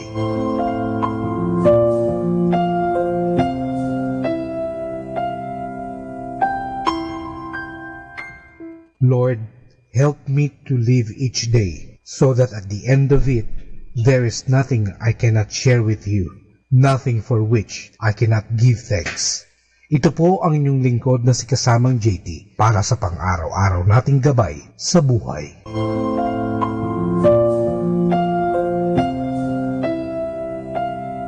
Atin pong napakinggan si Kasamang JT sa Tagumpay sa Tag-Unos kasama ang Diyos sa inspirasyon ni Harold J. Sala. Dito po lamang sa Manawag Dominican Radio. May kasama ka, si Jesus, si Maria, at kami. Keeping you company in the night to reflect with instrumental music. Only here at Manawag Dominican Radio.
glorious mysteries. The glorious mysteries are such wonderful stories that are about heaven or the things of heaven. They are prayed on Sundays and Wednesdays. In the name of the Father, and of the Son, and of the Holy Spirit. Amen. I believe in God, the Father Almighty, creator of heaven and earth. I believe in Jesus Christ, His only Son, our Lord. He was conceived by the power of the Holy Spirit, and born of the Virgin Mary. He suffered under Pontius Pilate, was crucified, died, and was buried. He descended to the dead. On the third day he rose again. He ascended into heaven, and is seated at the right hand of the Father. He will come again to judge the living and the dead. I believe in the Holy Spirit, the Holy Catholic Church, the communion of saints, the forgiveness of sins, the resurrection of the body, and life everlasting. Amen. For the intentions of the Holy Father. Our Father in heaven, holy be your name. Your kingdom come, your will be done on earth as it is in heaven. Give us this day our daily bread, and forgive us our sins, as we forgive those who sin against us. Do not bring us to the test, but deliver us from evil. Amen. Hail Mary, full of grace, the Lord is with you. Blessed are you among women, and blessed is the fruit of your womb, Jesus. Holy Mary, Mother of God, pray for us sinners, now and at the hour of our death. Amen. Hail Mary, full of grace, the Lord is with you. Blessed are you among women, and blessed is the fruit of your womb, Jesus. Holy Mary, Mother of God, pray for us sinners, now and at the hour of our death. Amen. Hail Mary, full of grace, the Lord is with you. Blessed are you among women, and blessed is the fruit of your womb, Jesus. Holy Mary, Mother of God, pray for us sinners, now and at the hour of our death. Amen. Glory be to the Father, and to the Son, and to the Holy Spirit, as it was in the beginning, as now, and ever shall be, world without end. Amen. The first glorious mystery is the resurrection. This mystery shows Jesus rising from the dead. When some women check his burial place, he is not there. Jesus is alive. Alleluia. Our Father in heaven, holy be your name. Your kingdom come, your will be done on earth as it is in heaven. Give us this day our daily bread, and forgive us our sins, as we forgive those who sin against us. Do not bring us to the test, but deliver us from evil. Amen. Hail Mary, full of grace, the Lord is with you. Blessed are you among women, and blessed is the fruit of your womb, Jesus. Holy Mary, Mother of God, pray for us sinners, now and at the hour of our death. Amen. Hail Mary, full of grace, the Lord is with you. Blessed are you among women, and blessed is the fruit of your womb, Jesus. Holy Mary, Mother of God, pray for us sinners, now and at the hour of our death. Amen. Hail Mary, full of grace, the Lord is with you. Blessed are you among women, and blessed is the fruit of your womb, Jesus. Holy Mary, Mother of God, pray for us sinners, now and at the hour of our death. Amen. Hail Mary, full of grace, the Lord is with you. Blessed are you among women, and blessed is the fruit of your womb, Jesus. Holy Mary, Mother of God, pray for us sinners, now and at the hour of our death. Amen. Hail Mary, full of grace, the Lord is with you. Blessed are you among women, and blessed is the fruit of your womb, Jesus. Holy Mary, Mother of God, pray for us sinners, now and at the hour of our death. Amen. Hail Mary, full of grace, the Lord is with you. Blessed are you among women, and blessed is the fruit of your womb, Jesus. Holy Mary, Mother of God, pray for us sinners, now and at the hour of our death. Amen. Hail Mary, full of grace, the Lord is with you. Blessed are you among women, and blessed is the fruit of your womb, Jesus. Holy Mary, Mother of God, pray for us sinners, now and at the hour of our death. Amen. Hail Mary, full of grace, the Lord is with you. Blessed are you among women, and blessed is the fruit of your womb, Jesus. Holy Mary, Mother of God, pray for us sinners, now and at the hour of our death. Amen.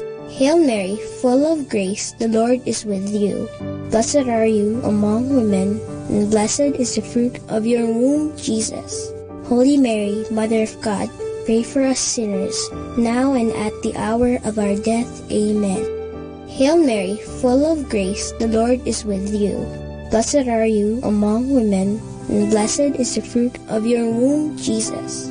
Holy Mary, Mother of God, pray for us sinners, now and at the hour of our death. Amen.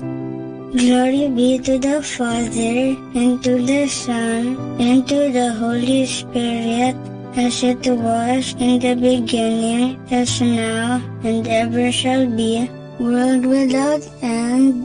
Amen. O my Jesus, forgive us our sins, save us from the fires of hell, and lead all souls into heaven, especially those who most need your mercy. The second glorious mystery is the Ascension.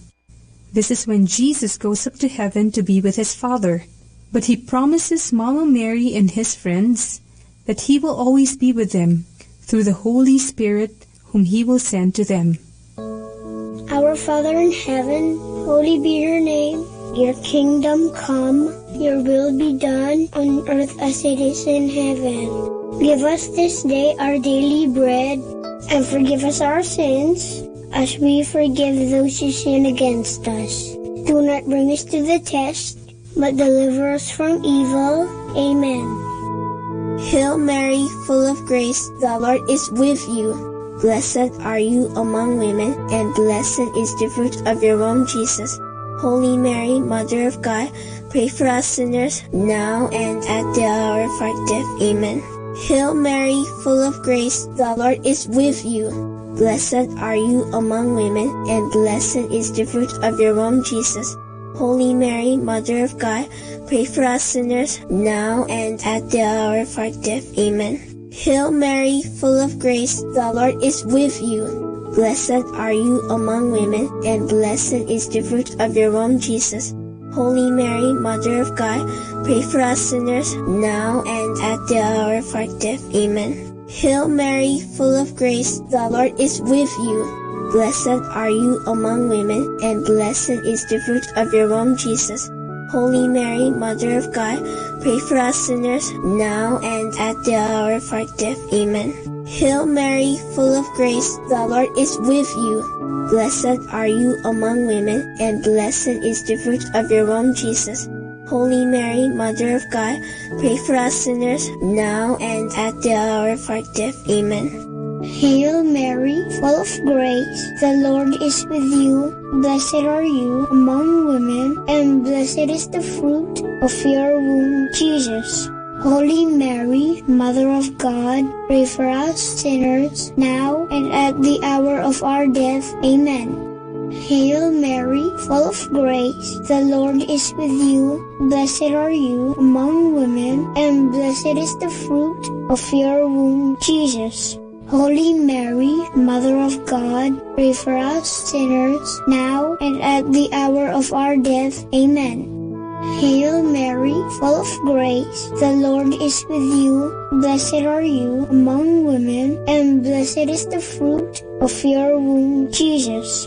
Holy Mary, Mother of God, pray for us sinners, now and at the hour of our death. Amen. Hail Mary, full of grace, the Lord is with you. Blessed are you among women, and blessed is the fruit of your womb, Jesus. Holy Mary, Mother of God, pray for us sinners, now and at the hour of our death. Amen. Hail Mary, full of grace, the Lord is with you. Blessed are you among women, and blessed is the fruit of your womb, Jesus. Holy Mary, Mother of God, pray for us sinners, now and at the hour of our death. Amen. Glory be to the Father, and to the Son, and to the Holy Spirit, as it was in the beginning, as now, and ever shall be, world without end. Amen. O my Jesus, forgive us our sins, save us from the fires of hell, and lead all souls into heaven, especially those who most need your mercy. The third glorious mystery is the descent of the Holy Spirit. When Mama Mary and Jesus' friends are gathered in prayer, they hear a strong wind. Suddenly, the Holy Spirit comes upon them in the form of tongues of fire over their heads, and they begin to speak in a heavenly language. Our Father in heaven, holy be your name. Your kingdom come, your will be done on earth as it is in heaven. Give us this day our daily bread, and forgive us our sins, as we forgive those who sin against us.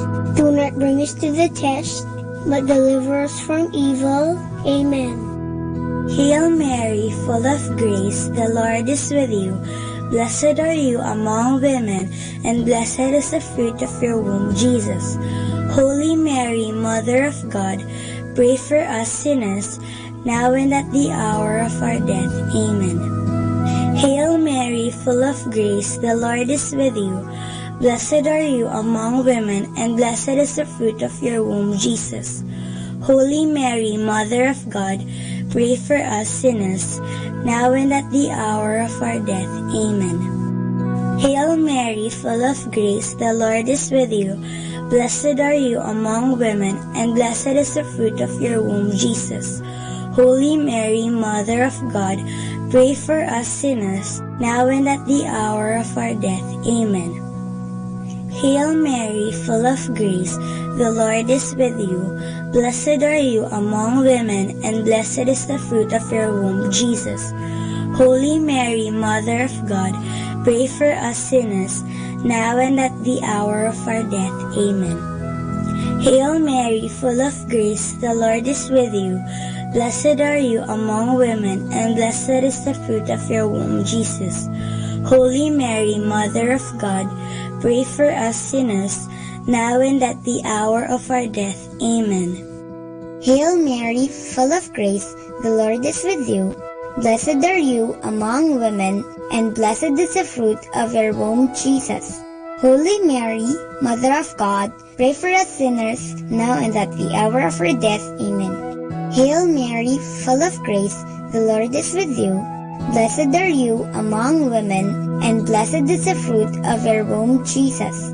Holy Mary, Mother of God, pray for us sinners, now and at the hour of our death. Amen.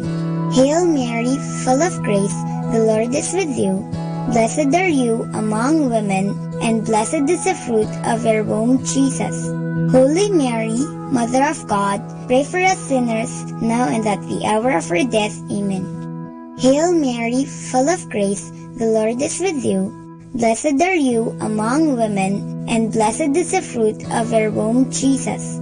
Holy Mary, Mother of God, pray for us sinners, now and at the hour of our death. Amen. Hail Mary, full of grace, the Lord is with you. Blessed are you among women, and blessed is the fruit of your womb, Jesus. Holy Mary, Mother of God, pray for us sinners, now and at the hour of our death. Amen. Glory be to the Father, and to the Son, and to the Holy Spirit, as it was in the beginning, as now, and ever shall be, world without end. Amen. O my Jesus, forgive us our sins, save us from the fires of hell, and lead all souls into heaven, especially those who most need your mercy. The fourth glorious mystery is the Assumption of Mary into heaven. This is when Mama Mary is brought into heaven, body and soul. It is a sign that one day we too will be with her and Jesus in heaven. Our Father in heaven, holy be your name. Your kingdom come, your will be done on earth as it is in heaven.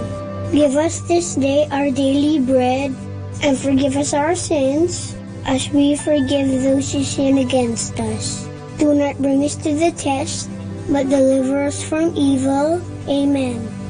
Hail Mary, full of grace, the Lord is with you. Blessed are you among women, and blessed is the fruit of your womb, Jesus. Holy Mary, Mother of God, pray for us sinners now and at the hour of our death. Amen. Hail Mary, full of grace, the Lord is with you.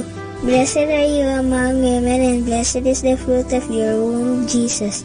Holy Mary, Mother of God, pray for us sinners now and at the hour of our death. Amen.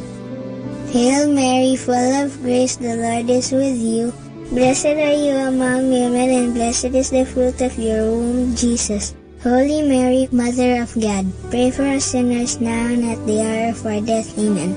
Hail Mary, full of grace, the Lord is with you. Blessed are you among women, and blessed is the fruit of your womb, Jesus. Holy Mary, Mother of God, pray for us sinners now and at the hour of our death. Amen. Hail Mary, full of grace, the Lord is with you.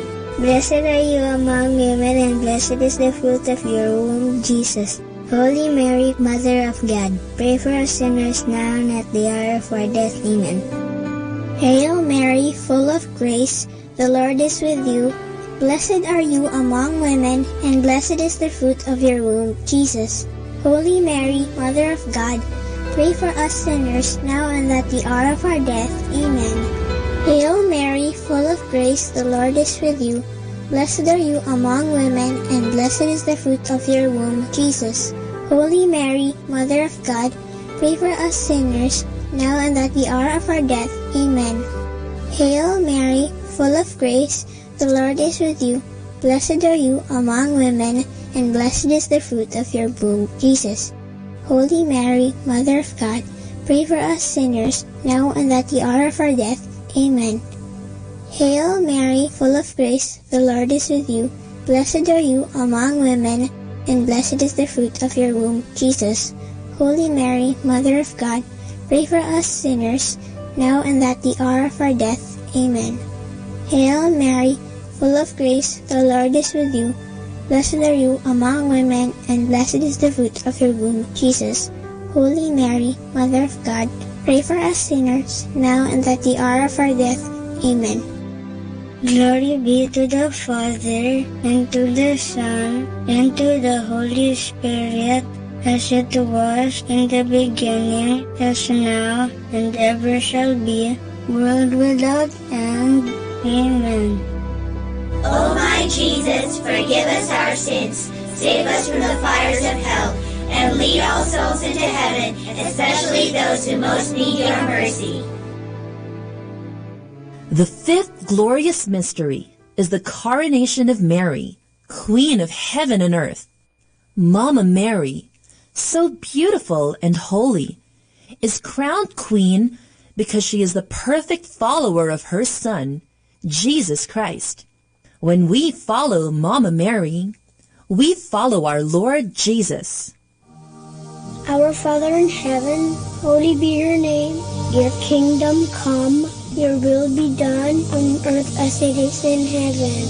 Give us this day our daily bread, and forgive us our sins, as we forgive those who sin against us. Do not bring us to the test, but deliver us from evil. Amen. Hail Mary, full of grace, the Lord is with you. Blessed are you among women, and blessed is the fruit of your womb, Jesus. Holy Mary, Mother of God, pray for us sinners, now and at the hour of our death. Amen. Hail Mary, full of grace, the Lord is with you. Blessed are you among women, and blessed is the fruit of your womb, Jesus. Holy Mary, Mother of God, pray for us sinners, now and at the hour of our death. Amen. Hail Mary, full of grace, the Lord is with you. Blessed are you among women, and blessed is the fruit of your womb, Jesus. Holy Mary, Mother of God, pray for us sinners, now and at the hour of our death. Amen. Hail Mary, full of grace, the Lord is with you. Blessed are you among women, and blessed is the fruit of your womb, Jesus. Holy Mary, Mother of God, pray for us sinners, now and at the hour of our death. Amen. Hail Mary, full of grace, the Lord is with you. Blessed are you among women, and blessed is the fruit of your womb, Jesus. Holy Mary, Mother of God, pray for us sinners, now and at the hour of our death. Amen. Hail Mary, full of grace, the Lord is with you. Blessed are you among women, and blessed is the fruit of your womb, Jesus. Holy Mary, Mother of God, pray for us sinners, now and at the hour of our death. Amen. Hail Mary, full of grace, the Lord is with you. Blessed are you among women, and blessed is the fruit of your womb, Jesus. Holy Mary, Mother of God, pray for us sinners, now and at the hour of our death. Amen. Hail Mary, full of grace, the Lord is with you. Blessed are you among women, and blessed is the fruit of your womb, Jesus. Holy Mary, Mother of God, pray for us sinners, now and at the hour of our death. Amen. Hail Mary, full of grace, the Lord is with you. Blessed are you among women, and blessed is the fruit of your womb, Jesus. Holy Mary, Mother of God, pray for us sinners, now and at the hour of our death. Amen. Hail Mary, full of grace, the Lord is with you. Blessed are you among women, and blessed is the fruit of your womb, Jesus. Holy Mary, Mother of God, pray for us sinners, now and at the hour of our death. Amen. Glory be to the Father, and to the Son, and to the Holy Spirit, as it was in the beginning, is now, and ever shall be, world without end. Amen. O my Jesus, forgive us our sins, save us from the fires of hell, and lead all souls into heaven, especially those who most need your mercy. Hail, Holy Queen, Mother of Mercy, hail our life, our sweetness, and our hope. To you do we cry, poor banished children of Eve. To you do we send up our sighs, mourning and weeping in this valley of tears. Turn then, O most gracious Advocate, your eyes of mercy towards us, and after this our exile, show unto us the blessed fruit of your womb, Jesus. O clement, O loving, O sweet Virgin Mary, pray for us, O Holy Mother of God, that we may be made worthy of the promises of Christ. Let us pray.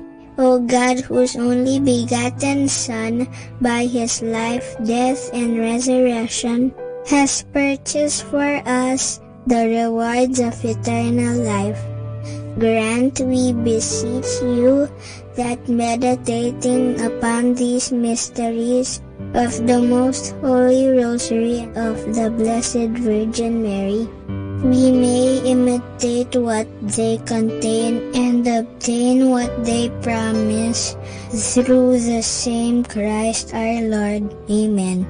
In the name of the Father, and of the Son, and of the Holy Spirit. Amen.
Understanding the Rosary. The Rosary is a meditative prayer. The Rosary is often attacked as a prayer that leads to rattling, or as a prayer that is boring, as they say. It is always the same. Behind such a criticism is a gross misunderstanding. It is true that the external form is always the same, the repetition of the Hail Mary, and to think about the words we pronounce would be truly boring. But this is not the way the rosary should be prayed. We should come to a quiet and peaceful meditation about the words, or even better, about the mysteries. This meditative character has been again and again emphasized. Already, the bull of Pope Pius V, dated September 17, 1569, in which the Pope approved the present form of the Rosary, mentions that the meditation on the mysteries is essential for the gaining of the indulgences attached to this prayer. To facilitate meditation, the Rosary offers two important helps. The first one is the tranquil succession of Hail Marys. It is kind of a blessed monotony which should lead us to an external quietness. We are not always confronted with new thoughts and words which demand our attention, but we are set free to concentrate fully on the meditation. The second one are the prayer beads, which are a help to involve also our body in this prayer. The fingers proceeding from one bead to the other in regular intervals are apart and help to come to calmness of the whole person, and in this way they contribute to an atmosphere of meditation.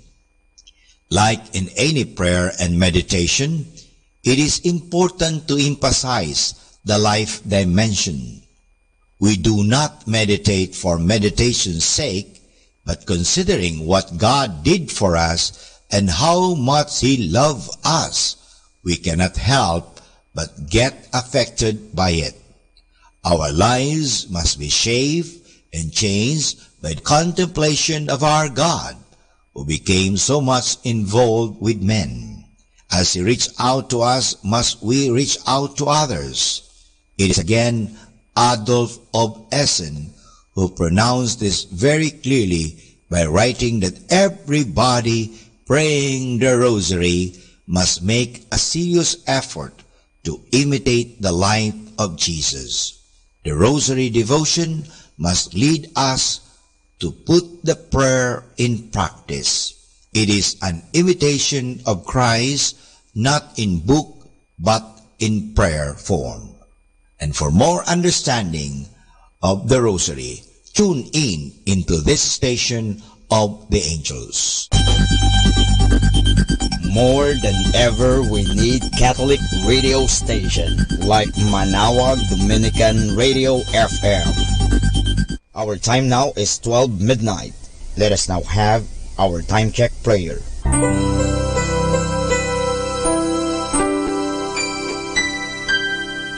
Panalangin ng pagsupil sa nga puwersa ng kasamaan. Sa ngalan ni Jesus, sinusupil ko at iginagapos ang lahat ng kapangyarihan at puwersang nasa hangin, sa lupa, sa tubig, sa ilalim ng lupa, sa impyerno, sa kalikasan at sa apoy. Ikaw ang Panginoon ng buong santinakpan at niluluwalhati kita dahil sa iyong nilikha. Sa ngalan mo, iginagapos ko ang lahat ng puwersa ng diablo na kumikilos laban sa amin at sa aming mga pamilya. Tinatakpan ko ng kaming lahat na pagsanggalang sa iyong mahal na dugo na ibinuhos para sa amin sa krus. Maria, aming ina, kailangan namin ang iyong pangangalaga at sa pamamagitan kasama ng mahal na puso ni Jesus para sa amin at sa aming mga pamilya, at balutin mo kaming balabal ng iyong pag-ibig upang masiraan ng loob ang kaaway. San Miguel at aming mga anghel na tagatanod, ipagtanggol kami at ang aming mga pamilya sa pakikipaglaban namin sa lahat ng kasamaang gumagala sa mundo. Sa ngalan ni Jesus, ginagapos at iniutusan ko ang lahat ng kapangyarihan at puwersa ng kasamaan na lumayo ngayon din sa atin. sa ating mga tahanan at sa ating bayan, sa ating lipunan. At pinasasalamatan kita, Panginoong Hesus, sapagkat isa kang tapat at mapagmahal at makapangyarihang Diyos. Amen.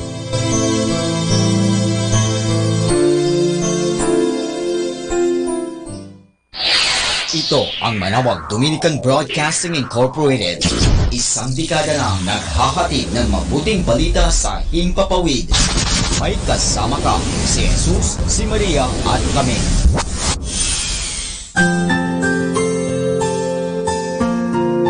Thank you for praying with us. We hope our prayers and songs have inspired you to start and end your day in our Lord's loving presence.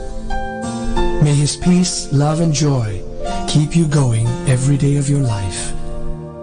God bless you.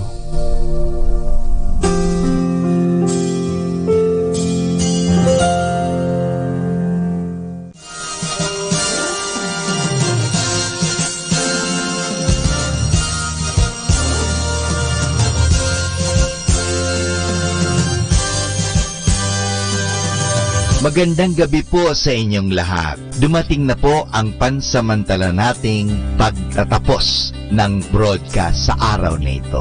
Maraming salamat po sa pagtangkilik ninyo sa Manawag Dominican Radio o dating Radyo Dominico ng Manawag. May kasama ka, si Jesus, si Maria at kami. Ngayon po, tayo ay magpapasalamat sa patuloy ninyong pagkikinig. At nawa na pagpala kayo ng radyong ito. Dahil sa radyong ito, ating ipinapahayag ang salita ng Diyos. Tayo po ay nagkakaroon ng evangelization, catechesis, sanctification, service, at stewardship.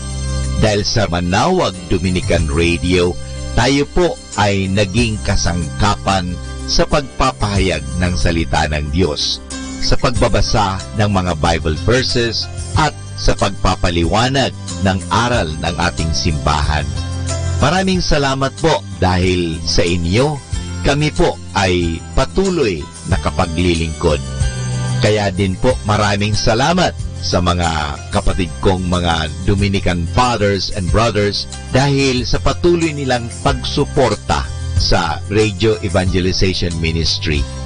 Nawa tayo ay magkasama-sama muli bukas alas 5 ng umaga hanggang alas 12 ng gabi. Nawa ang Radyo Dominico ng Manawag ay nakapaghatid sa inyo ng inspirasyon at napagpala po kayo. Ngayon, ating hingin sa Diyos ang kanyang bendisyon o pagpapala.